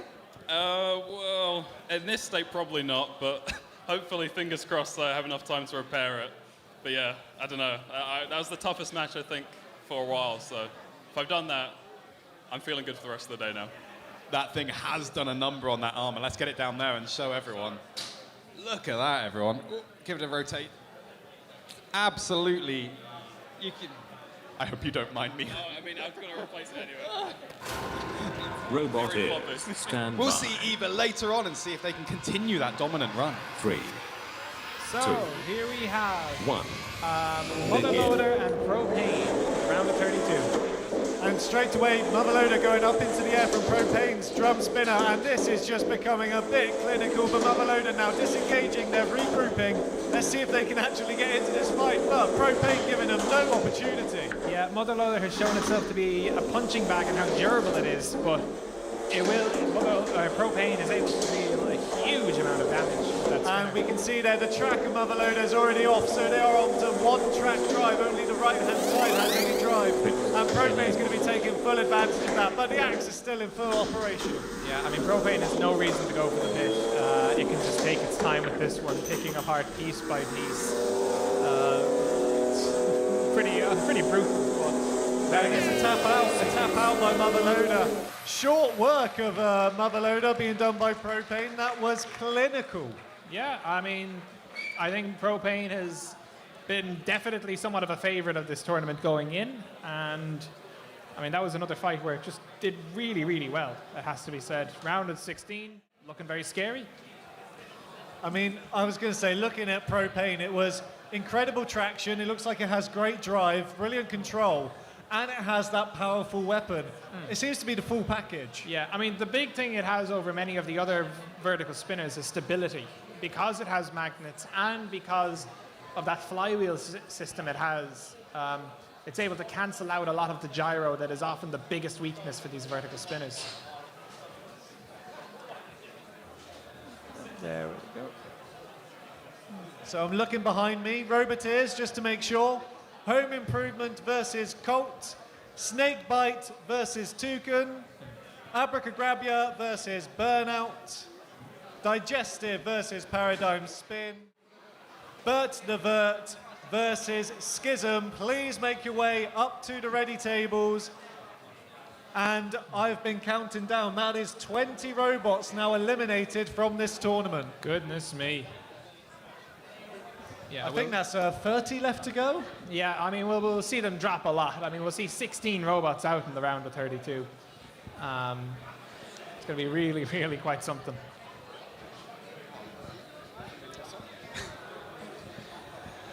I'm here in the interview booth with Harry, and Harry, you immediately walked over, and the first thing you said was a familiar sight. Mother Loader with a track half off. At least it's just the one. Fair. Was that a tap? Well, no, the link was out, but... Oh, I didn't see, sorry. It's a bit academic. There's the link door. Oh! That's the bit that holds the link in. When that's on the robot's off. Well, Mother Loader's always such a cool robot to see. He's the only tracked robot here today. And, you know me. Maybe there is a reason, but also, I think we want to encourage those cool robots, right? The ones that are a little bit different. So, it's one of my favorite robots here, and I really hope you bring it back more times, again, forever. Mother Loader, everyone. And Andy with propane.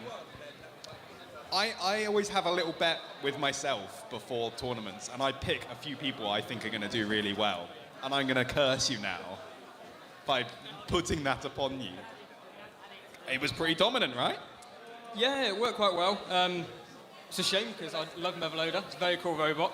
Much more unique than mine, really. A bit less tryhard. But, yeah, it did its job. And on to the next one. Hopefully it's charged the battery. Good to go again. Good stuff. And it looks like we're ready to load into our next fight. So, propane, everyone. We will see in the round of 16. Thank you very much. So, we have a vertical spinner here in Home Improvement, and we have the horizontal spinner of Colt. So this is all going to be who can get their spinner engaged. I think Colt is going to be the better prepared. But let's see, Home Improvement. Never count out Home Improvement as it comes charging out. Oh my goodness! Devastation! I think that's it. That was it. Oh, the guts are all out. Well, that was fast. Never before have I been proven so wrong so quickly. Yeah. I thought that Colt would have the advantage going in there. I was looking at Home Improvement and I couldn't really see an active way for them to get their spinner engaged, but they charged in with such force that they lifted Colt up, and well, that was it. Where? It seems as if the first rush, Colt may have been able to get around Home Improvement, and then Home Improvement just ejected the battery. We can see it there. Dave holding the very battery. Carefully holding the LiPo battery. In one piece, fortunately, but it is meant to be typically inside the robot. That is a bit of a design flaw, I would say. Well, I'm looking at the carnage. There's so much we can see the replay shrapnel, here now. so many wires being destroyed. Everyone, put your attention to the screen. Watch this replay because it was over in a matter of Gets seconds. around and then just a hit on the side. That was it. Actually, hold on. I think I see what happened. I think what happened, it got hit up. And it seems as if Colt's weapon deflected into itself and basically it threw up its own guts, essentially. Oh, fantastic work, Stephen, getting another replay there for us to look at. Look at the damage. There's just so much carnage and so many wires. I mean, all of that should be neatly tucked away inside the carcass, inside the chassis. Let's go to Craig. I want to get a closer look at these robots. My goodness, that was swift. Swift and decisive from Home Improvement there. Joe is arranging the pieces of Colt across the table. There was some damage. I've lost a wheel. Oh no! It's kind of stiffened up the drive as well. I would have had trouble, but... Oh my goodness, that's so much damage. I can't even quantify that with any other imagery. No, I can't either. I mean, yeah. That was shocking to me. Absolutely shocking. I had no idea that was going to happen at all. I thought I was done for. So... It was always going to be a big hit, right? Absolutely, yeah. Yeah, I cannot believe what just happened. Oh, yeah, put the locking bar in. Yeah, that's better. Just so it doesn't spin up or anything, you know. Wow, that's probably the best hit I've ever had. Well, congratulations on that. Moving forward to the round of 16, Home Improvement, everybody. I need to have a little bit of a chat with Joe. You've been working so hard on this, Joe. Well, it's definitely a way to lose. I guess you'd rather lose that way than... Actually, well... Are you taking that back? Realization in my head. Yeah. The robot was very close to the weight limit, so there was some compromises made potentially to keep the bottom plate in, but it did, to be fair, rip out 4 screws and split the base plate. So I think even if there was more screws, I think it was a pretty big hit. It happened so quickly though. Didn't realize he got behind me, and next thing I know, detonation. Yeah, the outsides, the insides, they became the outsides. Useful test data though for the next one, right? Not really. That's more just a bit of a sad one, but rapid disassembly. Yeah, I don't have to take it apart on the way home now, so we're all good.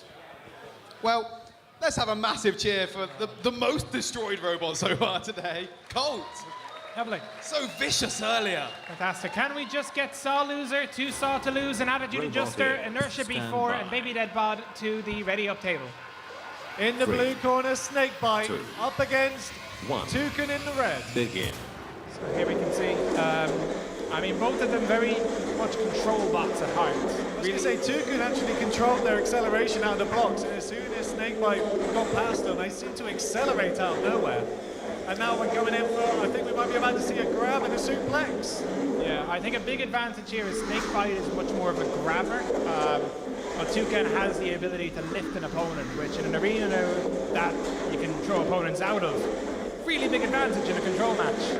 Well, that's what I thought we were about to see. I thought we were about to see Toucan get underneath Snakebite, position themselves, and then try and suplex Snakebite into the Uta zone, but that didn't quite happen. Clearly, there might be a game plan, as we're now seeing the suplex. There we go, beautiful suplex. Now, Snakebite can self-right. Good points for the judges, but Toucan will need to re-engage. They do have them vulnerable. And that was another great suplex. Staying away from the pit area is both of them. The Snakebite, I think, that is what they're relying on, because they don't suplex. That's not how they win matches. Yeah, this is a real, I mean, I would say the momentum is with Toucan, but anything can change here. Especially with really fast robots like both of these. I was going to say, yeah, the grip and traction that these robots have is incredible. But Snakebite is trying their best to get into this fight. They need to open their jaws first. And now they're both entangled, but Toucan getting the better of it. Beautiful. It's doing great, and oh goodness me, that weapon is not working on Snakebite anymore. The countdown has begun. 3, 2, 1. Toucan is the winner. I mean, what else can you say except that was a textbook win for a grappler robot. Just, you know, Toucan kept the control the entire time. They had the speed, they had the grip, they had the weaponry. Snakebite was doing a really, really good fight, but this was, you know, Toucan operating at full beans. Really, really impressive performance. And Snakebite did need to go through the redemption rounds to get there, whereas Toucan, so far, that's a pretty much clean sweep for them. Roboteers, just to say, Digestive versus Paradigm Spin, Bert the Vert versus Schism, and then Roboteers to come to the ready tables, Saw Loser, 2 Saw 2 Lose, versus Attitude Adjuster, and then Inertia B4 versus Baby Dead Bod. Please make your way to the ready tables, and if you have not yet done a whiteboard and you would like to, please talk to Joe, as we still have a couple of whiteboards that we can organize. Yeah, so just for reference, Joe is on the stage at the moment, and I'm sure he will appreciate it. Oh, non-spinners. He's going to take some spinners, but he's also going to take non-spinners. So a lot of these whiteboard matches, we will have some spinner matches, and then matches without spinners. So this gives people a chance to drive a put robots that they may not necessarily want to be detonated in 2 hits. We love both kinds of fights, really.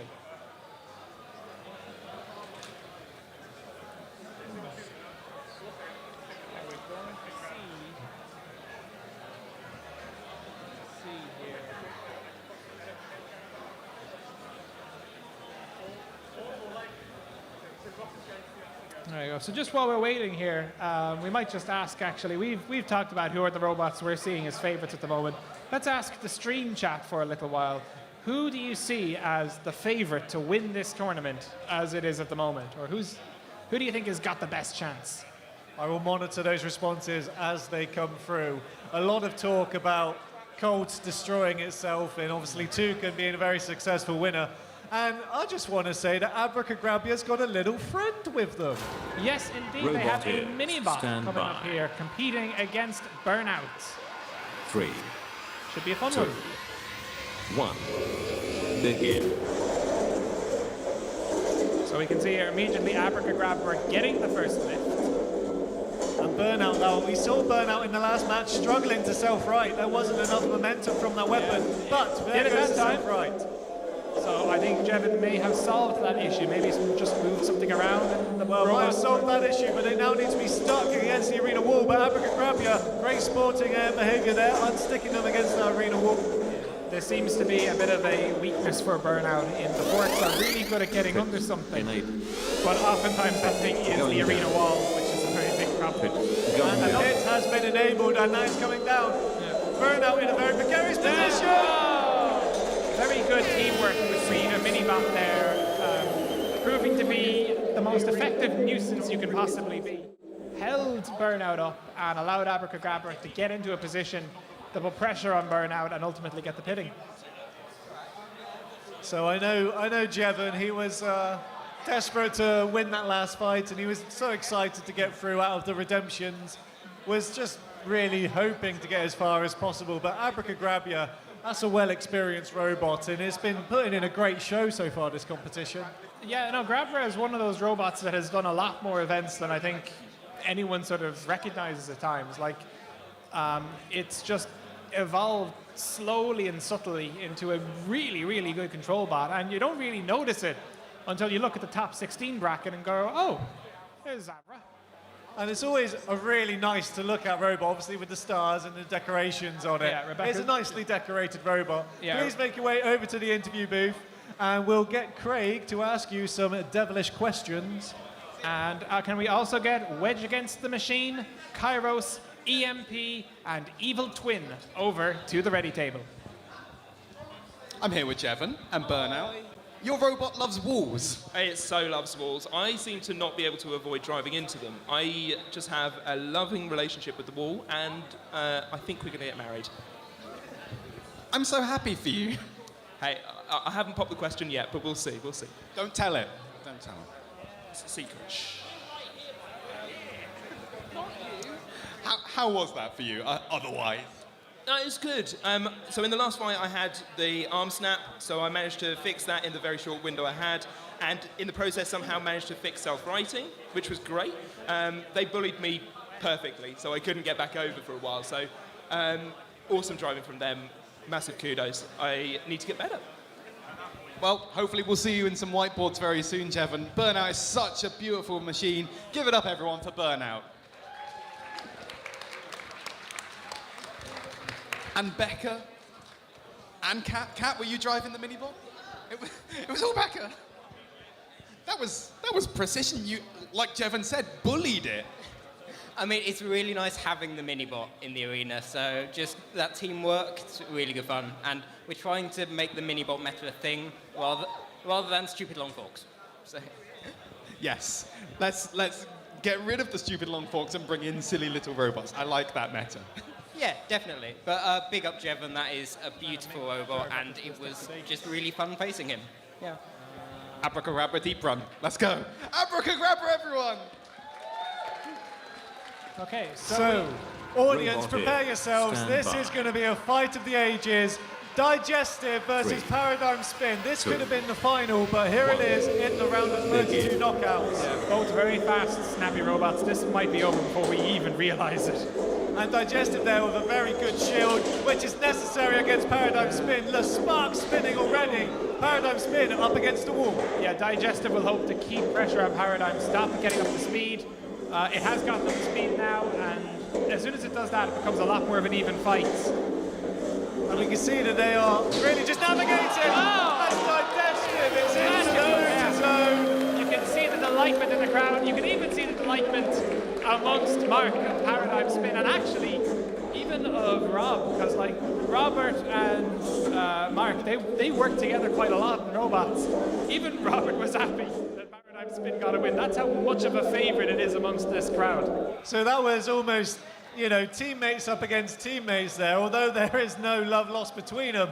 And you can see Digestive watching the replay now. Paradigm Spin, we always say, a bit out of control, but they managed to get some impressive hits in this round of competitions, and they've been showing some great control. Yeah, I mean, it's a very sticky robot because of all the magnets it has at the bottom of it. So it's why it has this sort of start-stop momentum, but you really need, because, you know, otherwise you'd be flying around all over the place. Like, as Paradigm Spin already does that, it would be even worse without the magnets. But to keep a robot like that, deliver a hit, get back on wheels, get up to speed, it's a lot of stuff to juggle, but Mark has really gotten it nailed in, and it was somewhat of a fortunate hit, but it was a perfectly timed one. It was one that was absolutely earned, and Paradigm Spin moves on. So we go now to Craig.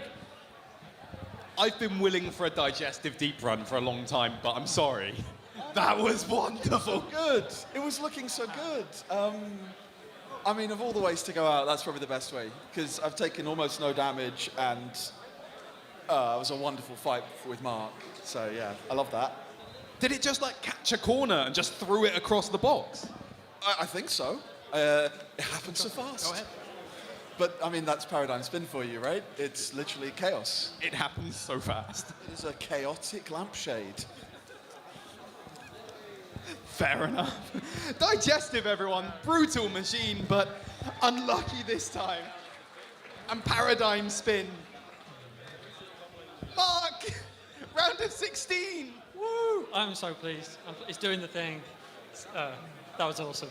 That was so cool. I'm just buzzing. It's the adrenaline from that fight. That was...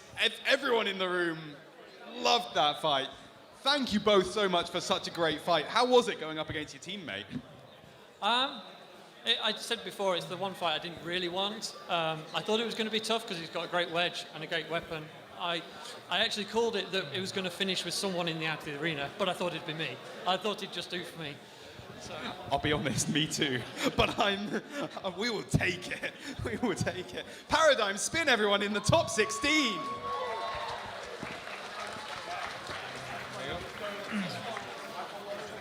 There you go. So we are rapidly going through the top 32 now at this point. I'll just get some calls for a spinner whiteboard coming up. So can we have Meanie Mouse, Gruyere, Exposure, and Killjoy up to the ready table?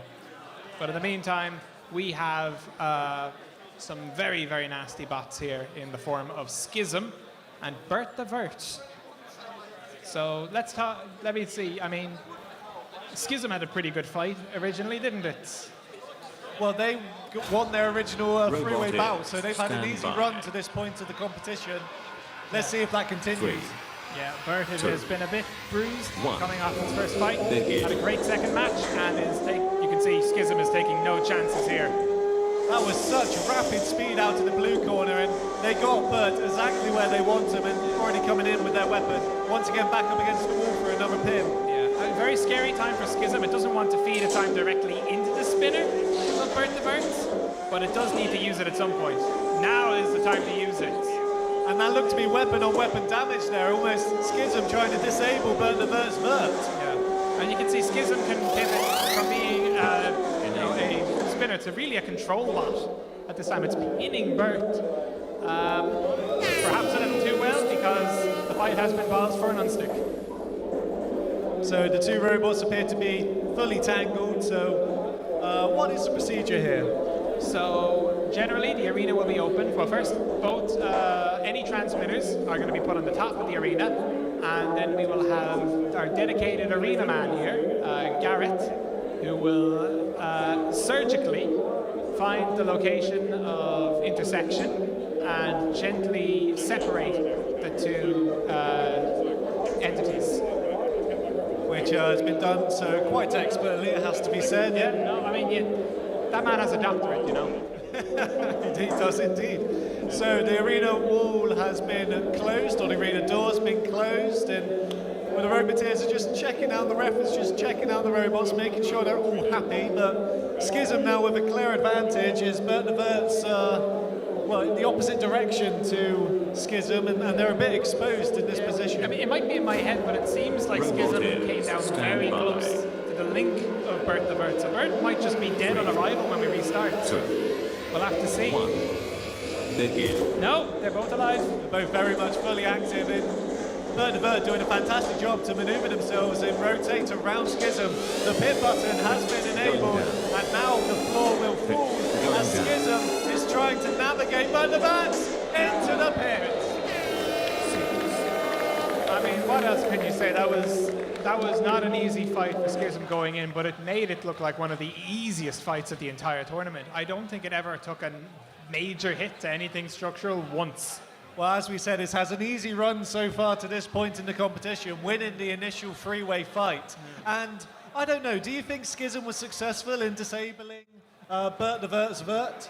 I mean, the weapon was still going. It never actually firmly immobilized Bert, but Bert could never really use the weapon. It was Schism, it sort of disables the weapon from doing anything, just with good driving and good design for the forks at the front. Having a machine with forks that extend out, but also a drive system that can make use of that, it's very hard to do. And Schism has done it incredibly well here. And you could see it was the long forks of skirts that Bert unfortunately got tangled up on, and that just meant that they had no traction, no purchase, and no ability to escape being put into the pit. Yeah. I'm just going to make a quick call here for a non-spinner whiteboard. Can we have AOB, Wet Lettuce, Tsukikage, and Impulse up to the ready table? And now I think we're going to go to Craig now for the interviews. We're going to have a quick chat with Jack Tweedy, nickname Tweedy, with Schism, which I'm still going with. You told me before that fight you were aiming to get Bert in the pit. Executed. Yeah, it went about as well as it could have. There's not really any spot for me to hit on it with how much armor they have on the top, so it had to be a control fight. Those disgusting long forks did the job, it seems, so... They are less long than 90% of other people's. You suck. Yeah, you wish. Jack Tweedy and Schism, everybody! Moving forward to the top 16. I love him, really. Let's bring Bert the Vert in. Get out of here, Tweedy. He was straight under you. Yeah, maybe forks would have been a good idea.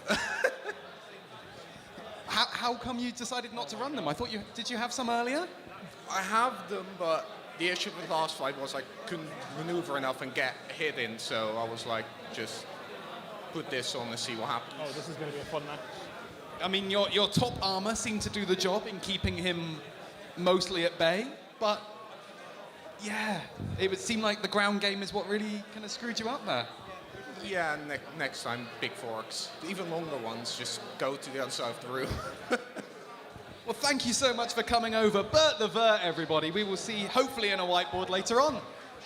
Okay, so we have a very special fight here coming up. We heard you liked hammer saws in that first fight. Now we have two. We have Saw Loser, 2 Saw to Lose versus Attitude Robotics, Adjuster. stand by.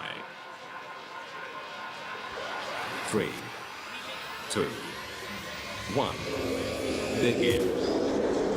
So we have an immediately Saw Loser getting under Attitude Adjuster. And immediately taking Attitude Adjuster to the Uta zone. Yeah, I mean, if they can take him, if they can be scoring out of the arena, they'll be very efficient. Oh my goodness! And that's it. What did we just watch? I would need to watch the replay, but it seems that in all of the arms going around the spinners, Saw Loser just bounced out. We can see it in the replay here. Well, actually, no, that's not a replay. Oh. So I was just looking at my cheat sheet. So Saw Loser winning their first round. Let's watch this replay, because it was blink and you miss it. Eyes to the screen. So Saw Loser was the quickest out off the get-go, and they got immediately underneath Attitude Adjuster, took them over to the Uta zone. A very clear strategy there, trying to knock him out. Yeah, we can see here. I mean, it's a remarkable lot. I mean, they have a very similar game plan in terms of going against an opponent, but you can see just there, it was just Attitude Adjuster destabilized Saw Loser, and that spinner just... It was the spinning disc of Saw Loser that dragged him into the Uta zone. It was wrong place, wrong time, I think, yeah. I mean, it's a fantastic win for Attitude Adjuster. I think both of them would have wanted the fight to go a little longer. Definitely somewhat of an upset, but they're both two very, very strong robots. And I don't want to call it an upset, but I'm just looking at the sheet. Attitude Adjuster did lose its original round of 3 fight, so their three-way fight. So they've taken a longer path to get here. I think for them that's a sigh of relief because that means less repair time. They can now focus on developing and maybe looking at who their next competitor is and making improvements to that robot rather than repairing it. True, yeah. Well, I mean, they've both been in this for a very long time. They've both come from very different places. We're going to have Craig now to talk with both of them.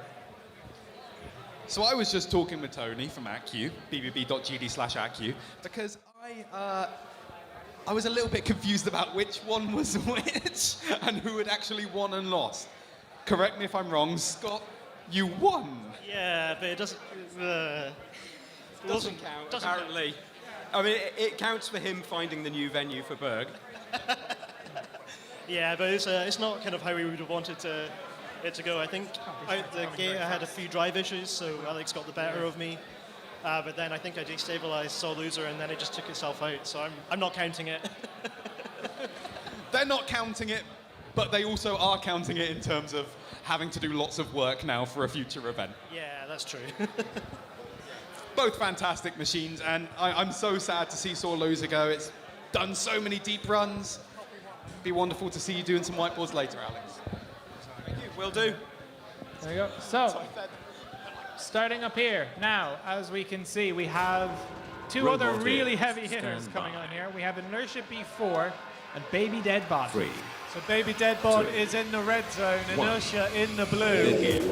And well, both of them letting their spinners get up to speed, waiting for some carnage, and Baby Deadbot immediately going up into the air. I would be shocked if this fight goes the full 3 minutes.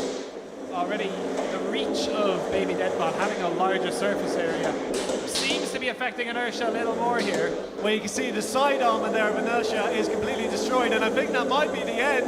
I cannot see any movement, and the controller is down. That was it. Oh, and you can see there a bit of damage to the wheel of Baby Deadbot. But it has survived, and it has to be said, those were some pretty hard-hitting impacts to survive. Like, every single one of those seemed to be weapon on weapon.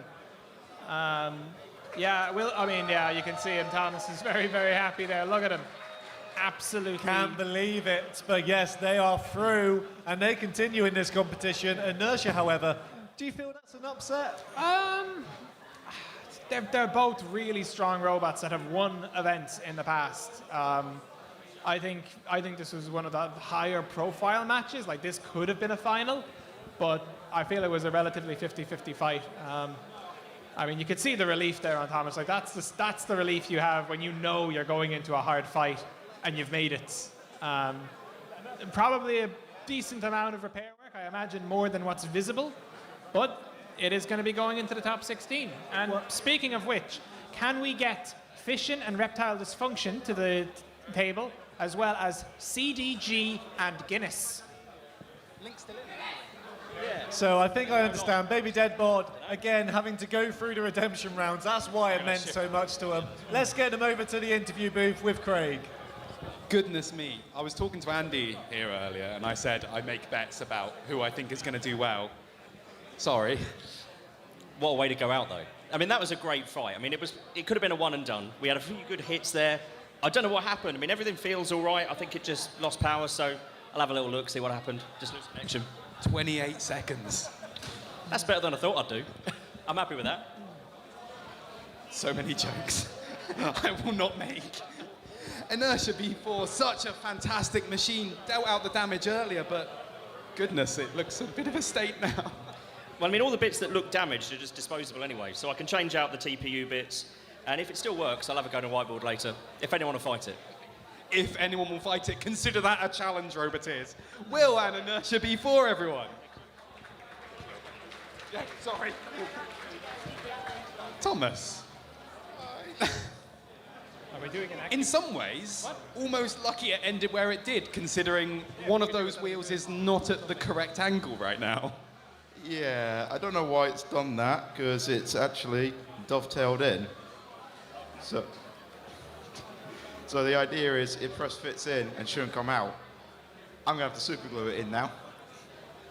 Some work to do on Baby Deadbot, but it stays in the competition, continuing to deliver the big hits. Round of 16, how are we feeling? a lot calmer, considering inertia is probably people's. And the fact that I was able to beat it is just.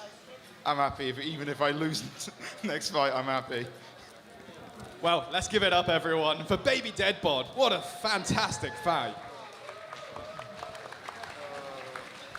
There we go. So we are rapidly approaching the end of the round of 32 at this point. We have, next entering, we have Kairos, a Saw robot earlier on, and we have Wedge against the Machine. Now, this is probably one of the hardest fights you could imagine for Kairos, and why do you think that is? Well, I've also noticed that Kairos, I think, is called for backup. So needing a little bit of assistance there from a mini-bot.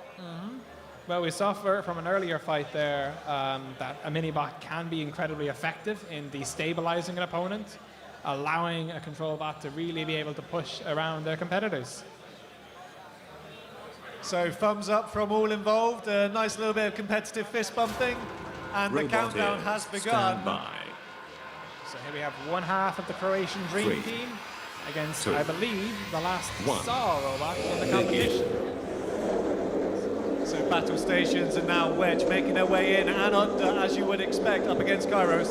Yeah, this seems, Wedge against the Machine, this seems to have a lot more weight at the front, and this might make it a bit of a challenge for Kairos to actually get underneath. I find it quite impressive from that robot because we see it very often with other robots getting caught on the arena floor. There are lips there that can get caught, but Wedge against Machine seems to be perfectly balanced where it just manages to skirt along the floor, get under its competitors without getting caught itself. Yeah, it's a very challenging balance to achieve. I know that I've seen several other robots in heavier weight classes with a similar design, but Wedge is very unique amongst the Beetleweight robots. You don't see a lot of these bricks, but this is actually a really good matchup for it here at the moment.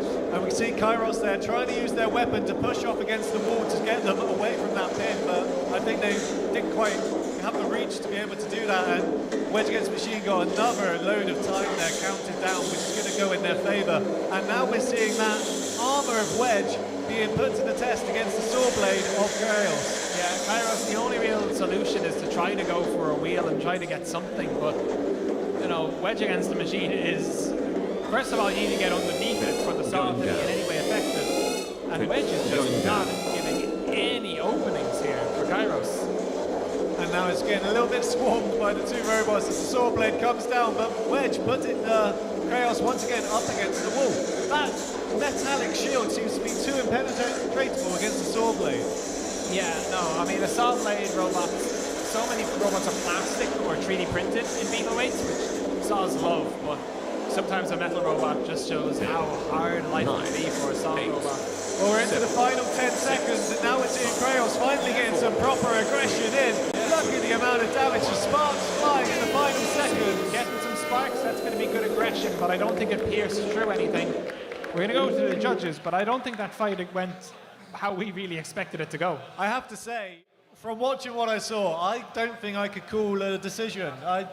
Owen, you're a bit more experienced than me in these battles. What would you say? I mean, I would definitely say both robots were fairly aggressive. If anything, you could sort of argue Kairos was a little more, but honestly, Wedge had just impeccable control that entire fight, was keeping almost always underneath Kairos, was using pins effectively, was never really letting them get underneath. It was also having to deal with the mini-bot as well, which is a big thing, and ultimately neither robot dealt any damage, but you would say that Kairos should have been the one to have that damage score, and I don't know if it has gotten that.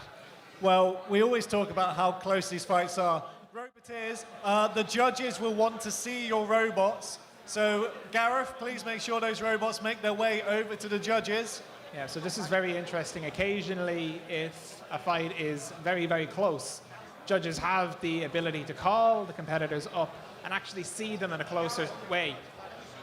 So we can see here some of the competitors slowly being brought up here, brought over to our judges, which are, remind you again, Tom, Ryan, and Ben, who have been working tirelessly throughout this entire tournament.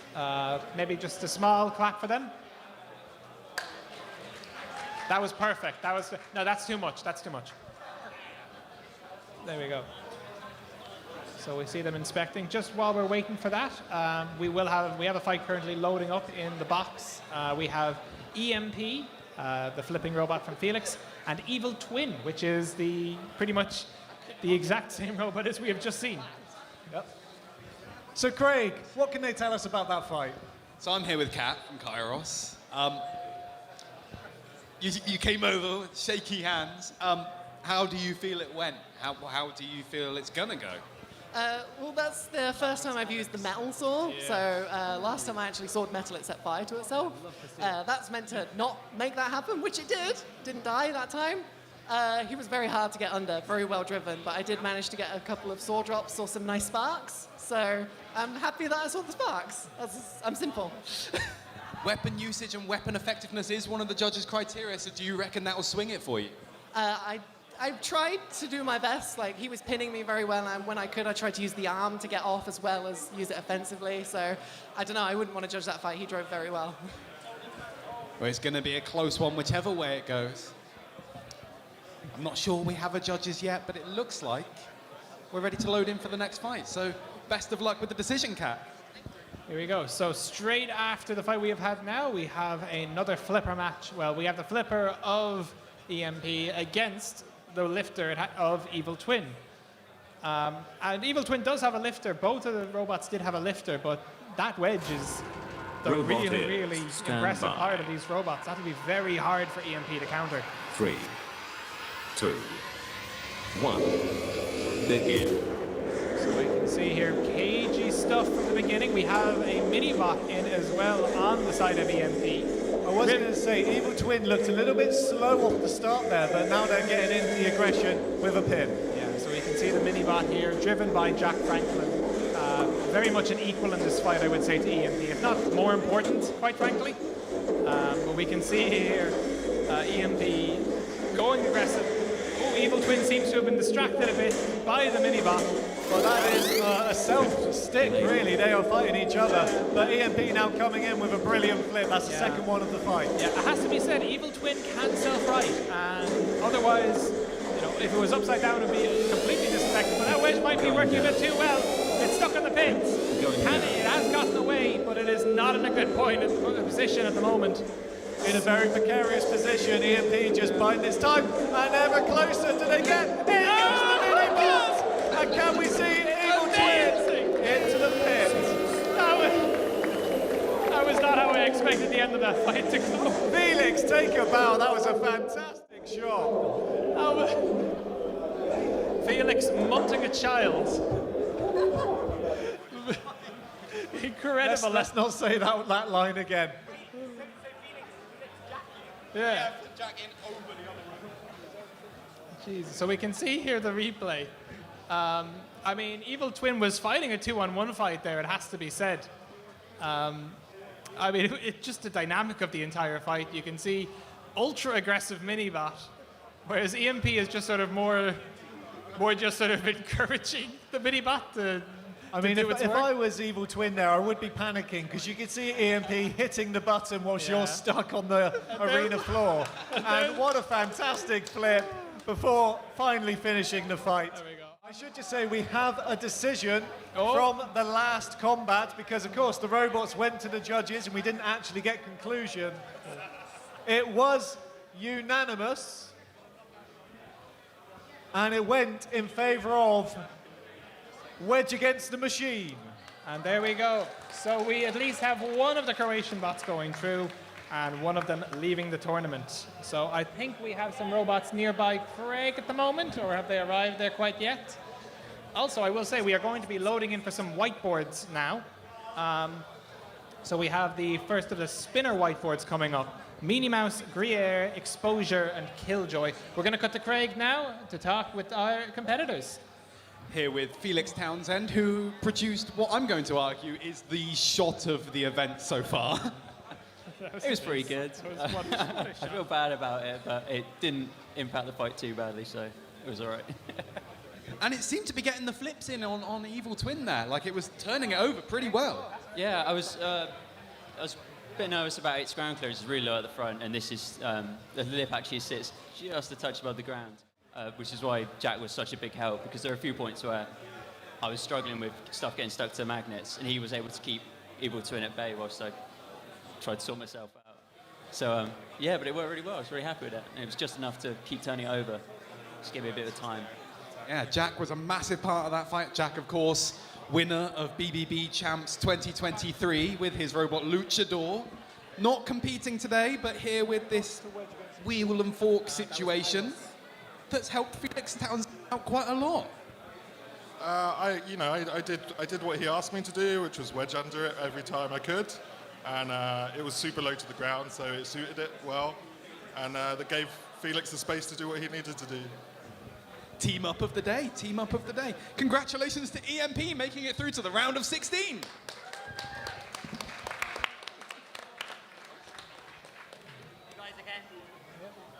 All right, so that was quite a fight, quite a collection. So we now have, we should, I believe, have the bracket for the top 16. So I'm just going to read that out. Well, it might be refreshed here, so we'll just wait. Yep. So I think unless there are any repeats, we should have the final bracket here, which will be Fission and Reptile Dysfunction, CDG versus Guinness, Jackhammer versus EMP, Ava 02 versus Wedge Against the Machine, Propane versus Baby Dead Bod, and Home Improvement versus Attitude Adjuster. There's some nasty matchups there, we will see. Currently being loaded into the arena is a whiteboard. So this is going to be a four-way fight of sheer destruction. Roboteers, grab your controllers. Yeah, so we can see here Gruyere coming back into the arena with the spinning vertical spinner. We have Exposure, a robot we have not seen yet so far. We can see with the square vertical spinning four-wheel drive vertical spinner. Killjoy, our blue drum friend here. And we have Meanie Mouse, Will Owens vertical spinner. 1. Begin.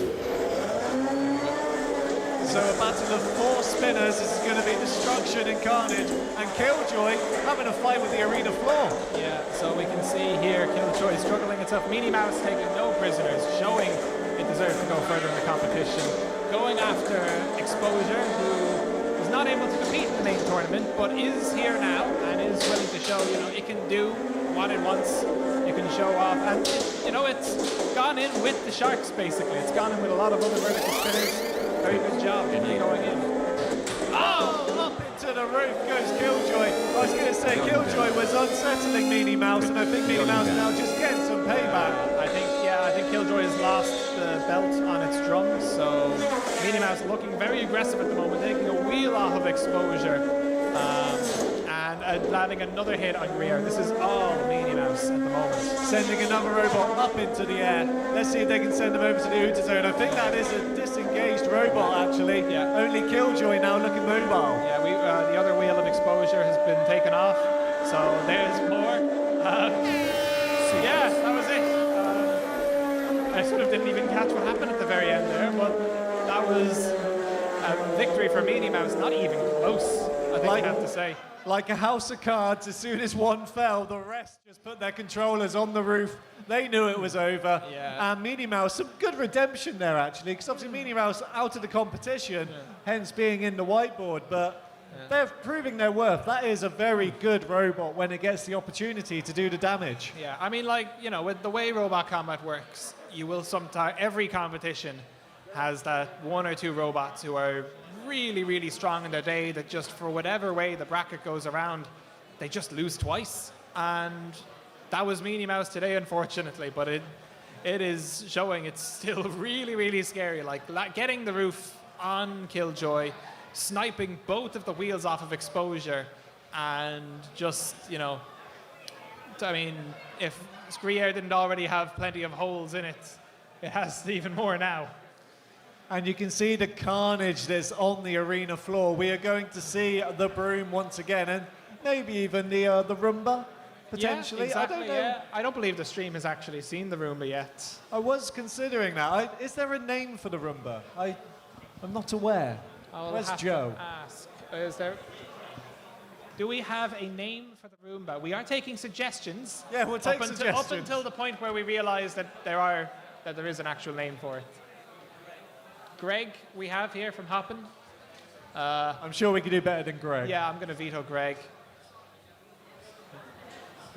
Oh yeah, also, just for some of the fights to come up, can we get Fission and Reptile Dysfunction, CDG and Guinness, Jackhammer and EMP, and Eva 02 versus Wedge against the Machine. And All whilst up we in the have a tables. bit of opportunity to discuss, I will take this opportunity to once again thank the sponsor of the event, Accu, for coming on board and helping us to run this event. Looking at the shrapnel, the carnage, you might need a couple of fixings. And of course, Accu is the perfect place to get all of your fixings. They have a fantastic variety. And if you could click the link that is in the stream, that would be a massive help to us. Go and have a look at what they have on offer. Yeah. I hear they have no minimum order quantity. Is that no minimum order? Surely you can't be serious. 10p worth of nuts and bolts, and they will deliver it to you. There we have it. So you can still see the cleanup operation happening right now. You know that we have a good community when the Roboteers chip in and start cleaning up their own shrapnel. I mean, you know, Meanie Mouse there caused the rubbish, so I guess it's only fair that they're the ones who cleans it up. Exactly, there you go. Dave just telling us those are the rules. You make the mess, you clean it up. I mean, never has that been so true. Yeah. But yeah, no, it's... Let's see, Craig, would you like to give Meanie Mouse a quick interview? Yeah, I'm here with Meanie Mouse. Will, tell me about that fight, because I didn't see it. I destroyed everything, and the non-ridiculous drive and the responsible drive worked a lot better, and it's just solid. I swapped to, instead of my own custom combination, to Wranglebox Mars drive, ESCs and everything, and that was just solid. Like, I can't fault it anything. It's done the thing. Oh, it very much did the thing. Like, I'm so happy. Well, I'm glad to hear it worked. Congratulations, Meanie Mouse, on winning that whiteboard. Thank you. Must be very satisfying to go into a whiteboard and destroy every bit of competition that you have after being knocked out of the competition. Very impressive. So, speaking of whiteboards, we have another whiteboard here with another collection of robots we have not seen yet today.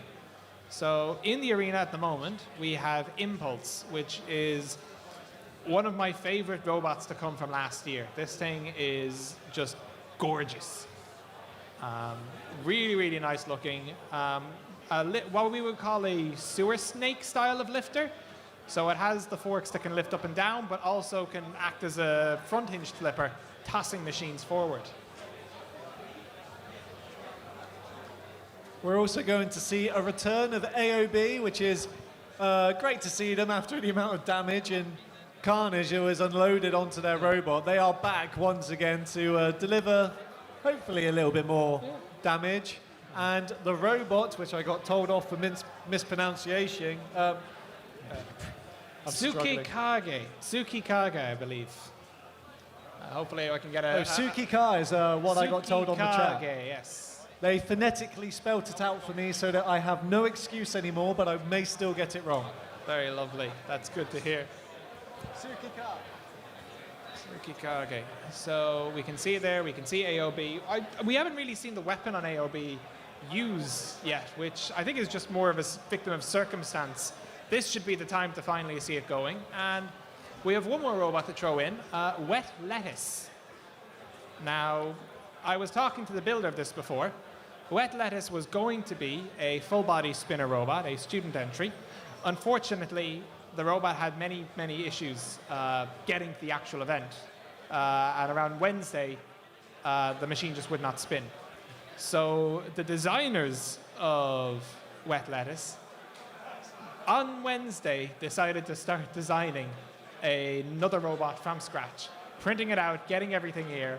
So the robot you see in front of you there, or you will see on the stream, was built in just a few days, is about 700 grams. Like, it's incredibly underweight, but it's a neat bit of kit, I have to say. I mean, the fact that it was made at all is just insane, quite frankly. Kind of shows you that, you know, you don't need to spend hours and months on these robots. I mean, it helps. If you want to be competitive, you need to put love into the robot design. You need to think about every element. But in terms of just getting here with a robot and having a go, the barrier to entry is really quite low. Yeah, exactly. So, I mean, the fact that Wet Lettuce is in here, even just being here, that's a lot of experience gained. I mean, when you're at these events, you're not only spending time in the arena, you're in the pits and you're talking to about 100 other people around you who all have a very similar interest and are all very committed to making things that not just don't work and turning them into things that do. Well, that sounds like you've explained the life of an engineer. Yeah. Well, there's one difference. If you're an engineer, you're actually getting money. I mean, there is a point there that, that is actually a career to be an engineer. Yeah. And this is one of the few things that you can do to show an interest, especially if you're at uni. We've got a couple of uni students here competing. Yeah. Some of them still in the competition, I believe, from my cheat sheet. Yeah, and that's the thing. Like, a lot of people here started out with robots in uni or in high school or in secondary school or anything like that, and have jobs now in engineering firms, in machining firms, in design firms. It's a genuine career profession for many people. You mean they're not just playing with robots for fun? This does actually lead to a career? Well, okay, it's, two things can be true. Absolutely. So I think the Roboteers are all ready. That is an incredible power stance by the Roboteers. Yeah. I'm not trying to make fun. I was just really impressed. We're ready for the countdown, and we will start this fight. A pushing battle Roboteers, of non-spinners. stand by. 3, 2, 1, begin. So here we can see Impulse immediately and Wet Lettuce. They're very much the faster these two robots. I was going to say, with them being non-spinners, that is really their aggression here, just the sheer speed and control. And AOB getting a little bit stuck around that pit area, but they will get back into this and start pushing their way through. But look at Impulse, that is incredible. And you mentioned there, we saw it, the lifting ability of those forks. Yeah, it's such a unique design of lifter. A lot of linkages, very complicated to get sort of everything balanced right. Impulse did it on the first try. It's remarkable how well it's able to act as a flipping robot. So almost getting AOB over into the Uta zone, simultaneously hitting the pit button, and Impulse is just charging their way around the arena, but AOB doing their darndest to get Impulse into the pit, not quite happening, and Wet Lettuce now under the receiving end. Yeah, Wet Lettuce is doing a good job, but it is going to be half the weight, and that is going to need a lot less pushing power. AOB has to be said, the weapon has not quite been effective as they've been hoping for, but it's not out of this one. It's getting a few pushes in on Impulse. Well, we're seeing Wet Lettuce, I think, struggling on the arena floor. They're trying to stay out of trouble and, more importantly, trying to stay out of the pit. Impulse definitely targeting AOB. AOB lined up. They almost duked Impulse into the pit. But now AOB in a very dangerous position. Can they get out without falling in? I don't think they can. And look at this, Impulse bringing the forks forward in a very, very elegantly done.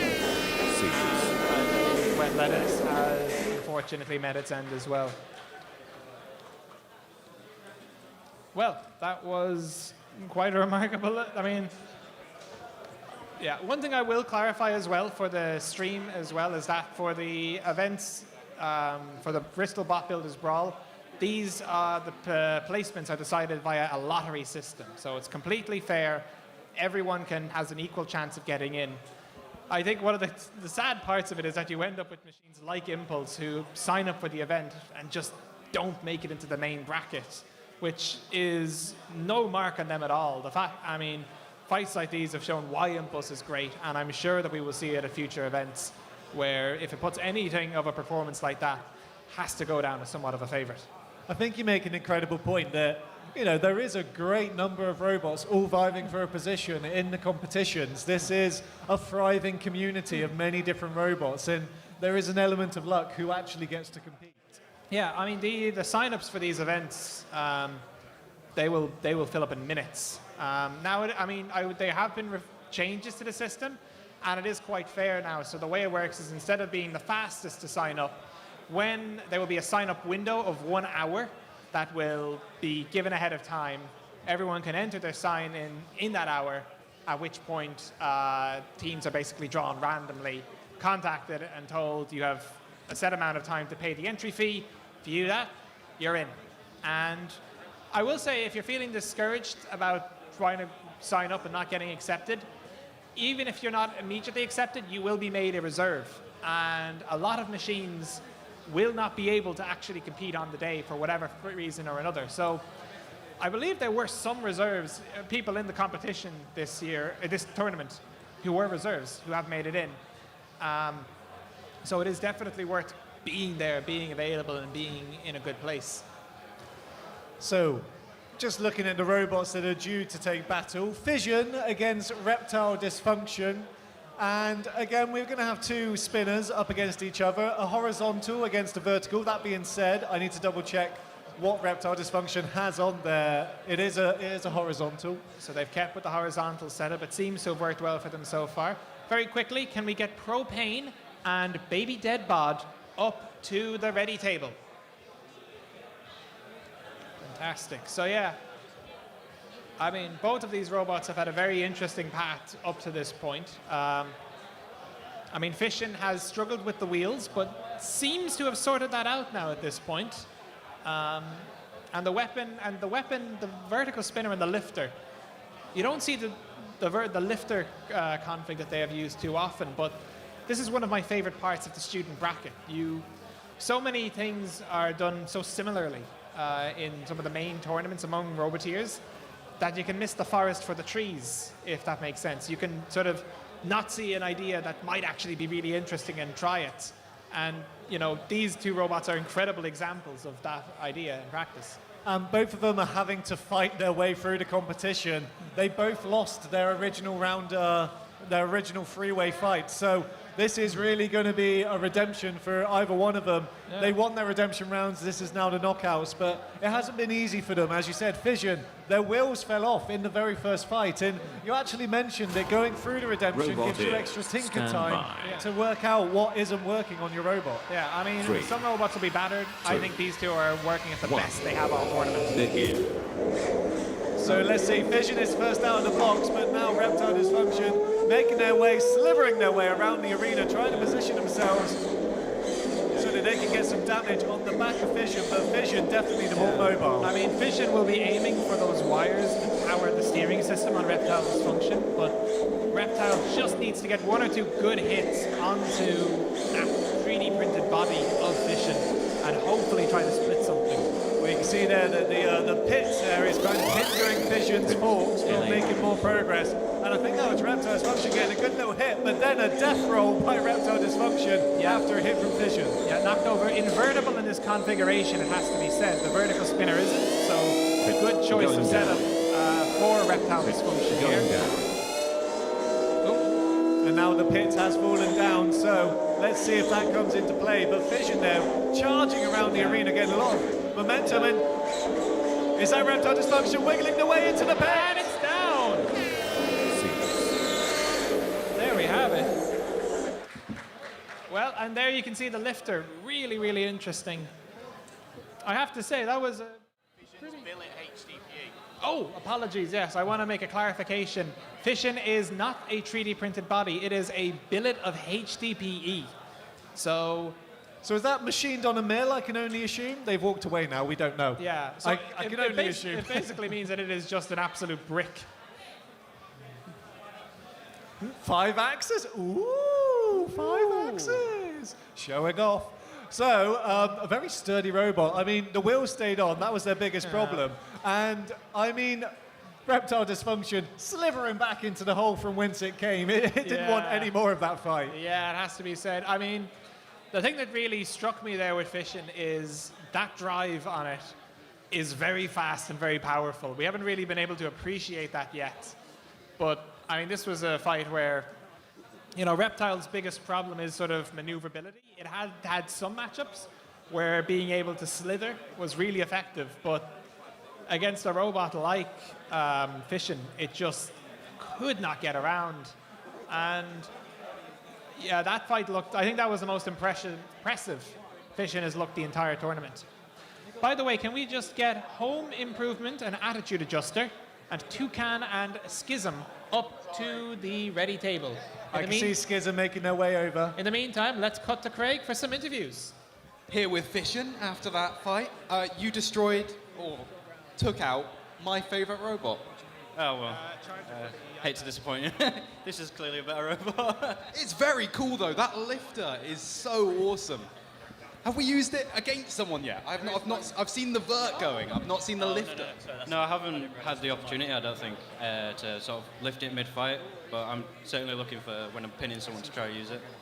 It's mainly a self-righter if I get tipped over. Oh, that's such a cool idea. This is such an awesome robot, by the way. If you haven't looked at it, it's all milled so nicely on a big 5-axis machine. That's why you've got all these weird lines all over it. They're machine marks, right? Yeah, everyone's thinking it's 3D printed. So yeah, it's working really well. I mean, it's taken a few scratches from the snake, but liking it so far. It's driving really well and can't fault it. And now you're in the top 8. Vision is in the top 8, everyone. Give him a round of applause. Best of luck. And let's quickly get Ellie in here with Snake. Reptile dysfunction. Oh dear. It's, well, I started the fight by realizing the rear wheel doesn't work. Yeah, I don't know what happened in the last fight, but it doesn't work anymore. So this has also fallen off. This is tangled. But you know what?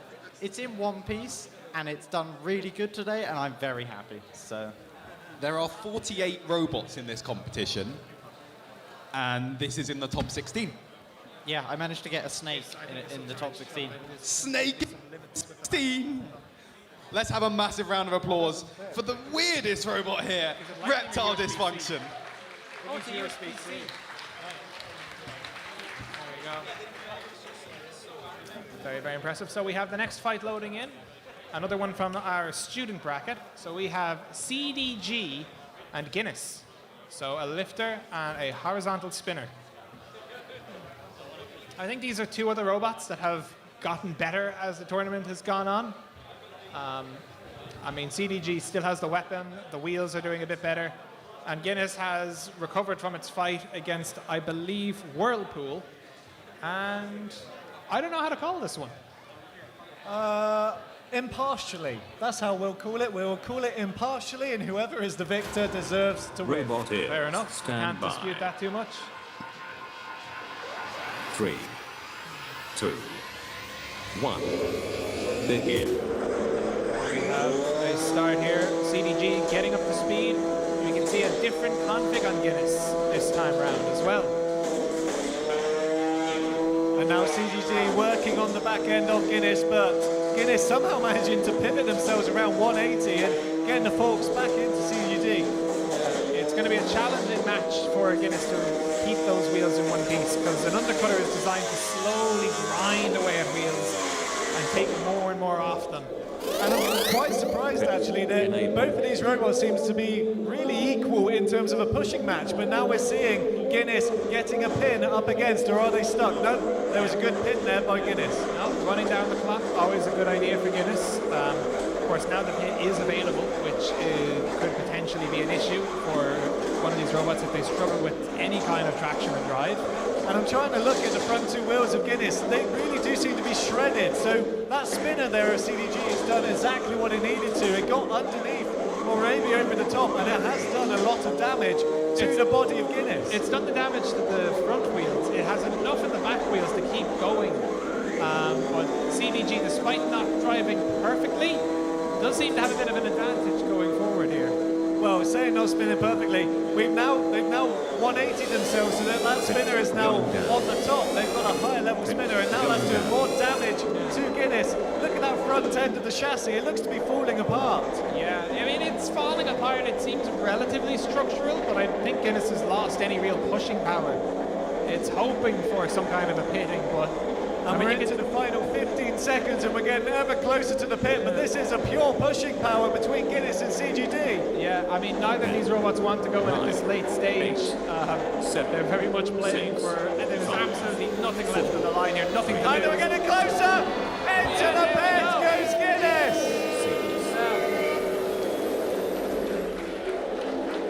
I have to say, I first saw CDG earlier on losing wheels effortlessly, I never thought he would be the one to win a pushing match, but this is a robot that has just gotten better and better and better as the tournament has gone on, and now it's got a top 8 spot. But I think it was the initial impacts that really did them well, because Guinness, going into this fight, must have been the more powerful robot, must have had better traction, but I think CGD really did grind away the front wheels of Guinness, and that lowered their traction, and that meant it was effectively a 2v2 in terms of the number of wheels that they have touching the surface. Yeah. I actually think this is probably going into a lot more detail than it probably deserves, but Guinness seems to run foam wheels and CDG seems to have cast rubber wheels. Now, foam wheels are very good at taking hits. They can sort of break apart in little pieces, which is better than losing a wheel in total. But foam generally has a little less grip than rubber wheels. So I think that was one of those situations where I think CDG's wheels, despite not really being able to normally win a pushing match, really has paid off for it here. Well, I can see that the tread, one of the rubber wheels got removed and now it's just handed back to him. So let's go over to Craig. Let's get a closer look at these robots. Yep. So here with CDG, last time we saw this, weren't the wheels made of hot glue? Yeah, so, well, I stripped that back and changed it for a bit of foam on that side. So it's worked a lot better, rolling a lot better. So drive significantly improved. And I think that really helped me at the end there. That and basically stripping off all of the tread on their front wheels. I would not have won the pushing match if it wasn't for doing that. So extremely fortunate to have done that very early on. And then other than that, just keeping on them, effectively probably getting a bit too aggressive with the weapon at some points because it started to stall. But like, all in all, went well. Weapon kept working just about. So best one so far. A splendid spread. I think a combination of that new tyre and, like you say, being able to take some of their wheels out really helped you out. So congratulations, CDG. We'll see you in the round of 8. Thank you. CDG! And Guinness, let's bring you in quickly.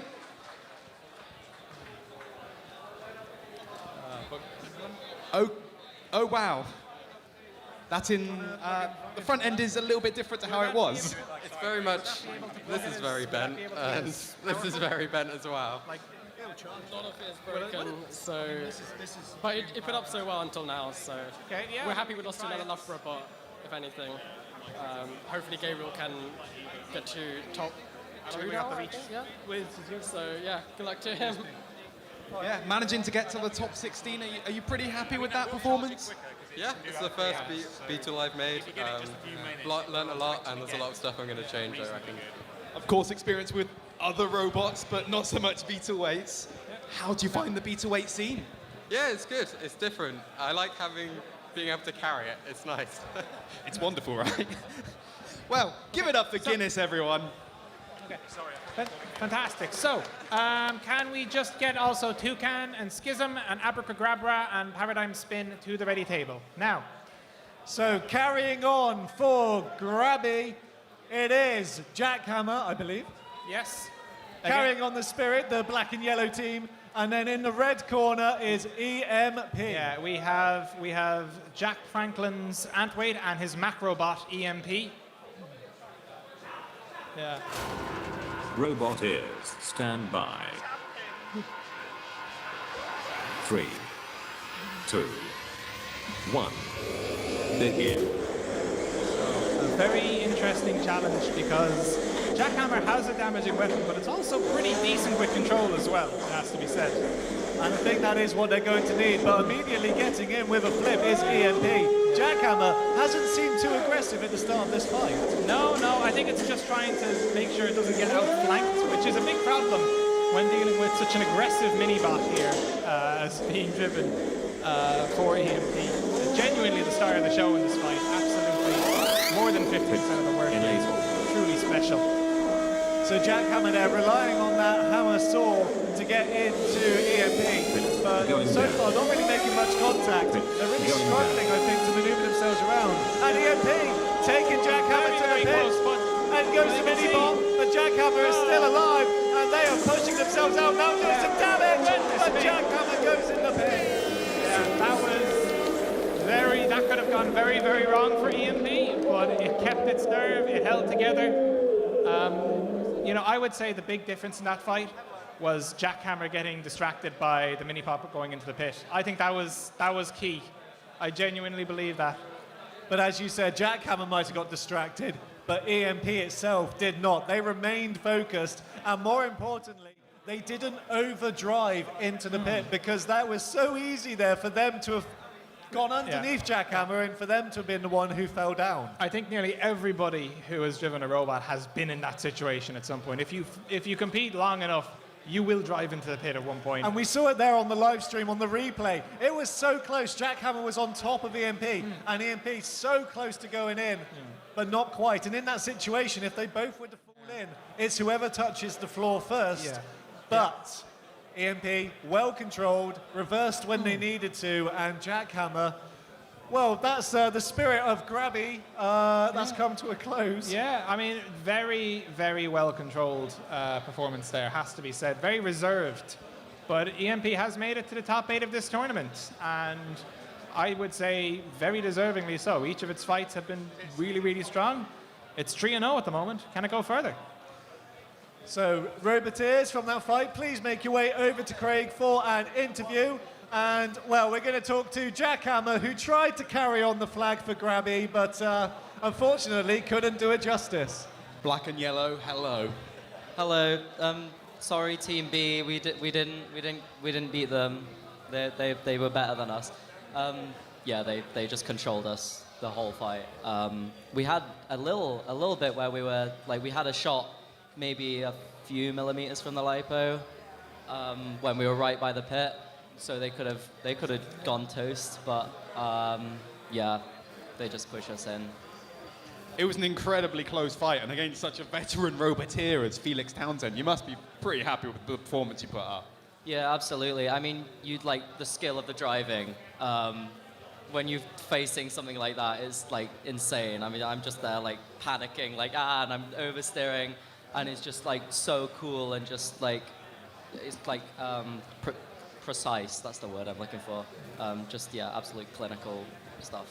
Of all the versions we've seen so far of Jackhammer, this is such an impressive one, so massive kudos for bringing it out. It's Jackhammer from Cardiff University, everyone. Felix Townsend, Feely G. Is there some gourmet damage to observe? Where are we looking? Oh, wow. Goodness, okay. Let's get that.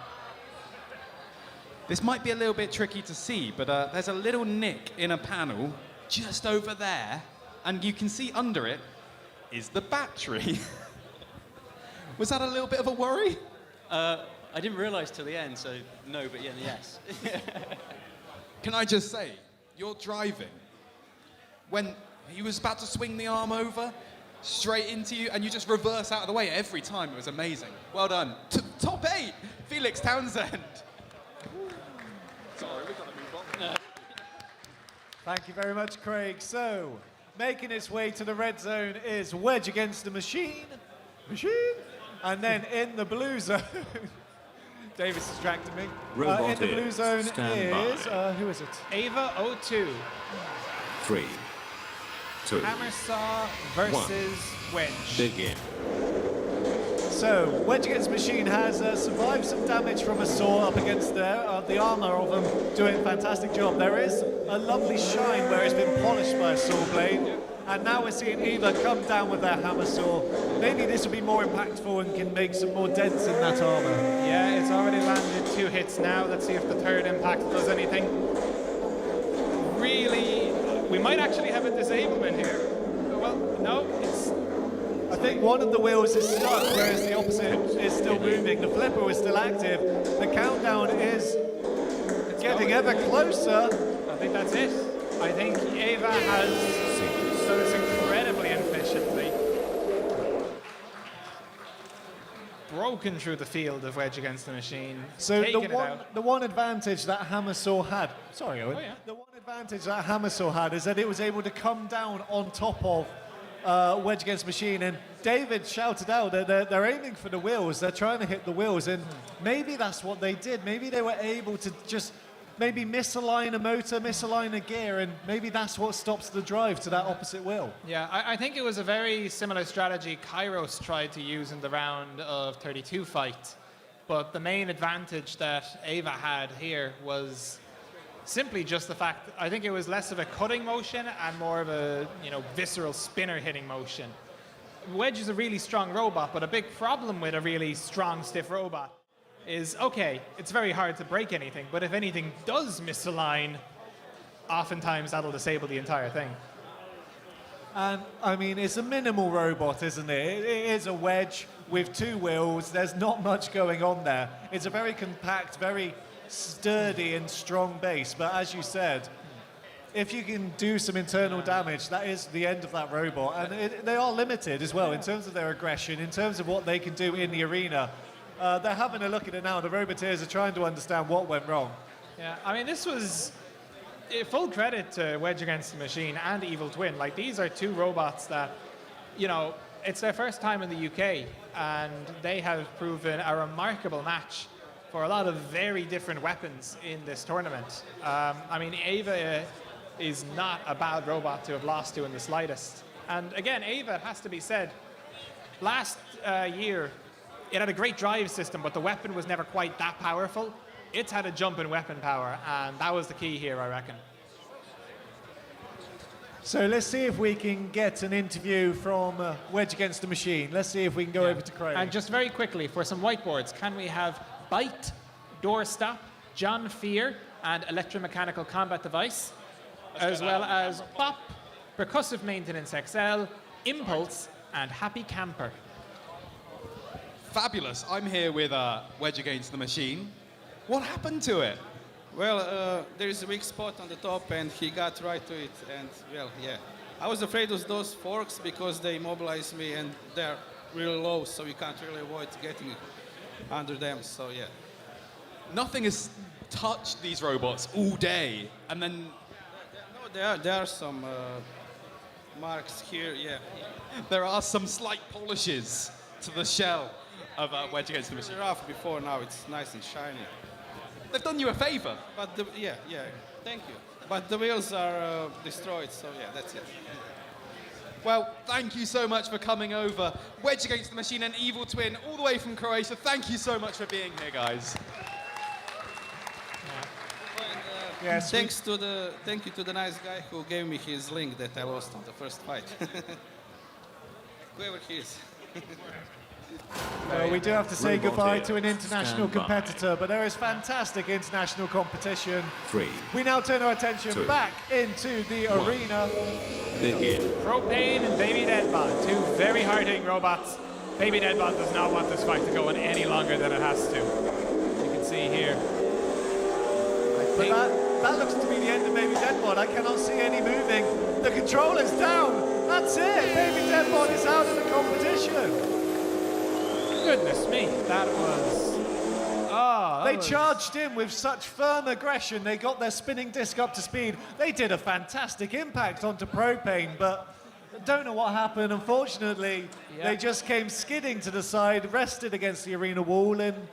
Yeah, I'll want to see the replay of that, because that was over so fast. I mean, it must have been something electrical gone wrong. It didn't look like anything. We can see here the replay. Yeah, talk us through it, Owen. So, light goes on. They'll both start spinning up immediately. Baby Deadbot going in for a hit. And then the spinner just doesn't work. It may be a little twitch there. And then just hits the wall and then just dies. Either dies or just the weapon was just, maybe... It was either the drive died or just a decision by Tom to sort of Well, I can just see the emergency link there is just tumbled out, so I think it might have been the link that came out. Possibly. I mean, that would be something to ask Craig, and Craig can actually talk to these 2 right now coming up. But that was a lot faster than I think anyone expected. Unfortunate.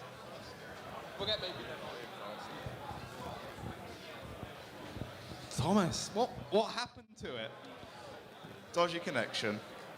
Just in there. I think the inertia fight has damaged the actual little connectors in there. So just unnoticed damage from previous fights kind of catching up with it. yeah, sadly. But I'm happy that I managed to get one massive hit. But also my weapon died, so I got no clue.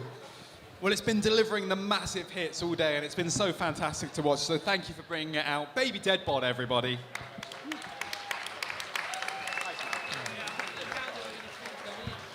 And Andy with Propane, making it into the round of 8. How was that? Yeah, well, much quieter and shorter than I expected. I didn't expect to win that one, to be honest, because I've got all this chewy TPU and, you know, stuff that gets sad when stuff like that hits it.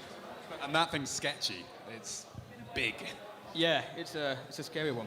I actually had a similar issue, I don't know if you can, oh yeah, you can see that, to my first fight, where the belt keeps kind of jumping off the pulley. So, yeah, so I'll sort that out, and hopefully, if I don't put any horizontals, it won't happen again. But yeah, quite lucky to get through it so easy, I think, that one. I'm not sure there are any horizontals left, so you never know. You might be lucky. Propane, everybody, in the round of 8. Very, very nice there. So, 2 more robots competing. We have Home Improvement, the vertical spinner, and Attitude Adjuster, the hammer saw. So Attitude Adjuster making their way to the red zone, Home Improvement to the blue. We've seen some fantastic knockouts by Home Improvement, equally by Attitude Adjuster. So they've had some very quick fights, both of them. Let's see who comes out victorious in 2, 1. And the fight is now active. There was a little twitch there by Attitude Adjuster. A little bit of nerves potentially. Let's see. We'll calm this back down and restart the fight. Yeah, it's an interesting fight because both of these competitors, it feels, haven't really suffered any damage. So, which is pretty uncommon this far into the tournament. So we'll see what happens here now. That being said, though, Attitude Adjuster has had a longer journey because they lost their initial round of 3 against Home Improvement, but now they're engaged and the sparks are flying. Yeah, so we can see here Home Improvement keeping pressure on that wedge at the front. It's not maybe as low down as the forks, but it's such a wide area. So good at feeding robots into that very, very scary weapon. And Attitude Adjuster doing their darndest to get the forks underneath Home Improvement as they're doing now, bashing Home Improvement against the wall. That's the best way to remove that weapon. That was the hit that Attitude Adjuster was hoping for. Something at the back, but it's vulnerable now. Attitude Adjustment, actually, they got their forks entangled with their weapon. I had a great view of it there as they went for a hit down on Home Improvement. Their forks got in the way. Yeah, they managed to get away from that. That could have been game over. Now, I think they're going to go for the pin here, using Home Improvement's weapon against it. And look at the damage it is doing. It's now being pushed up against the wall again. Attitude Adjustment, though, this time they're the ones out of control. Yeah, and Home Improvement is sizing up for a hit. Yeah, Home Improvement wasn't able to capitalize there. These are moments, they seem to happen a lot for Attitude Adjuster, but it is remaining aggressive. It's winning control, and something's came out. The link has come out. The link has come out of Home Improvement. And there we have it. I mean, a real battle of endurance there. I'm not sure if it was one of the hits from Attitude Adjuster that loosened the link at all, but I mean, that was it. That was quite remarkable. It's come away so cleanly. You can see it there on the arena floor. Yeah. And it was as Attitude Adjustment was pushing Home Improvement across the floor that it actually untangled and came away. Yeah, I think such a shame for Home Improvement, though. They were getting some fantastic hits in. It is. I mean, I think one thing that this event has really shown is, you know, a link is something that every robot has to have, but there are many different ways of mounting them. And if you have it mounted in a way where it can easily fall out, you know, it's inviting Murphy's Law. We've seen a lot more roboteers recently try to design link doors or ways of holding the link in to try to stop this from happening as much. But I mean, it's still a shame whenever it does, it really is. And we're watching the replay here. So Home Improvement still very much engaged. This is where we were saying Home Improvement needed to capitalize there because Attitude Adjustment were just out of control, but they couldn't. Yeah. They couldn't find a way to attack. Yeah, I mean, Attitude Adjuster got out of control a lot, but when it was back on its wheels, it was perfectly in control. Home Improvement had the weapon, had the very, very deadly damage ability, but just was never able to land that hit to fully knock out Attitude Adjuster. And I think we're going to be going to Craig now for some interviews. Scott, bring it in. Attitude adjuster. I missed a lot of that fight. I asked for the keynotes. The green one was aggressive, and they both flipped around a lot. Yeah, it was. So the weapon is more powerful for this competition, so it's a bit more unpredictable, which is more fun to watch, to be honest, but a bit more tricky. I was really close. My plan was to just kind of ram him against the wall, make him go flying, and then try and get some hits. It drove really well. It was so tight. But I'd been having drive issues all day, and so this was the first time that it's properly actually gone where I wanted it to go. And so, good. Just in time as well. Round of 8 coming up ahead, so feeling good? This is as far as I went last year, so I'm happy. Let's see how it goes from here. Attitude adjuster. And home improvement. A valiant effort, alas. Yeah, I mean, it did well.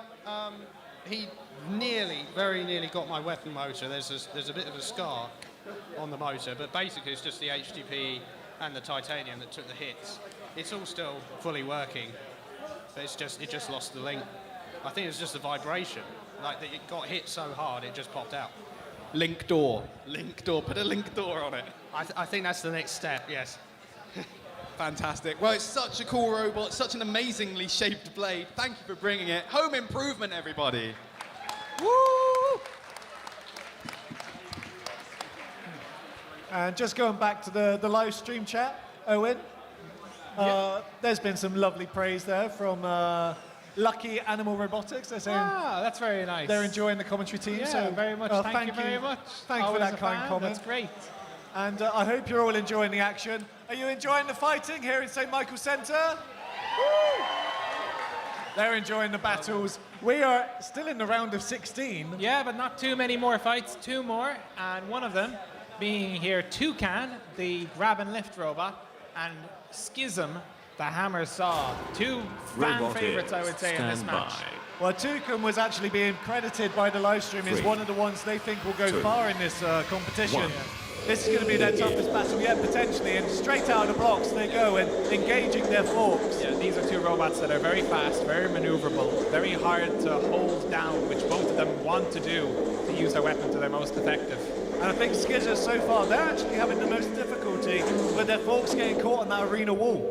Yeah, so you can see here, holding down, just getting the speed up, trying to land a hit onto the top plate here. But I don't see Skizzer's blade. I don't see that actually spinning. I think they're just using it as a pure hammer. Yeah, possibly. But see what it's like. He doesn't want, Tweety does not want to spin up that blade until he can hold, because if you have the spinner active while driving around, it'll make it a lot more squiggly.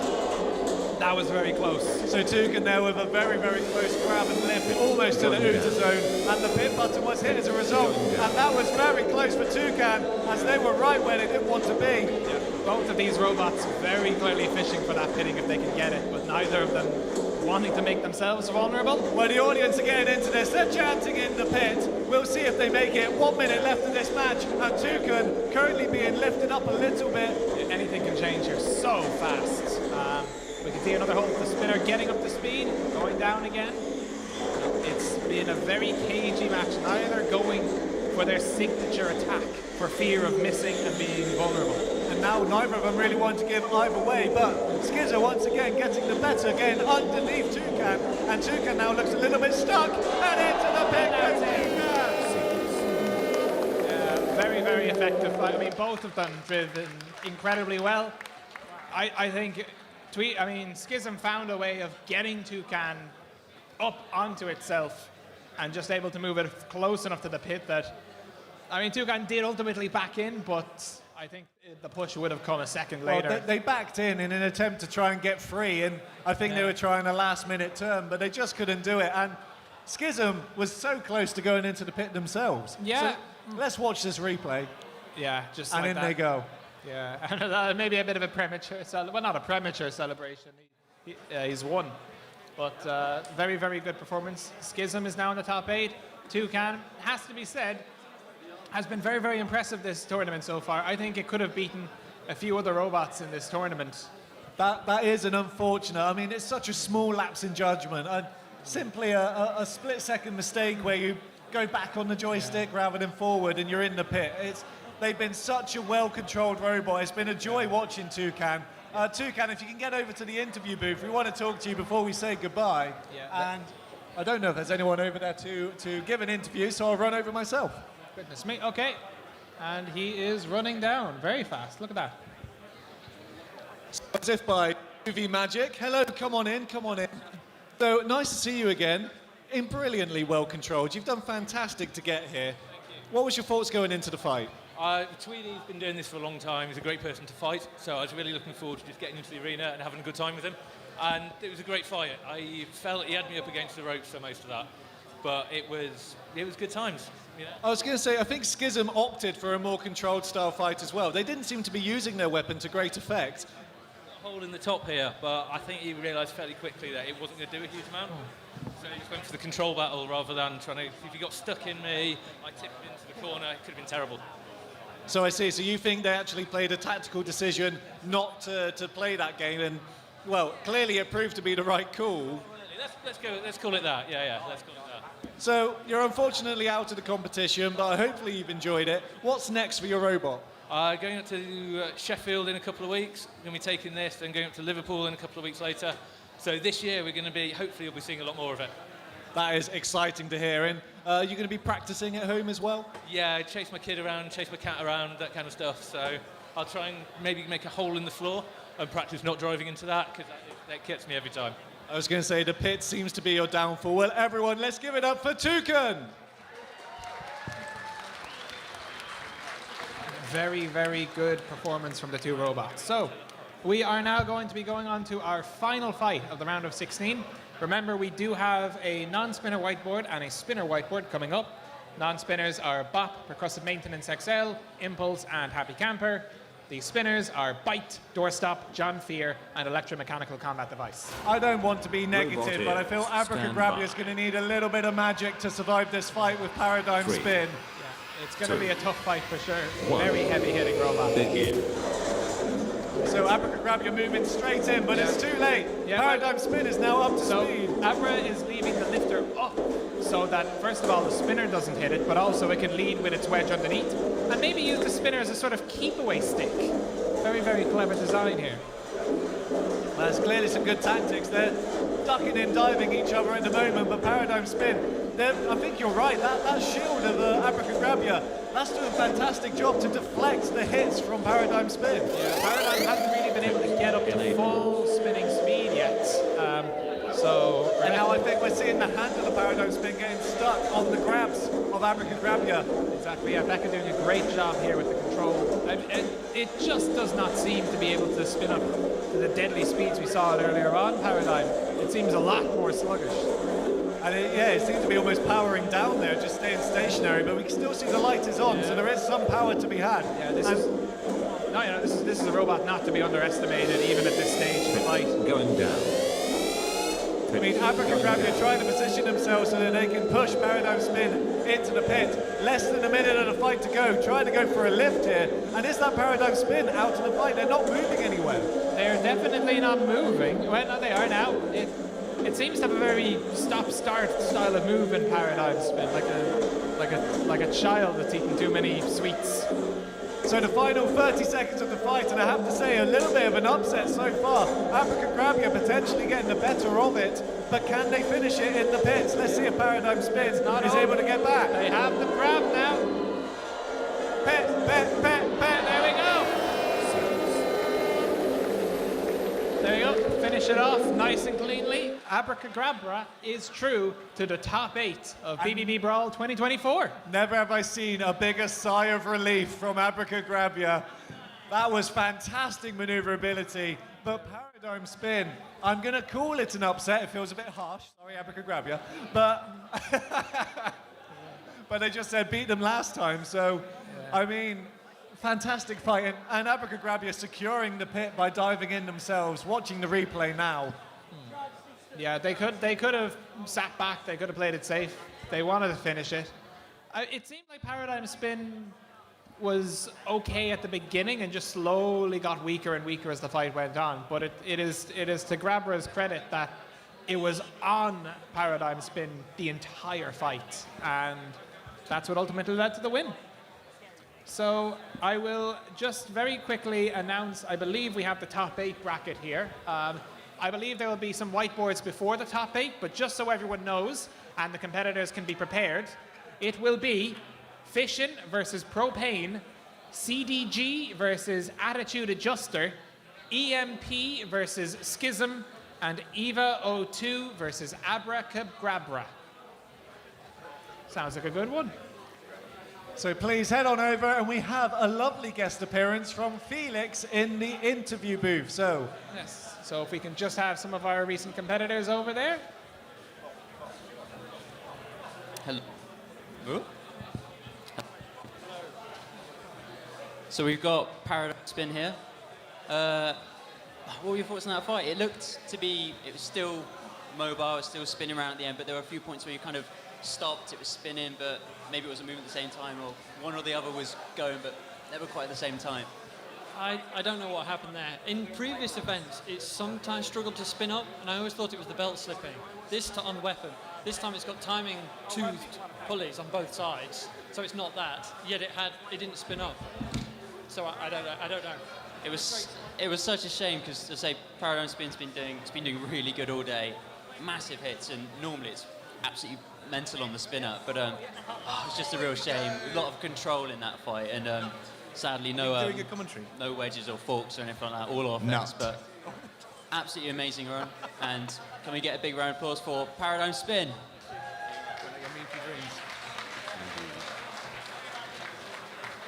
Becca. That went pretty well. What do you think of that? That went, yeah, surprisingly well. He had problems with his spinner. I mean, I faced him in the last event at the top 32 stage, I think it was, and just about managed to get him in the pit after he dismantled my robot. But yeah, this time he just couldn't quite seem to get up to speed, so it was a little bit easy to stay on him. So, Bit of payback for all the damage then, maybe. But also, at the end there, he was kind of seemingly trying to get up, but you were very calm, controlled, just scooped him up, and lovely grab all the way to the pit. You must have been really chuffed about that. Yeah, I'm happy. And I mean, this is the first time I've ever made it to the top 8. Like, Abra's been in the top 16 a few times. She's never managed to break the top 8, so I'm thrilled. It's been absolutely superb performance. Hopefully not too much, if anything, to need to repair. Didn't do. Superb. Can we get a big round of applause for Abra?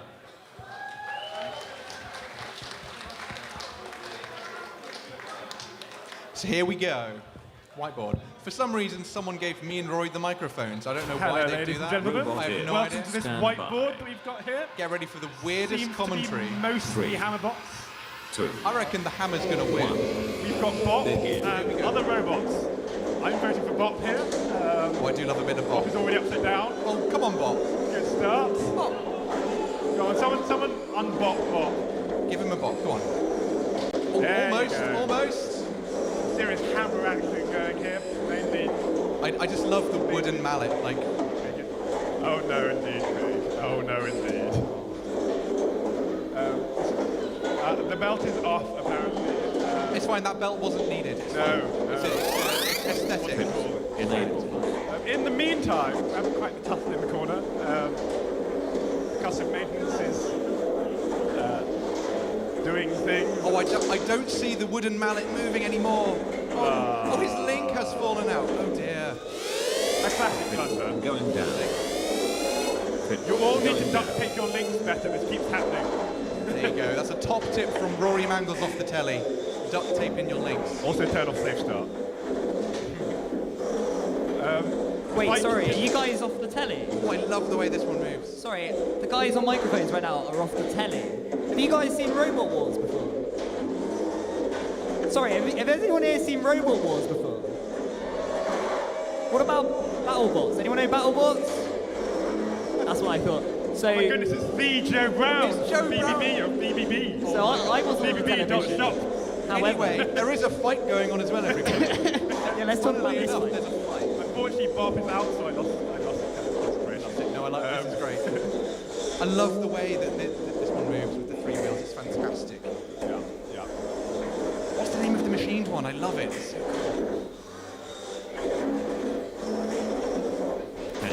Oh, impulse. Go on. 8, 7.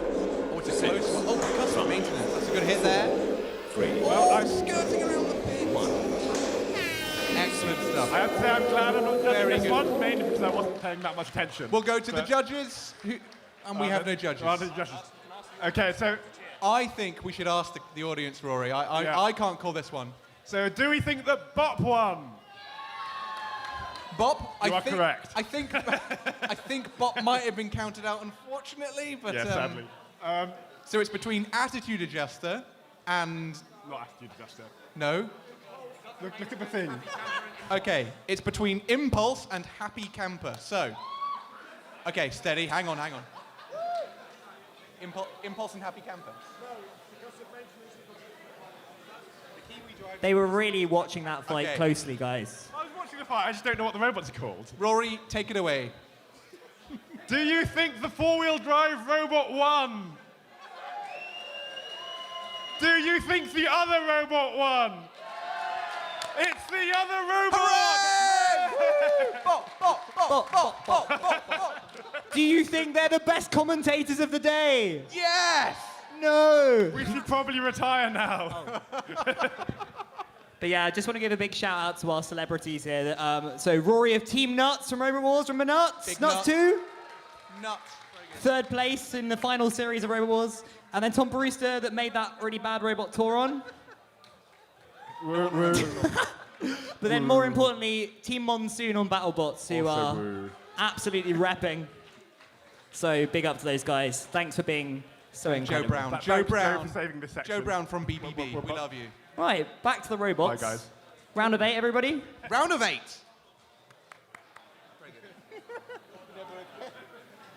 So, if they're ready, can we get Fission, Propane, CDG, Attitude Adjuster, and I've lost the page. Professional.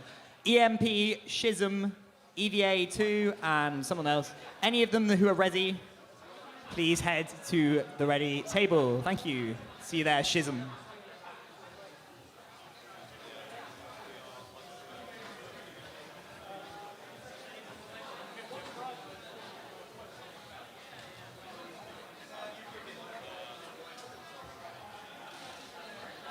So we're going to load up one more whiteboard, Jed. So we chuck that one on.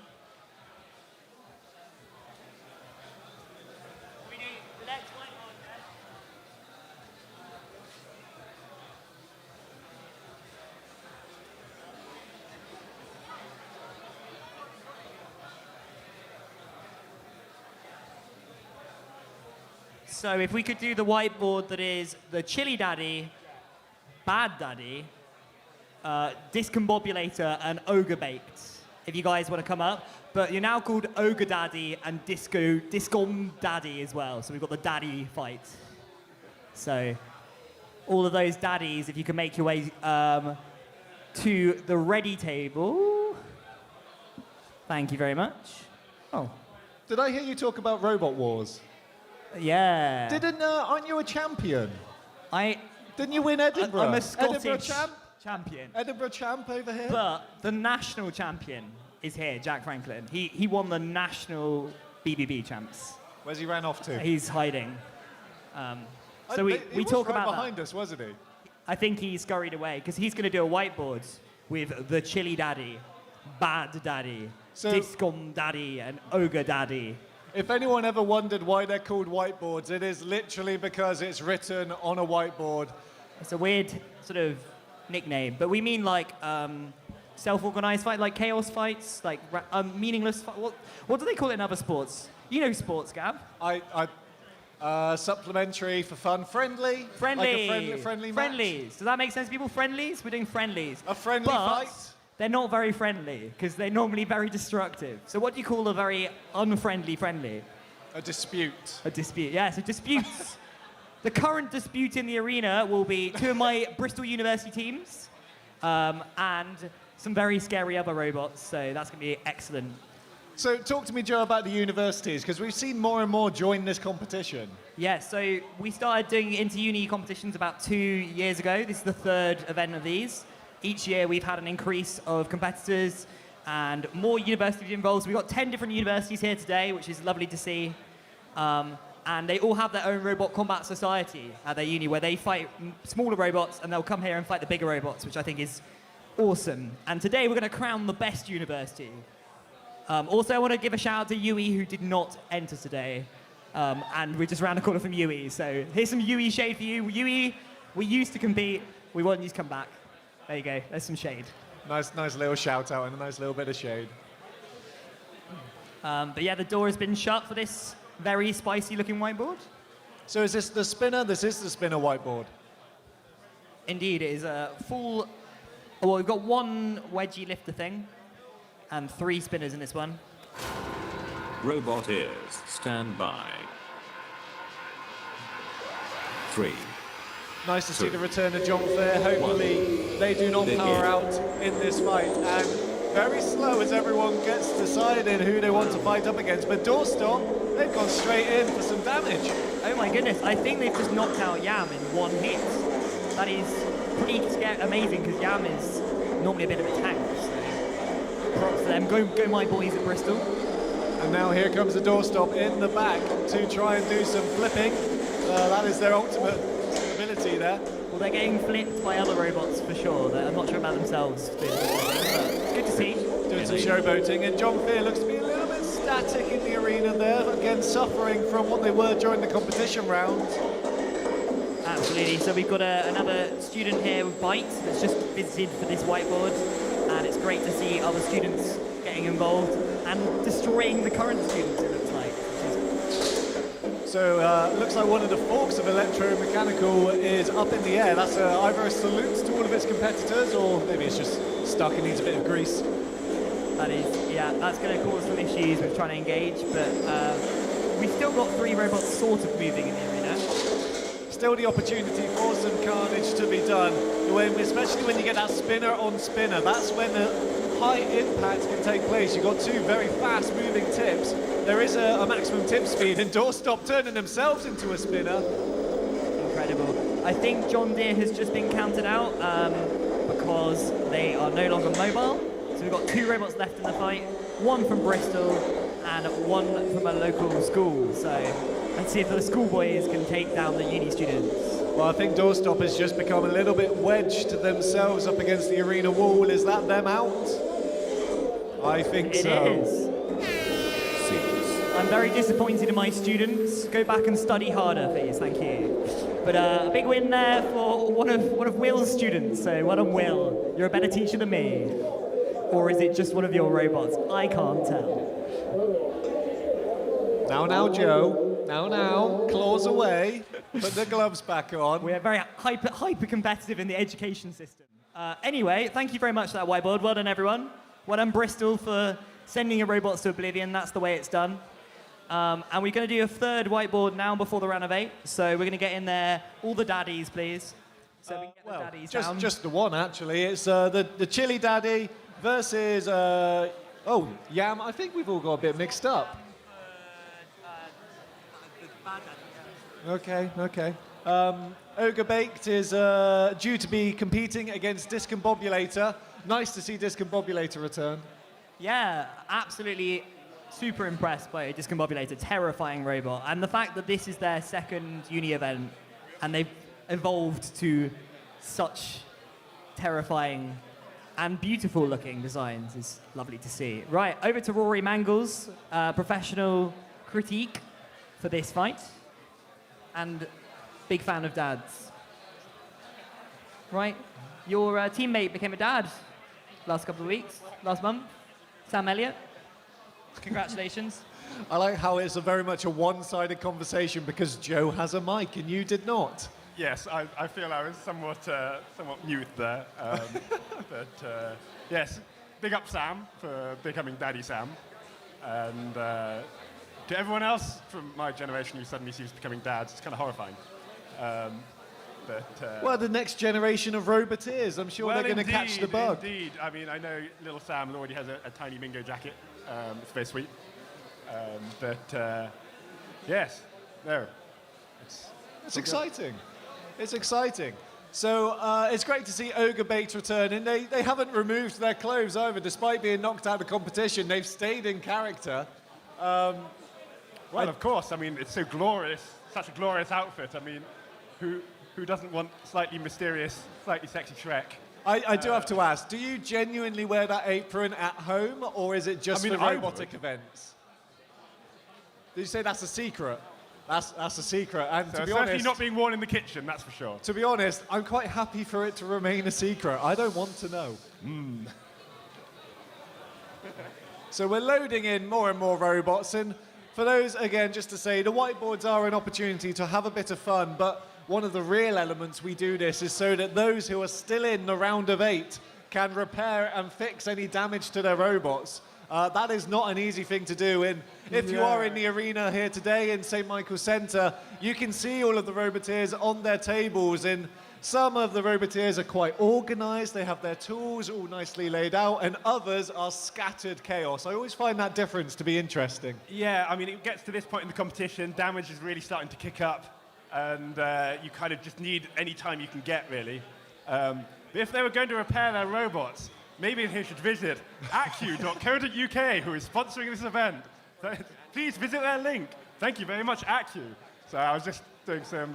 no minimum order shilling, quantity. But they are indeed sponsoring this event, so please go visit their website. Oh, and it is exciting because obviously we want these events to continue, we want these events to prosper, and without the financial support, without supporters who will, you know, enable that, we wouldn't be doing what we do right now. So it is exciting because it means we can do more. We can build this program and we can build out the number of events that's happening across the country. I always have a joke with Joe Brown of, just get a sponsor, it's easy. But he's finally got a sponsor, so you've got to make the most of it. Yeah, it is very, very difficult. But this isn't the only event taking place across the country. There are others around the UK. Of course, robotics is an international element. We've got fantastic people watching on the stream from international places. I've seen France, Germany mentioned, along with the USA as well. USA just waking up, actually, looking at the as clock. has been mentioned already today, it's such a good way of getting into engineering. I know so many of my friends here started engineering because they liked robots and had no experience prior to building their first robot, but have since gone on to do engineering jobs and have really enjoyed it over the years. I mean, I've been doing this 10, 11 years. I mean, young Sam Price there, who's loading the arena, who is significantly older than me but looks 12. He's now doing an engineering job, having started as a chef. So if Sam can do it, anyone can. Yeah. Deep down, I love I you. will just defend you. 12 is a bit harsh. I mean, there comes a point where that's too young, you know? Once you reach a certain age, you don't want to still get ID'd. It feels insulting. He still does get ID'd, though, yes. He is at least, 40, really, but...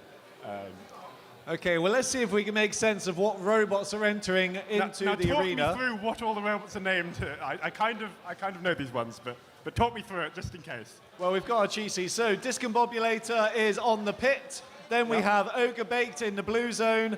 I am not overly Robot sure who is on the red stand zone, by. but by process of elimination, I think they've been a little bit mixed 3, up. 2, So, Chili Daddy on the red. begin. So will Ogre Baked last more than one hit this time? No, it doesn't seem like it, but... Discombobulator doing some shredding damage there. Oh, big hit from one half of the Ogre Baked after that on Chili Daddy.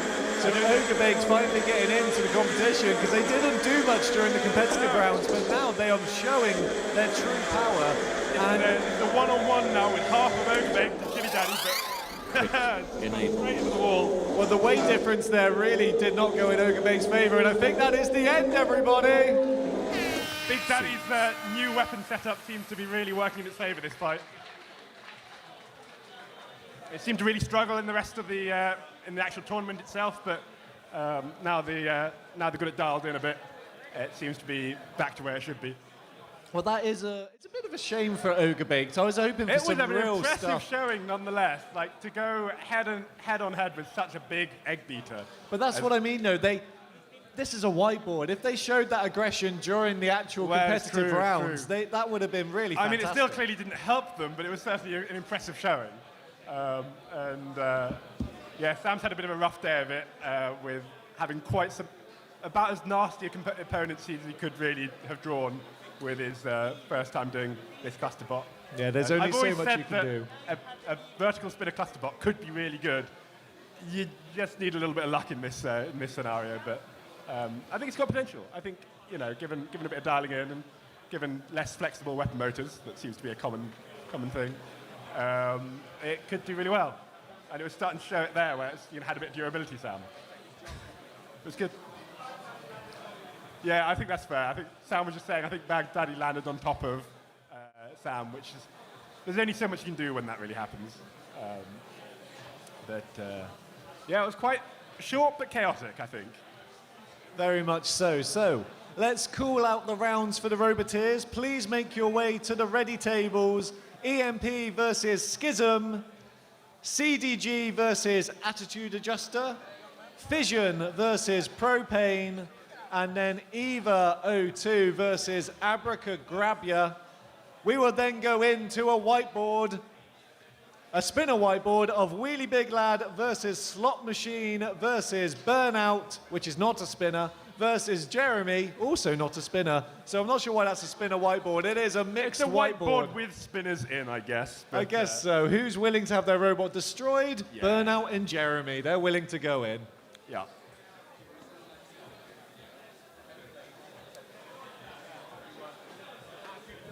So who's still in the competition? I've not been keeping track. Tweedy. Them. Okay, so that's We're going to do Attitude Adjuster CDG. Okay.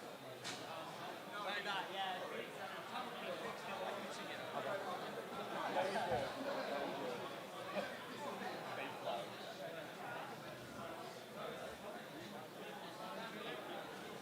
Can I read? I'll switch over. Can I reclaim my chair? Yeah.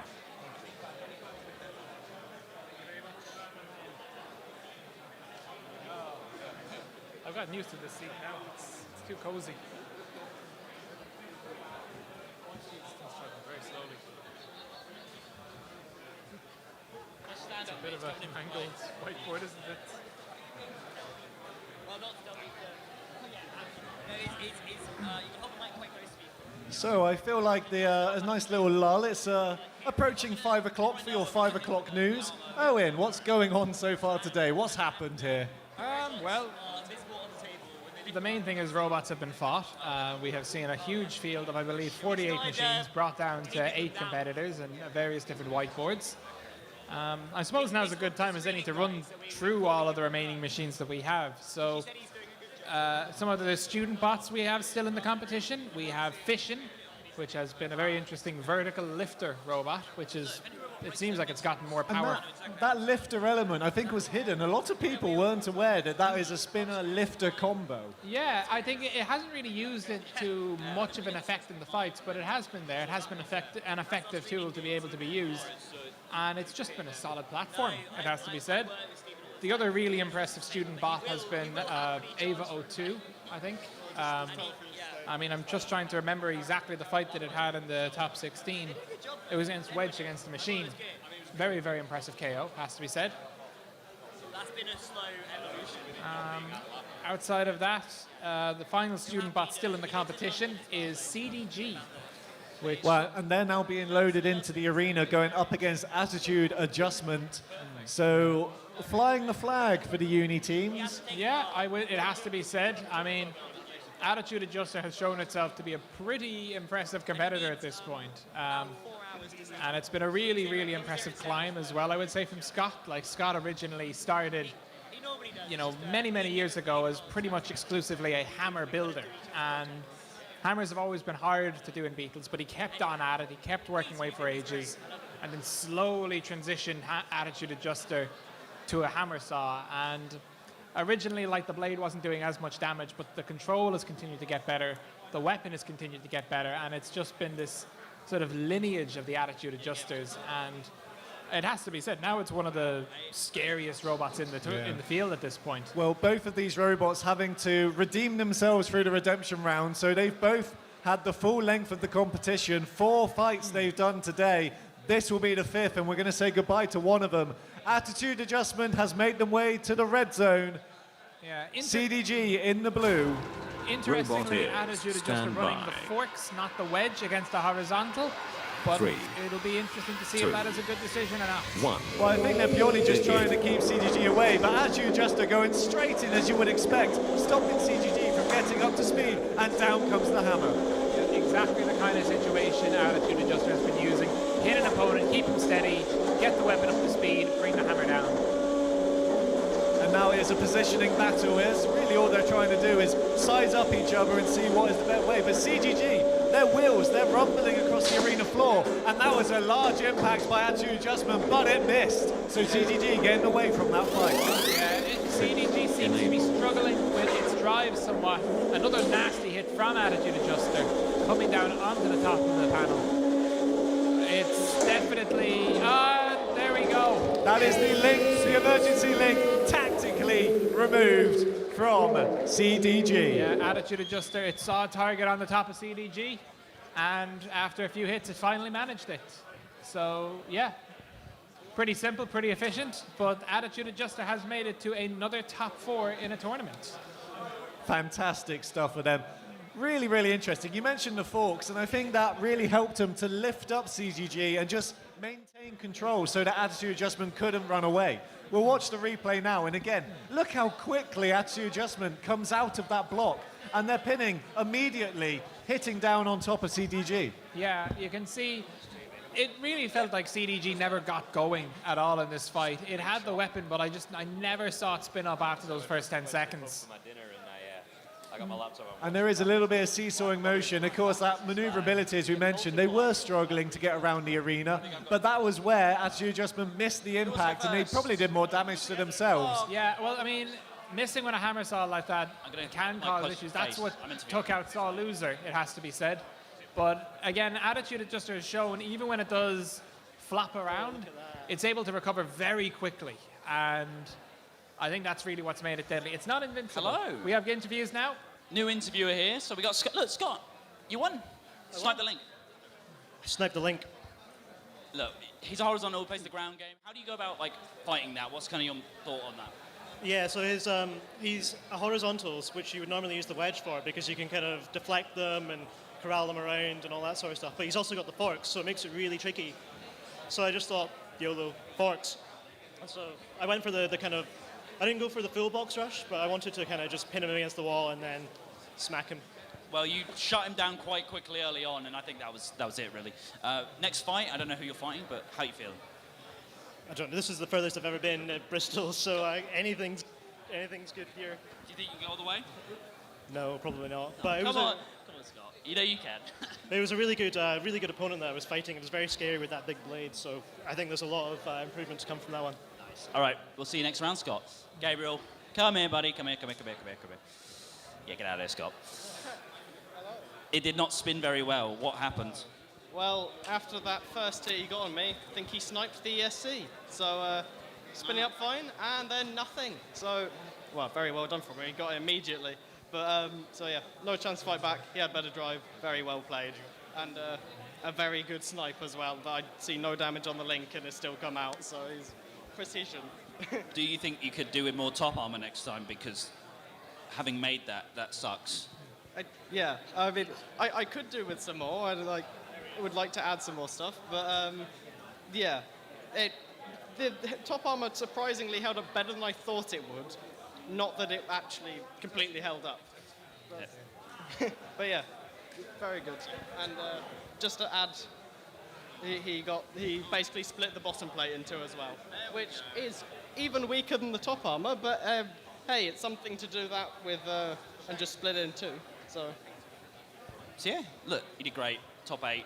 Come back next year. Come top 4, first place. I think you can do it. I hope so, at this rate, yeah. maybe. Okay, well, look, done great. Good job, mate. Keep it up. Thank you very much. Yeah. Okay. Robot ears, stand by. Next fight here, Propane, and 3, we have Fission. 2, Fission in the red, Propane in the blue.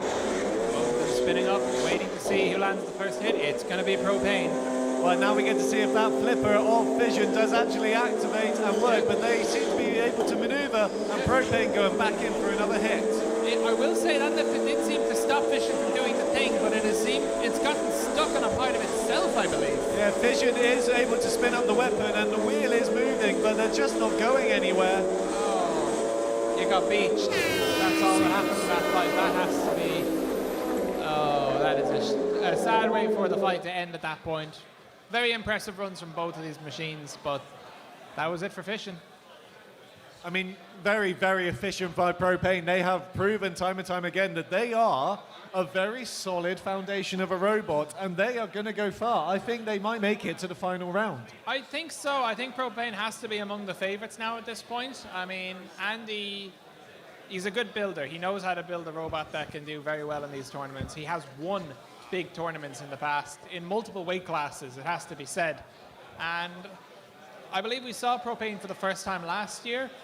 It was good, but it wasn't quite up to the level I think many of us expected. This Propane is operating much, much scarier, has to be said.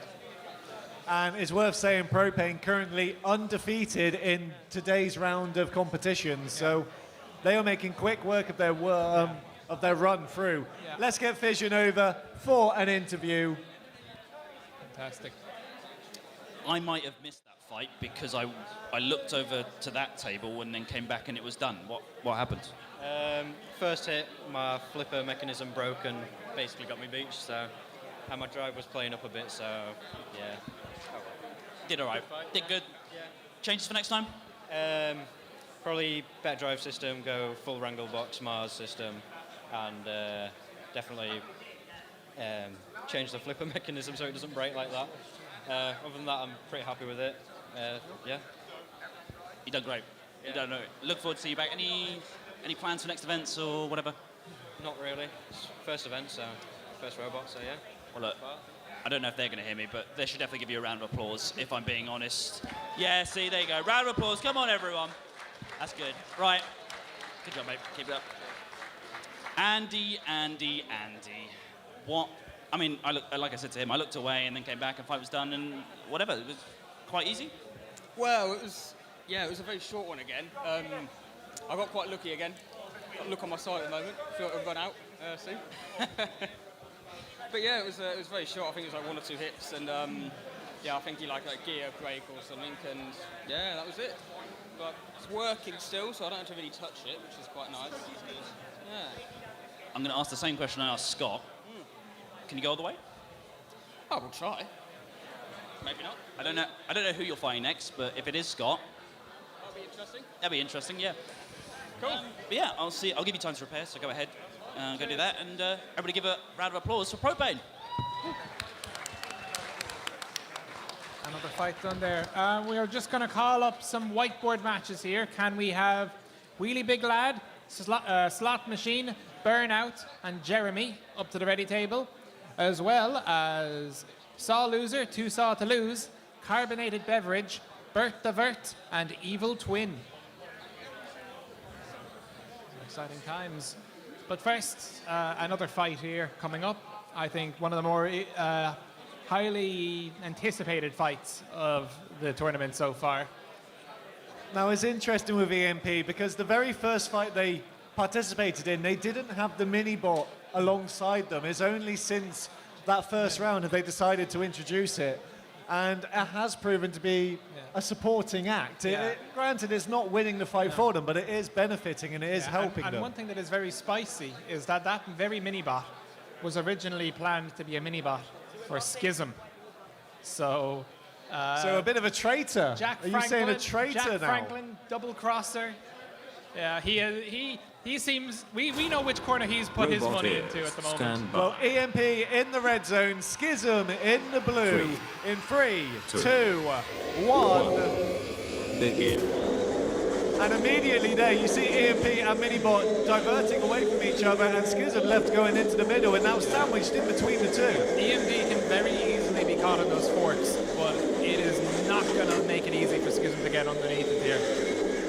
And now we see Schism actually lifting up EMP, and now comes the hammer. They're trying to get that saw up to speed, but as you said, Owen, they wait for the control element and then they instigate it. Yeah, and it's a problem against a robot like EMP, whose weapon is instantaneous. It's like that, as you can see. And this is the first time we've seen Schism knocked over this entire event. So EMP getting the better of Schism for that exchange. Yeah, it's definitely given Schism a much larger challenge this time round. Really, neither robot really getting a perfect. Oh, this is a good shot for Schism. So this is what they've been doing all competition. Get the component up onto the forks and wheel them over to the pit. Are they getting ever closer? EMP! Very efficiently done there. Into the pit. And yeah, it has to be said, very, very good control bot there, control matchup at that point. Schism really showing how much of an effective, even without the weapon, it is that drive and that setup on the front. It almost looks unfair that as soon as your robot gets caught up onto the forks, we're watching the replay now, and there was a bit of back and forth. You can see the Minibot getting involved in the tussle, and there were elements where they were just hitting into each other, but then you see EMP starting to go on top of those forks, and Schism, I think, at that point realized they have an advantage here. Yeah, I think the Minibot was very conflicted in this fight, having to choose between its two parents arguing. But we can see here, again, a few times where EMP was able to get Schism. It was a really good flip. Yeah, and it wasn't just a single flip. It was able to stay on Schism for a good amount of this fight. This was really 50-50 for a lot of this match. And in some regards, it was EMP actually undone by the Minibot, because it was the Minibot that lowered the pit. Yeah, actually, that is a very, very interesting observation. Perhaps a bit of subterfuge going on there. Well, we mentioned that the Minibot was originally designed for Schism. Let's go over to the interview booth with Felix. Commiserations, Felix. Over to you. Hello, we're here with the losers, I'm afraid. I'm sorry, guys. Sorry, I had to say it because you're here. I missed a lot because I was too busy not watching. What happened? It was going really well. We were like, we were doing like so much stuff. And then the stuff wasn't enough. So the stuff failed, and then couldn't fall back on the things that happened. Jack, you're #1 Minibot driver in the world, obviously. So I've got to give you some credit. How did that go for you? Yeah, I had mixed feelings. I was meant to be driving for Tweedy, but then he didn't have enough weight. So I found some arena time where I could with the wonderful Felix. See, that's quite interesting, because Tweedy just said that you backstabbed him and left for Felix, and he didn't mention the weight thing to me, so I think... Tweedy backed up to Jack, gave him the knife, and then... Gotcha, okay. Well, look, you've done great. I'm a big fan, as always, so I'll always copy your stuff. But yeah, I don't know what you're going to do next time. Maybe some different events. Don't go to Rapture, because I'm not going, so there's no point. But no, good job. You did great. You too, even though you didn't win that whiteboard, but I'll allow it. Jack won all these fights. Jack won, yeah, of course. But no, can we give it up for EMP and Jack and Felix? All of the guys here, good job.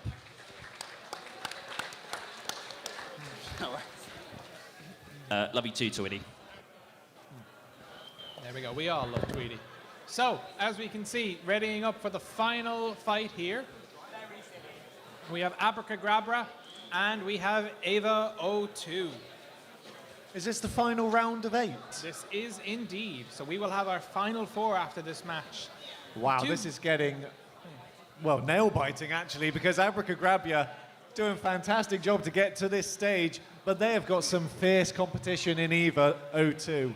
Yeah, Eva 02 is, again, this is its 3rd event, Eva 02.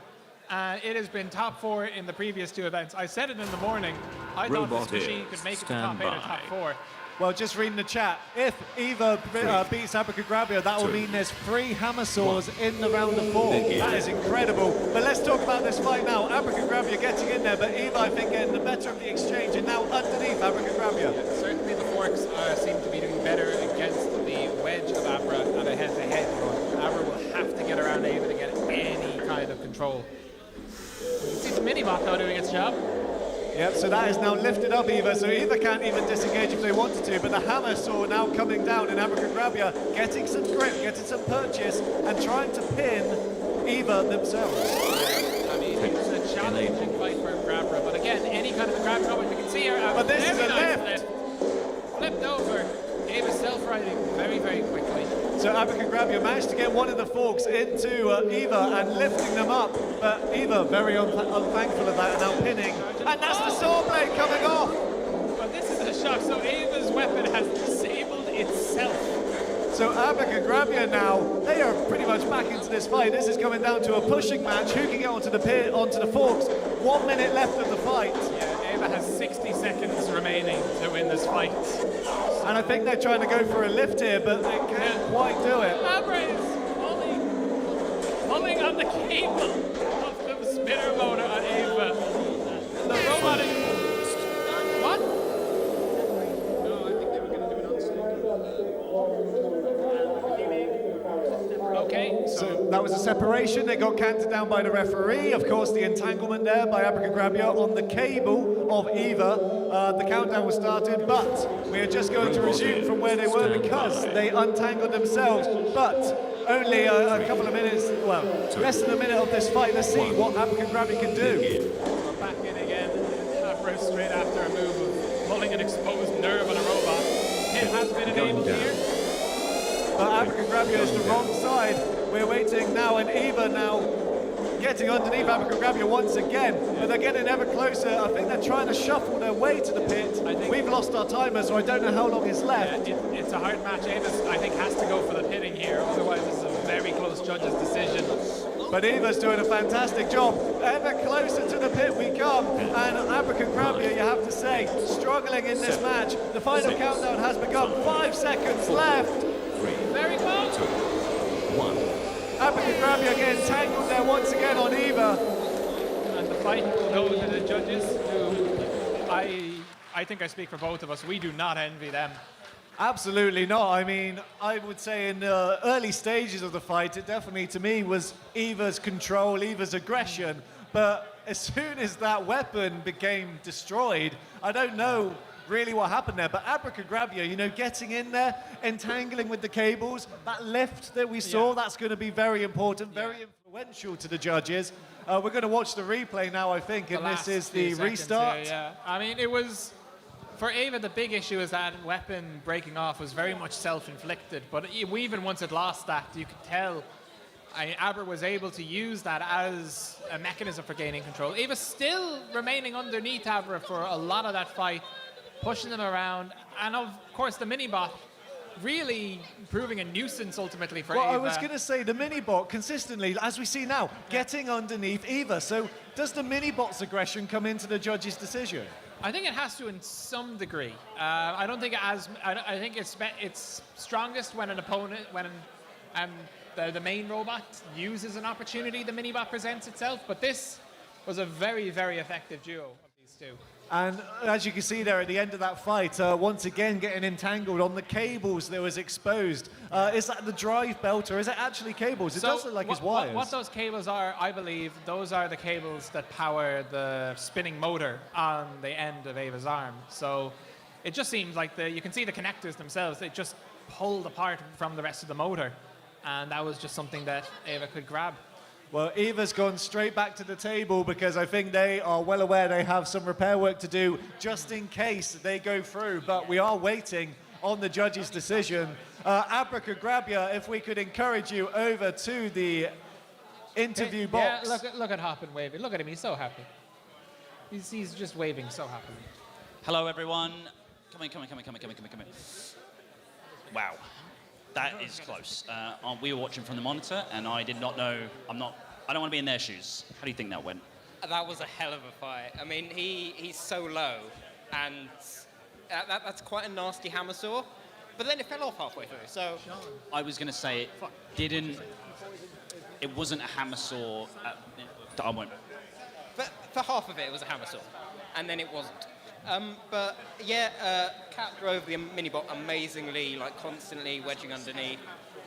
I managed to snag those wires, which hell of a move, I guess.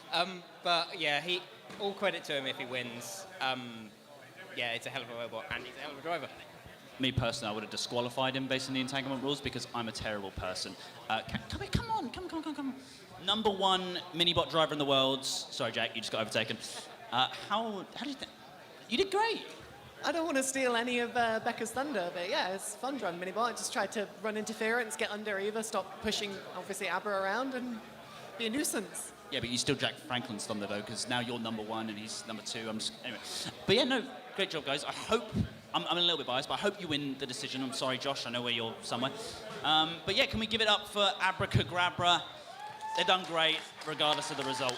I don't know where Josh is. I think he's gone to repair, right? I think he's repairing. Okay, bye, Josh. Love you. No. Minibot meta. Well, we do have a judge's decision. Tom was explaining the granular details to me. He said it's going to be, and I quote, a spicy one. You absolutely did. Well, he's getting scared now. It is a split unanimous. How does that work? It is a unanimous decision by the judges. And it is gone in favor of Eva 02. And there we go. There we go. I can't imagine that was an easy one, but there we have it. Eva 02 is going to be in the top 4. It definitely has a repair job to do. And I can actually give you the bracket of the top 4. It will be Propane against Attitude Adjuster and Schism versus Eva 02. So some further feedback from the judges that because Eva was still using, when that weapon became disabled, they had the wires. And they still saw it as Eva using the wires to entangle Abracadabra, and they considered that an element of control. So there was other elements that went into it, but that was one of the things that they wanted to highlight. They felt that despite the fact the weapon self-destructed, it was still being effective with what remained. And it's an interesting take. I don't know what you think, Owen, on that. I think there's a pretty valid... I think the most valid part about it is that Eva was still using its arm as a hammer, even when it didn't have the spinner still on. I think in that does show aggression, which I think that's a reasonable way of interpreting it, certainly. We have a whiteboard now as well. Coming up here, we have Wheelie Big Lad, Slot Machine, Burnout, and Jeremy. And also, can we get to the ready Robot table? is Inertia standby. B4, Kairos, Percussive Maintenance XL, and Sukikage. 3, Thank you very much. 2, Well done, 1. Begin. So, very interesting collection of weaponry here. Burnout spinning, Jeremy spinning, Wheelie Big Lad. That weapon is a lot scarier than I think a lot of people gave it credit for earlier. Especially the way they're managing to control it. And we saw actually their slot machine making a really nice, gouge on Burnout there. So really cool to see that robot effective again. Really interesting design. Well, I think it's only nice depending on your perspective. Not so much nice for Jeremy, bless him. And Slot Machine now over in the pit area. Wheelie Big Boy doing a little bit more damage onto Jeremy. Very nice hit there. Getting a whack on Burnout. Yeah, it's got the pipe already. They are just cosmetic, do not worry, that's not necessary for the robot. Wheelie Big Boy doing some fantastic, impactful hits with that spinning saw. Yeah, it's very hard to drive a robot like that. Going down. And that it's making as many connections as it is very impressive. That was a fun sound. Right on top of Slot Machine there, but now we got Burnout being pinned right up. And look at that. Yeah, that's destroyed the saw blade right then and there. Vicious. So now Burnout being saved, I think, by Wheelie Big Boy. But Slot Machine is not going to be thankful of that. And once again doing some more damage. I think that's the saw blade completely destroyed. Yeah, it makes this wonderful noise when it hits an opponent, Wheelie Big Lad. I've never heard of a spinner like that before. But you can see Burnout has flipped over Slot Machine. I think it's a 2-robot race now. And Slot Machine is out of this, so yeah, very much so. Burnout somehow still manages to survive all of the damage Slot Machine could dish out. Using the saw blade as a makeshift wheel. And Wheelie Big Boy is out. They have touched the floor. Burnout, I think, is your winner. Yes, if any part of your robot touches the outer of the arena zone, you are eliminated. Burnout has pulled that one back and achieved a very, very nice victory there. And as you could imagine, a massive smile on Jevon's face. Well deserved. You managed to survive some true chaos there. No, that one was absolutely on net. That was probably the best fight he's ever had. I think he would agree with that.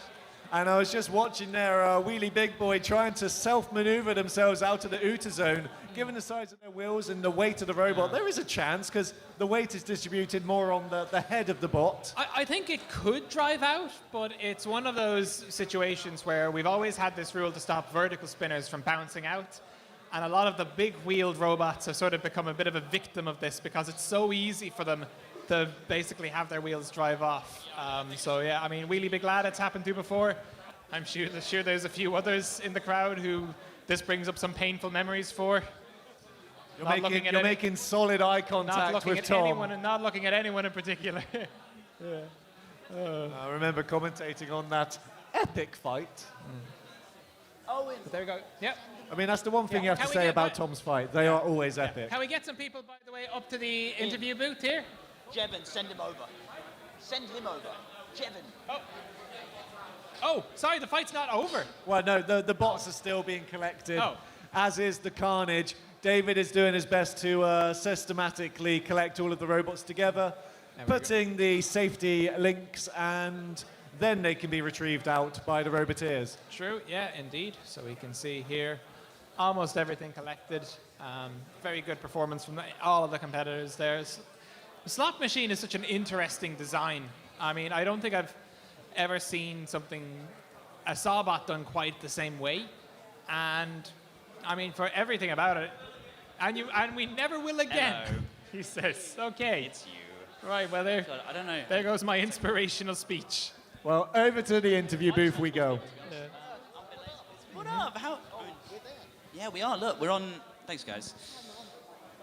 You reserve, right? You did the run board. How'd it go? I mean, you ended up out the arena, but other than that, I don't know. I missed it. I was having great fun. I was doing a lot of hits, putting a lot of damage out, and then, I thought I've been doing so well, I should give others a chance, and so I left the arena. Charitable work. I'm with you. Of my own accord, completely my own decision. Of course. Well, I don't know. I don't know what questions to ask you because there's no winning or losing. You've just had a good time, and that's what really matters. Yeah, I'd just like to say we had a really great event today. Won a fight, had a good one there. I'm just really happy to have, done better than Tom Brewster, who. Oh well, Tom Brewster did not. He didn't bring a robot at all, so. No. Oh well. Let down again. Classic Tom Brewster. Anyway. Right, I'm going to get you out of the way and I'm going to get Jevon in. Oh my goodness, Jevon, you absolutely pants those noobs. They are definitely not noobs. I definitely did pants them. They are definitely noobs and you pants them. That was excellent, I must say. Great fun. I managed to OOTA Shaky, which I didn't think was going to happen, but that was cool. I managed to flip over Rory. That was good fun. And we were talking before, because of how the sort of robot of Rory's is built, it's kind of Tantrum-esque. So we kind of went for the Blip versus Tantrum, the sibling rivalry, but at home. So that was good fun. There's some gratuitous damage. Oh, okay, we got damage here. I don't know if we could show that. Spin it rounds. Oh no, there's some down there. Well, whilst you're showing this damage, I do want to say, Shaky said it was charity, but, I mean, you tell me. No charity. Free real estate. Free real estate. You heard it here first, ladies and gentlemen. Let's give it up for our winner of that whiteboard. It's Jevon and Burnout. Give it a round of applause. Massive. Come on. Woo!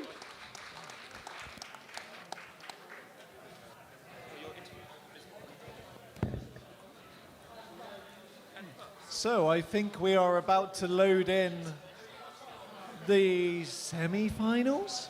We have one of the semi-finals loading in, yes. We have Attitude Adjuster and we have Propane. And, well, Nicholas has done a little shout-out in the live stream chat asking who is going to win. Owen, we now have our final four. Are you placing your money anywhere? Ah, God, this is a very, very, very tough bracket. I'm happy to go first. All right, let's see. Here, go first, yeah. Well, I honestly cannot dispute the performance that Propane has put in. It has looked solid. It has looked in control at every stage of its fights. And I just don't see that stopping. I think that's a very fair assessment. I have to say, I think my favorite for this one I think this is Schism's event. I think it has... Interesting. I think a lot of the...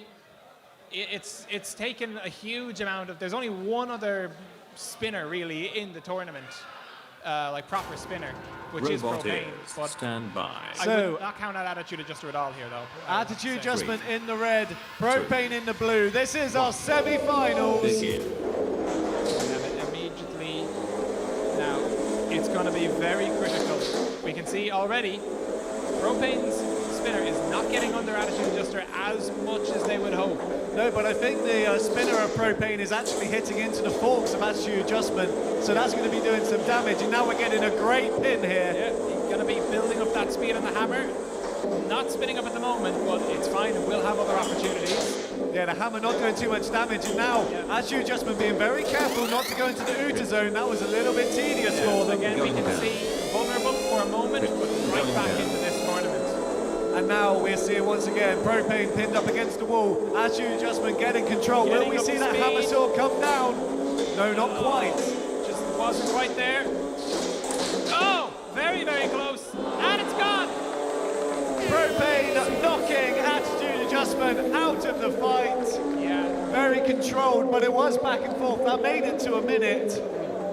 Yeah. And it was very, very cautious stuff by both of the Roboteers. Yeah, I think you could see there wasn't really any major damage dealt in that fight, but it was the threat of damage from both of them that controlled the entire pace. We can see here the replay. You know. And yeah, we can really see the forks of Attitude Adjustment were the right pick. They were getting underneath and great control to get onto the side of Propane as well. But Propane able to unentangle themselves. And we can just see that power of the hammer saw from Attitude Adjustment. It just unsettles the robot. Yeah, it's the problem with a hammer saw because, you know, you have to land your hits absolutely perfectly or things can really start to backfire. I think Attitude Adjuster had the power, but you can see here it just didn't have it up to speed. Propane was able to get away, and at this point, the weapon's still going, and Propane just takes advantage of it. So is that what you think? Attitude Adjustment was still waiting for their weapon to power up before coming down with the hit, and actually Propane just managed to escape? I think the issue was as soon as Propane escaped, Attitude Adjuster still had a weapon that was spinning, and it needed to bring it down first. So, you know, these spinners don't immediately stop. There is a spin down time, and that spin down time, well, typically the fastest way to stop a spinner from spinning is to drive it into something. But if that's not an opponent, you lose control. Yeah. But if you're just leaving it there, you're still iffy on control. It's a very tough balance to manage. Well, let's go over to Sean in the interview booth. Yep. On screen, Scott, it's okay, buddy. Look, it looked so good from the start. What happened? He got me at the arena. Well, I saw that. But look, you've done great. Now, you have a third place playoff, if I'm not mistaken. I'm going to assume so. EVA and Schism, who do you want? Well, I want Tweedy to do well because we have a thing, so I hope Tweedy does well. Yeah, it was a good fight. It was really close. It was a really close driving match. He just got me out, unfortunately. So. Well, look, you've done incredible. As usual, you are one of the greatest of all time. Can we give it up for Scott and Attitude Adjuster, please? Woo! Andy, that was a bit mean, wasn't it? Oh, it was a very close match. I was actually thinking, I wouldn't have wanted to judge it. It was a good little driving test. Oh, I enjoyed it. And then obviously I got the kind of, you know, well lined up shot near the end, and I think it easily would have just gone the full 2 minutes. Well, it felt like once you got that one hit, the momentum just kind of got with you, and you just went from there. Yeah, take advantage any way you can. Once you get hit, and you have to keep going. Well, look, I'll ask you the same question I asked Scott. Hey guys, how you doing? EVA or Schism, who do you want to fight? They're both looking good. I haven't seen enough of. I don't know. Schism drives probably better, but they're both pretty similar. Both pretty similar. But I'm trying to see which one it is. Well, look, you've got this. Oh, it is. Yes. Apologies. Well, you've got the support of these two people right in front of you. They love you. They're your biggest fans. You might have to sign something on the way out, but good job. Give it up for Andy and Propane, everyone. It's big love. Very nice job. I love having David as the arena master because He has some wonderful tidbits, and one of the things he's just said is we have 4 different countries represented in the arena right now. Okay, very interesting. So I don't know which countries that is, but it's the 4 different ones. Joe, help us out. Do you know? You're pondering. Okay, we're going from bottom to top, Netherlands. So bottom to top, so Netherlands. For Luca. Scotland. Croatia. And the West Country. And the West Country is not a country. How dare you! England. I thought the West Country was Wales. There's an argument for Cornwall, but not the West Country. There we go. But yeah, a very interesting collection of robots here. Carbonated beverage back in the arena. I think we're all very eager to see this thing get a flip. I am desperate to see one of the bottles of carbonated beverage get exploded. I am desperate to see that. Please, someone make it happen. I'm looking at the 2 spinners. I'm going to choose sore loser. That is your mission for this fight. 1. Begin. And we begin, and we can already see sore loser. Oh, they're going for it. No hesitation. No hesitation at all. That was beautifully lined up, and they perfectly got powered up as well. But now they're actually going in to do some damage to their saw counterpart, their spinner counterpart. The bird actually getting some pretty nice hits on saw loser there, has to be said.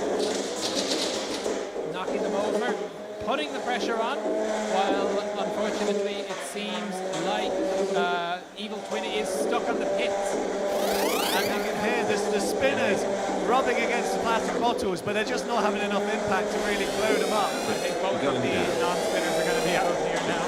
Going down. Yeah, the pit's down. So and is that teetering on the edge? And yeah, Bert the Bird landing another really good shot on Saw Loser here.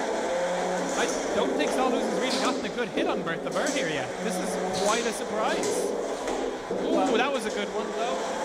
And that was an eye flying off there, I think, of Bert. But now Bert getting underneath of Sore Loser.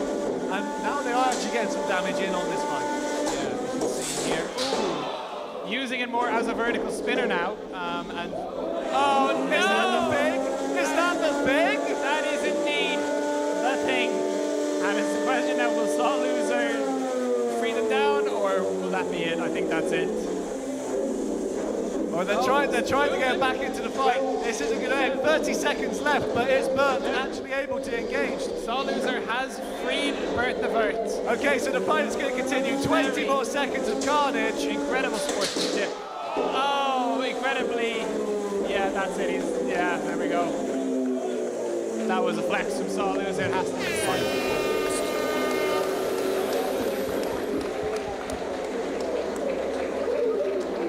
That was a great bit of fun, wasn't it? I don't think anyone is let down in that fight. That was fantastic carnage, and Bert did a fantastic job.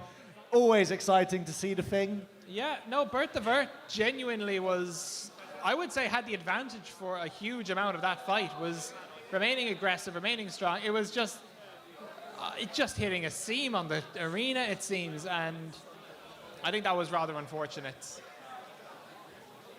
So a little moment of calm. Let's calm down a little bit now, because that was a very hyped and fueled bout between 4 fantastic robots, actually. It's always great seeing carbonated beverage get thrown in, and I have to tip my hat to Saw for going straight after those bottles. They didn't disappoint.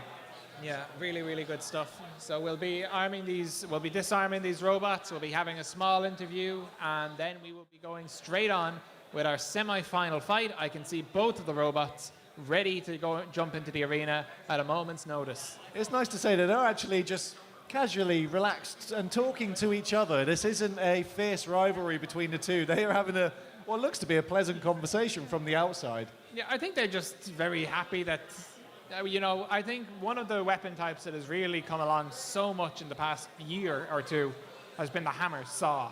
We used to see some hammer saws knocking around, but they have just gotten more and more deadly, more and more scary. And even, Alex Mordew, who I would argue Saw Loser was sort of the original scary hammer saw in the UK scene.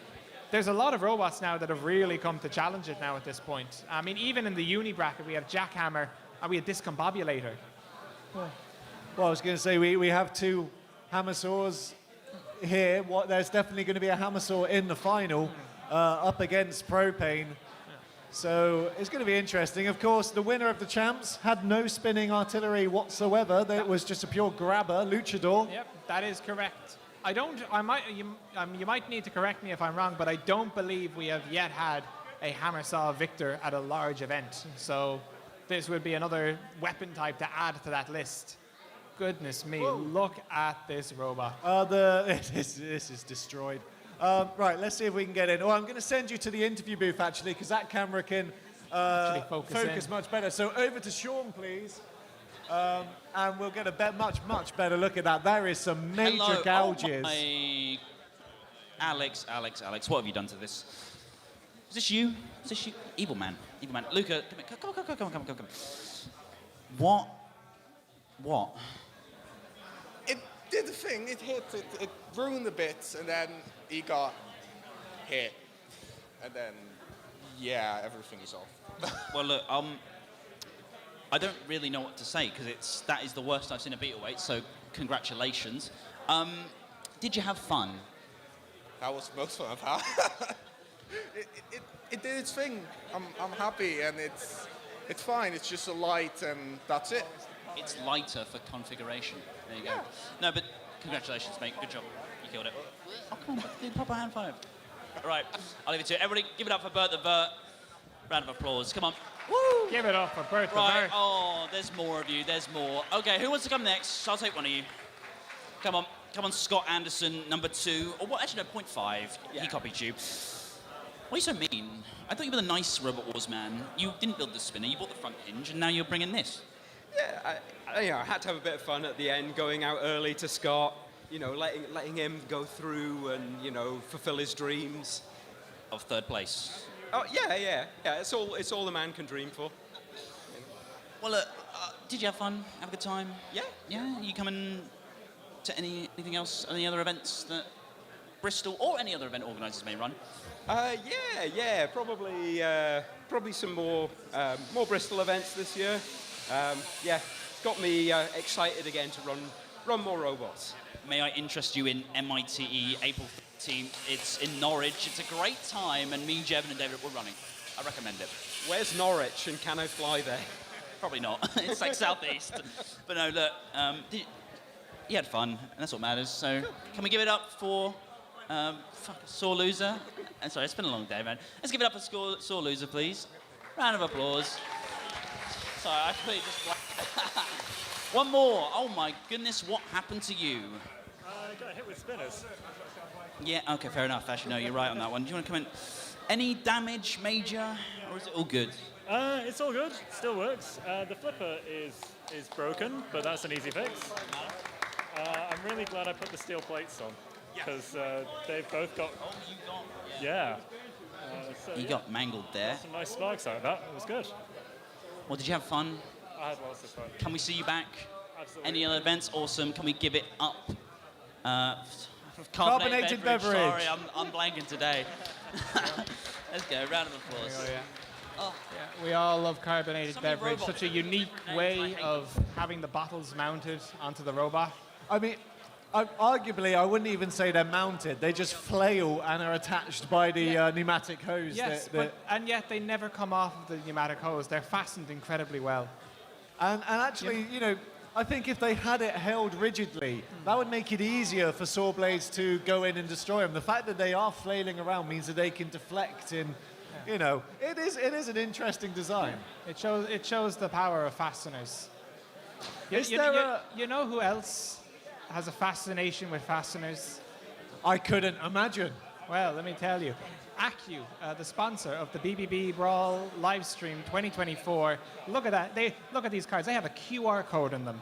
Now, we'd rather you click the link instead of the QR code. Don't show the thing. We want them to click on the link, not the code. Click but the link. They're really nice cards, And if you can come to the next BBB Brawl event, and we'll probably have a few of these still knocking around. You can come and get one of these cards yourself. I was going to say, and if you need a selection of Accu fasteners, just look in the pit where all of the debris has been swept into. I'm sure there's going to be a collection of unique items at the end of this day. A proper grab bag, yeah. It's like one of those lucky bags for sweets, except with a mild risk of tetanus. Yeah, I wouldn't want to be picking up... Only just clocked what you actually said. You've completely derailed my train of thought. We are into the final semi-final. That's exciting, isn't it? Yeah, we got a whistle. We did, we There did. go. All right, come on, we can get a bit better than that. Who's excited for this second semi-final? That was a little better, yeah. That is what we love to hear. A little better, that was fantastic. Thank you, everyone who's come out here today. The cheers really build to the atmosphere, and, well, we've got two very, very powerful robots about to go into each other. I'm sure we're going to see some sparks. Yeah. I'm still sticking with Propane. Your choice is Schism, so we now get to see how they do. Yeah, I mean, both of these robots have shown themselves to be able to win fights even when their weapon isn't at the full effectiveness. I mean, Schism has been really, really strong so far. But well, both of them have. Both of these robots are undefeated in today's round of competition. That so is true, yes. They have won every single fight they've taken part in. Yeah, and it has to be said, I mean, this is the part of the tournament where fights will be happening faster and faster and more concentrated. So this is a huge effort for Ava to have repaired itself from that top 8 fight. It looks to all be working. Hopefully it's all working. And if it is, it stands a chance here. Robots from the last whiteboard, you have left your transmitters. We know how expensive they are, so if you don't want them, we will sell them on eBay. And your charging cradles. Don't forget the charging cradles. So, carbonated beverage, collecting theirs. Any other whiteboards, please collect your transmitters. Yeah. Which, by the way, just a reminder, the final whiteboard will be Inertia B4, Kairos, Percussive Maintenance XL, and Tsukikage. Oh, so we do have another whiteboard. We have a single other whiteboard, And there will be a third place fight as well. So, whoever loses in this fight will be in the third place round. Very fun.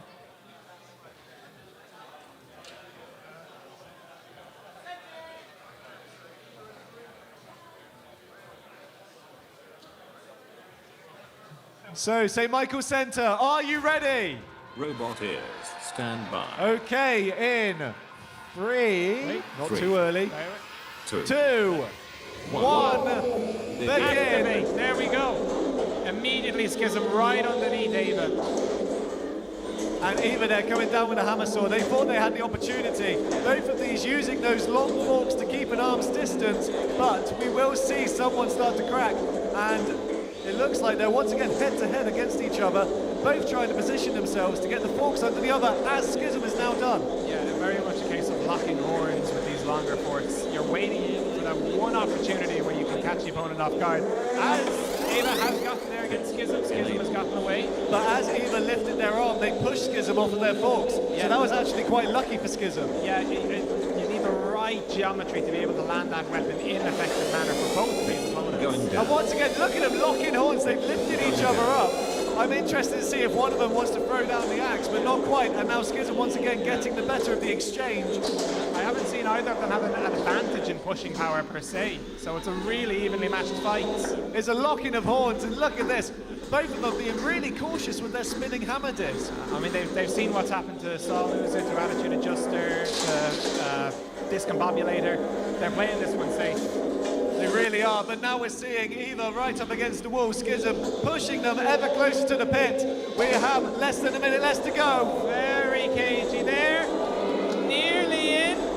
So Eva daring on the edge of the pit there, but now they're back into control. Look at them lifting up Schism up into the side. Eva's finally got an opportunity. They've been taking advantage of it there. Certainly something's gone flying. Less than 30 seconds of this fight as they're pirouetting around each other. Once again locking horns, and now Schism with the better position. Trying to just get in, but Eva's just not moving at all. Really impressive design. Scary moment for both. So the 5-10 second countdown has begun. 5, 4, 3, 2, 1, 0.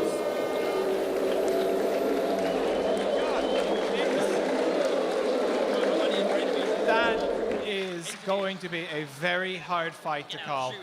Tom's just shouted a really cool idea. The idea that if all 3 judges agree, they add an extra minute and do an encore match, because he's terrified trying to decide the winner from this. I don't think we're going to be allowed to do that. I think we're going to be going straight to a whiteboard. What, straight to the whiteboards, Yeah, but both Schism and Eva, please take your robots to the judges. Schism and Eva, take your robots to the judges. They want to inspect the damage. Yes, indeed. And we have to ask the chat who they think is won, and we're going to ask the audience as well. So, if you think Schism, the one that's next to the pit, won that fight, give me a cheer.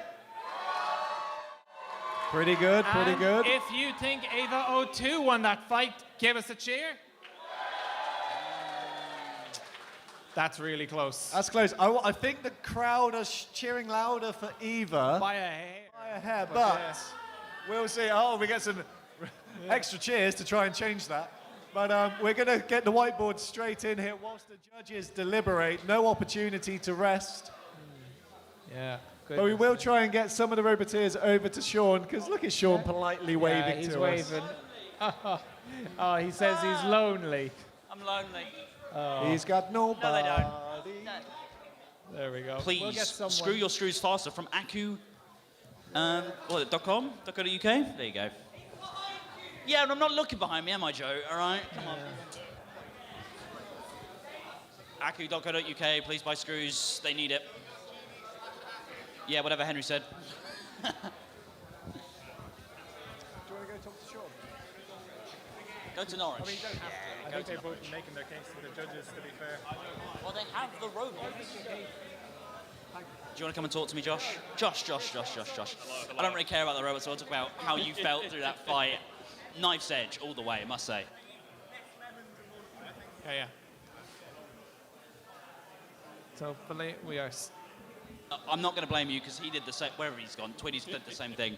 Look, if you do win, how are you feeling against Andy if you do go up against him? I mean, it's a big if, but if I do, I'm just happy to do the fight. I don't know if I win it, but either way, it will be fun to fight. Another hammer saw, I'll be happy. Look, I'm maybe biased, but I'm rooting for you. Well, I don't know. Whatever. But look, no matter what happens, can we give it up for you? Josh and Eva 02. Give it up, everyone.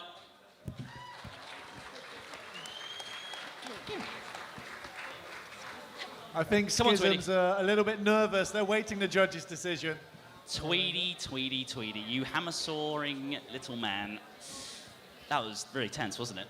Yeah, that was a lot more drive-intensive than I expected it to be. The problem is I can't reach him. I don't think any of you could reach each other because you both insisted on long forks because you're terrible people. Look, assuming you do win, I'm going to ask you the same question I asked Josh. If you fight Andy, how you feeling about that? I would rather fight Andy than another hammer saw. I feel better about Verts than I do about other control-based robots. He did to you last time, Scott, so I don't blame you.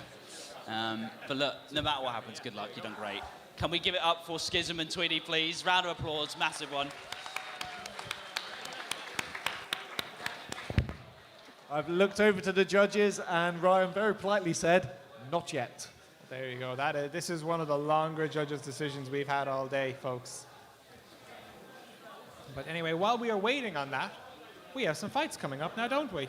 Well, it is a whiteboard fight of pure chaos. Would you like to introduce the Roboteers? Yeah, so for the screen, from the bottom to the top for everyone on stream, Percussive Maintenance XL, Inertia B4, an older version, a drum robot. We have Kairos, the saw robot, and Tsukikage at the very top. The drum one is Inferno. So it is not Inertia, it is Inferno. So, good combination of weapons here. Now, if I'm not mistaken, a version of Inferno has actually won one of these events a few years back. It's a scary robot, very much so. But I think that kind of says a huge amount, that they won a few years back and how far the competition has progressed since then. The ability of Roboteers in controlling their robots, the weapons don't always make the decision. Yeah, that is very true. Like we have seen, it does feel the year or so, there's been a real shift back to control robots. Stand by. But here we have what should be a very, very fun 3, whiteboard here. 2, 1. Begin. Here we go, straight on it, Inferno, onto Kairos. No fear at all. Going straight into that weapon there. Kairos is not moving. I was going to say, Oh, and a mini-bot is up into the air. I think Kairos is dead, unfortunately. Tsukikage has taken a hit. Percussive Maintenance has been actually pretty aggressive so far, going after Tsukikage, and now Inferno taking the fight over to Inferno. And for a robot that hasn't done any battling today, Inferno is mighty feisty. They want to do as much damage as they possibly can in this whiteboard. Yeah, they have 2 minutes of fighting, and they're going to use all of it as much as they possibly can. Now we start to see the control bots potentially ganging up now. Percussive Maintenance very impressively stopping that weapon. Tsukikage under Inferno now. And that might have let Inferno actually get away. And Tsukikage very close to going into the pit there. Very close as they were, but not quite. Dancing around. They do seem to slide around this arena floor. Yeah, they've got a style of driving that really seems to favour drifting. But it has to be said, Percussive Maintenance has been driving very, very well in this fight. And it looks like Tsukikage is now immobilized. They're upside down. The countdown has begun for them. So Inferno is now a 2-robot fight. So we can see here both of these robots very aggressive, it has to be said. And Inferno has been getting a few hits on Percussive Maintenance, but it hasn't really done any major damage yet. Tsukikage is moving again. They were counted out, but it's a whiteboard, so who cares? Get in there, do some damage. Fair enough, we can see here, Tsukikage is back in. Inferno is still driving weapon, not hitting as badly. And there we go, Percussive Maintenance scoring the pinning there. So, Percussive Maintenance, for those keeping track, is the official winner, but let's get some more damage going whilst Tsukikage is still involved in the fight.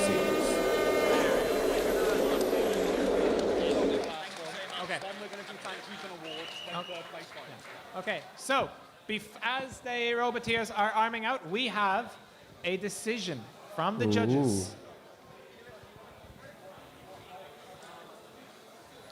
They don't look very decisive, I'm going to be honest. They're discussing how to break the news. Ah, okay. It's a lot leaning on it. This is to decide who's in the grand final, so it's a big deal. I've invited Ryan to jump on the mic because I do not want this responsibility. That's fair. Head judge Ryan, everybody.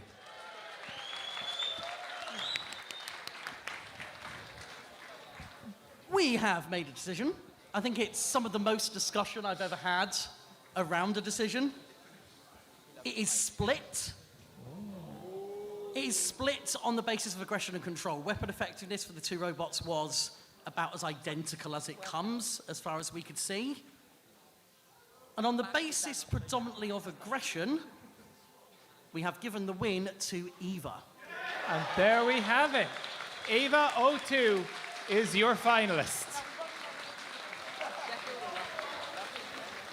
How quickly Ryan ran away after making that announcement. Yeah, I've lost a lot of money now. I will need to say make a the call. chat agrees. The chat agrees, and the audience did cheer a bit louder for Eva. So I think that was a fair decision. I think it was close, but I can't disagree with it. I think that was a fantastic fight by Eva, and I think it's a very interesting final we have now. So before we get into our 3rd place and our final fight of the day, we're going to head over to Joe and Craig for some awards. And finally, firstly, some thank yous. Just quickly, thank you, first of all, to the audience. You stuck around all day. You guys have been incredible. Thank you for checking out this hobby, supporting it. We legitimately can't believe that this sells out every time and that you guys watch so much of a full day of robot fighting. I'm really glad you enjoyed it. We will be back throughout the year. BristolBotBuilders.com. We do 10 events a year, so hopefully see you. But we'll be back here specifically in October for the national champ, so we'll hopefully see you then too. But yes, first of all, our commentators, Gavin Owen, non-stop all day. I don't know how they do it. I'm knackered after one fight. Sean on the guest interviewing, Strang on the guest interviewing, a fantastic job. Next up, our ref squad. Oh, there goes the microphone again. Strang, everybody. Rob and Dom. I don't know how they still have vocal cords. Next are marshals, Gareth and Dave. Our interns for the day, David and Sean. We're very proud of you. We wish you the best of luck in your GCSEs and no, actually they're doing their first event in April, so they were shadowing today and they're gonna do great, so props to them. Next, of course, our judges who are right in front of me. Our judges, Tom, Ben, and head judge Ryan. They've made some controversial decisions and we love it. What have I forgotten? And finally, our tournament master extraordinaire, Jed. He's borrowing the tournament software all day. And finally, the biggest thank you to our streaming maestro, Stephen! He is incredible, and he's doing some funky stuff right now. But check this out. APS, Stephen's, we're going to do one more plug. Stephen's production group, well, production services, apsonline.co.uk. Right, what we do now, Craig? Finally, thank you. If you need any fixings of the no minimum order quantity, visit bbb.gd/accu or accu.co.uk. Thank you so much for sponsoring our event and making this stuff possible. It's amazing. Thank you so much. Thank you, Tony. And then we're over to our wonderful judges who are going to do some awards. Come on in, boys. Thank you very much. So I've got a few awards I'd like to give out. So the first is the best newcomers. We'd like to award that to Evil Twin and Wedge Against the Machine. Woo.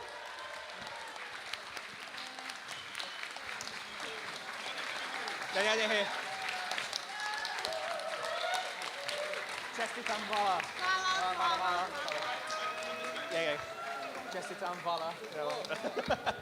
And next up, we'd like to award the Best Student Award to Fission. Well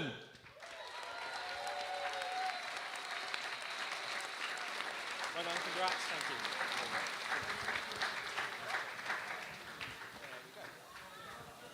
Hello, it is my great honour and privilege as the person that stopped damage being a category to hand out some damage-based awards. First up, we have one of my favourite awards, the Most Destroyed. This is a robot that had a rather hard life today. 2 absolute beatings.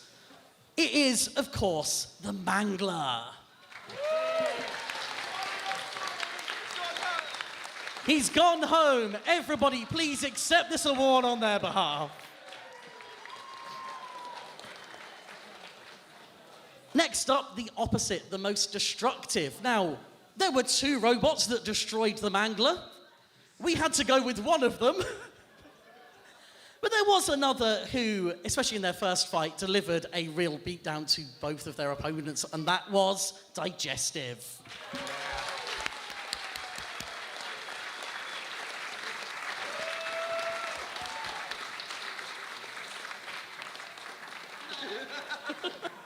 Get out of here.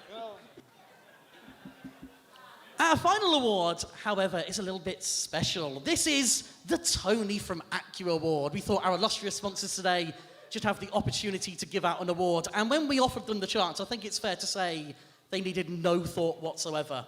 They immediately blurted out a name that had been on our lips all day, and that is the ever-entertaining Paradigm Spin.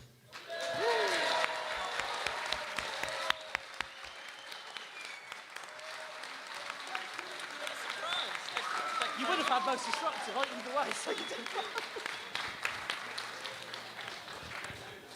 So, I have the honour of giving out 2 more awards. Firstly, there have been some truly amazing designs today, truly some great robots, including one in particular I think caught our eye. So, the Best Design Award goes to Discombobulator.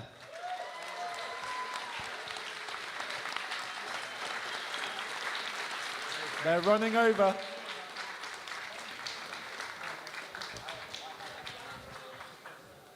Very good. Good job. There you go. Thank you.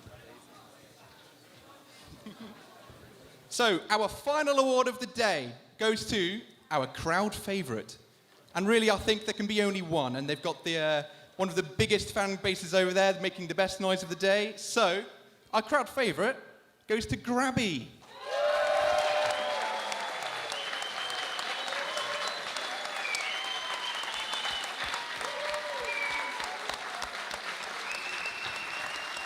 Really good. Well done. Good job. Good job as well. There you go. That's to you. Thank you. There is, of course, one more award, apart from the third place, second place, and first place, and that's our Spirit of BBB award. We really like it when people bring unique, fun, well-themed robots, and they do really well. We haven't written the award yet. We literally just decided who we were going to give it to on the spot, and that is Slot Machine.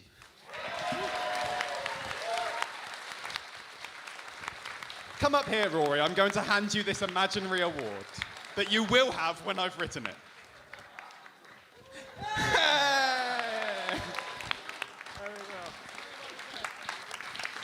Should we do some fights, everyone? 2 last fights of the day. All right. Have we got a third place playoff ready to go? We do indeed. So, we should, I believe, we have the 2 robots here ready. At the side here, the roboteers are going to be moving. So, we have 2 robots in the final. We have Propane, the vertical spinner that has been dominating everything, and Ava, the student robot that has been on a tear. But first, some losers. The first to determine the first. Actually, not even that. It's the second of the losers. Yes, exactly. It's still a podium, which has, a lot of merits. And 2 very, very fun robots, I think, that will be fun to see fighting each other. And this is going to be another battle of vertical hammer spinners. So we're going to see the locking of horns once again, the jostling for position. Yeah. And potentially a little bit more carnage. Yeah, I think this event has done more to teach everyone involved about the hammer-saw matchup than all of the other events we've had combined. Just a huge amount of hammer-on-hammer action this entire day. So there we can see Attitude Adjuster going through its tech checks. Of course, these are very nervous moments for the Roboteers. This is for third place, but it still means an awful lot because you do leave with a wonderful piece of laser cut and laser engraved acrylic. Yes, a very, very nice award. So just some reminders of how these robots got here. Attitude Adjuster lost its first fight to Abracadabra. It then beat Percussive Maintenance XL, defeated Saw Loser, and managed to beat Home Improvement and CDG before finally going down to Propane. Schism was undefeated for the entire event for a long time. It beat Evil Twin and Burnout. It was able to score a win against Bert the Vert, which it then followed up with a win against... It's not in this one here. Where is Schism in this one? Oh, dearie me. Eva? Who did Schism fight in the round of 16? I'm trying to remember now. You have the cheat sheet in front of you. I'm not sure, but... Yeah. Toucan, oh, he said that yes. with a passion. Fantastic grabbing fight against Toucan, fantastic driving fight against EMP, and a fantastic driving fight against Eva. So. And it's worth saying, Schism didn't lose any fight due to knockout or, destruction. They never lost. It was a judge's decision, and it was a very, very close one. Yeah, I mean, both of these robots, I don't think have ever lost power this entire tournament, which is a real statement of, power and just durability. Right, so everyone, if we can count this down together from the count of 3, 2, 1, begin. And straight away, Schism once again charging in, and you can see the forks getting head-to-head against each other. Attitude Adjustment with the first hammer saw, though. Yeah, locking horns, no hesitation from either of them. Attitude Adjuster keeping that weapon up to speed. Schism playing it patiently. So Attitude Adjuster, I think, is something... Yeah, and it's worked. And that's the emergency link. Is it? The link is out. Attitude Adjuster is the winner. Attitude Adjuster has done it. It has immobilized Schism with a perfect hit. Having that weapon spun up actually paid off for that time. Beautiful hit. Really. That was instantaneous. So I think Attitude Adjustment had the better reach over Schism, which I think really did a lot of benefits there. But they came straight down with one definitive blow. Yeah. And I'm hoping to watch the replay. Yeah, Thank you, Stephen, for bringing it up. So there they are, locking horns on the initial engage. Yeah, we can see here Schism, Attitude Adjuster just keeping that weapon going. And it was... I like the different approach where it lost the last fight because its weapon wasn't spun up when it had a shot.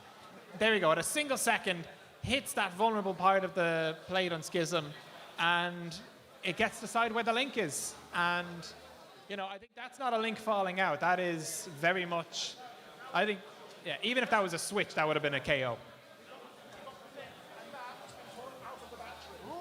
Oh!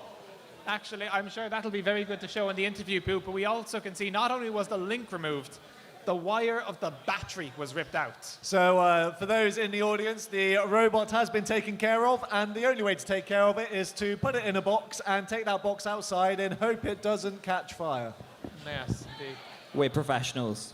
We are professionals. We have a risk assessment, we have a process, and it works. Yeah, better safe than sorry. That is a metallic box, by the way, so that is now going to be out there. They're going to be checking it to make sure it isn't steaming, but we won't see that on the interview booth. No, we shall not. So are we going to see? I think. Hey, Scott. Here we go. You want to come over here?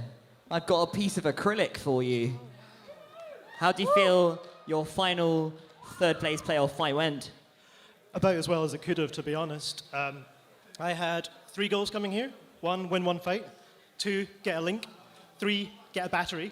So, mission accomplished, I suppose. You got more than 1 link, didn't you? How many links did you get today? 3 links. 3 links we're hearing out there. That's some accurate. You've got some like ultra precision there, but also taking out a battery is a great way to end it, isn't it? I couldn't ask for anything better, to be honest. It's been a great day. It was a shaky start.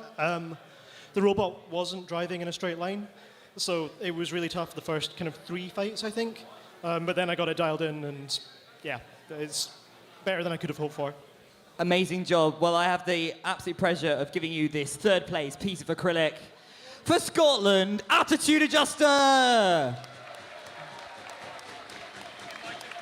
And I just want to say he's not left, that Iron Brew has been with him all day. So that is national pride like nothing else. So loading into now to the arena, your grand final, everybody. Let's do this. Let's get Tweedy over here while they load in. Jack, would you like to say some words? Oh, he said he wanted to say some not very polite words, so we'll try and filter that. Jack, how did that fight go for you? Then ideally, well, he hit the battery. It's not on fire. So it's just smoking a bit, but no? No smoke. He hit the battery, the lead's in the same hit, and yeah, by some miracle, it's currently on. Excellent. Well, I'm glad your robot is not on fire, and I think you got a lot of wins. That's got to be the best run for this robot yet, right? Yeah, 100%. It's definitely getting to where I want it to be. Amazing. So big round of applause for top 4 placer, Jack Tweedy! And the doors are shut on the arena, so your final fight today. Indeed it is. So, Propane in the red zone, Eva in the blue. Are we ready? Oh, I don't know. I think we can do better than that. Are we ready? Robot is. Stand by. On the count of... 3. Wait. 3, 2, 2, 1. Begin. David, wasting no time trying to stop that weapon from spinning. Very, very cagey at the moment.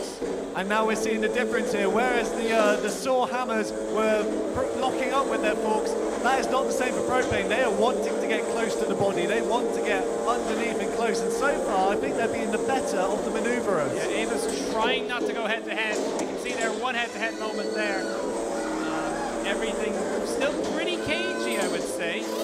But another nice hit from Propane here.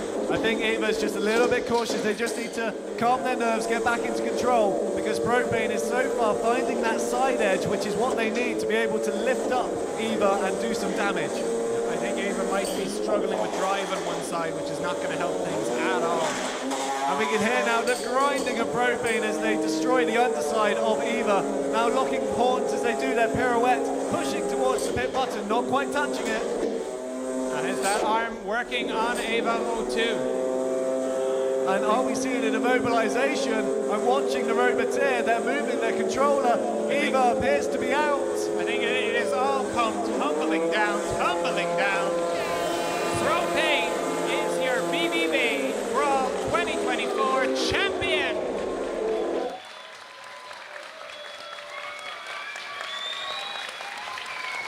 And you can hear the crowd. They are very, very happy with that conclusion.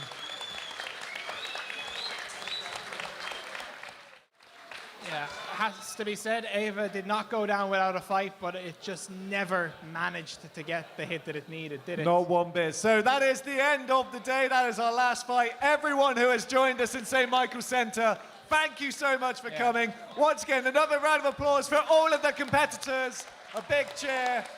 And for all of you, the audience as well, for all coming here, for staying throughout all of this. Thank you so much.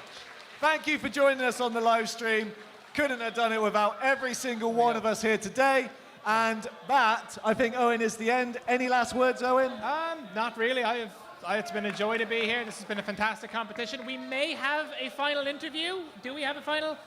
I'm getting a very gesture. Who knows? If we have the time, we might. We absolutely should talk to the Roboteers. Let's see if we can get Propane over to the interview booth and over to Craig, who is going to have the honours of talking to our first place winner. Indeed. Let's see if we can get Eva in here first. I think that makes sense. Eva, come on in. Congratulations. I was very happy with that performance. It was a long day, so it started to give out at the end there, but can't ask for much more from it. It was a hell of a performance. Coming through the uni bracket to make it to second in the entire tournament. What else can we say? Congratulations, Eva. This is for you. Thank you. Massive round of applause for Eva 02. Thank you so much, guys.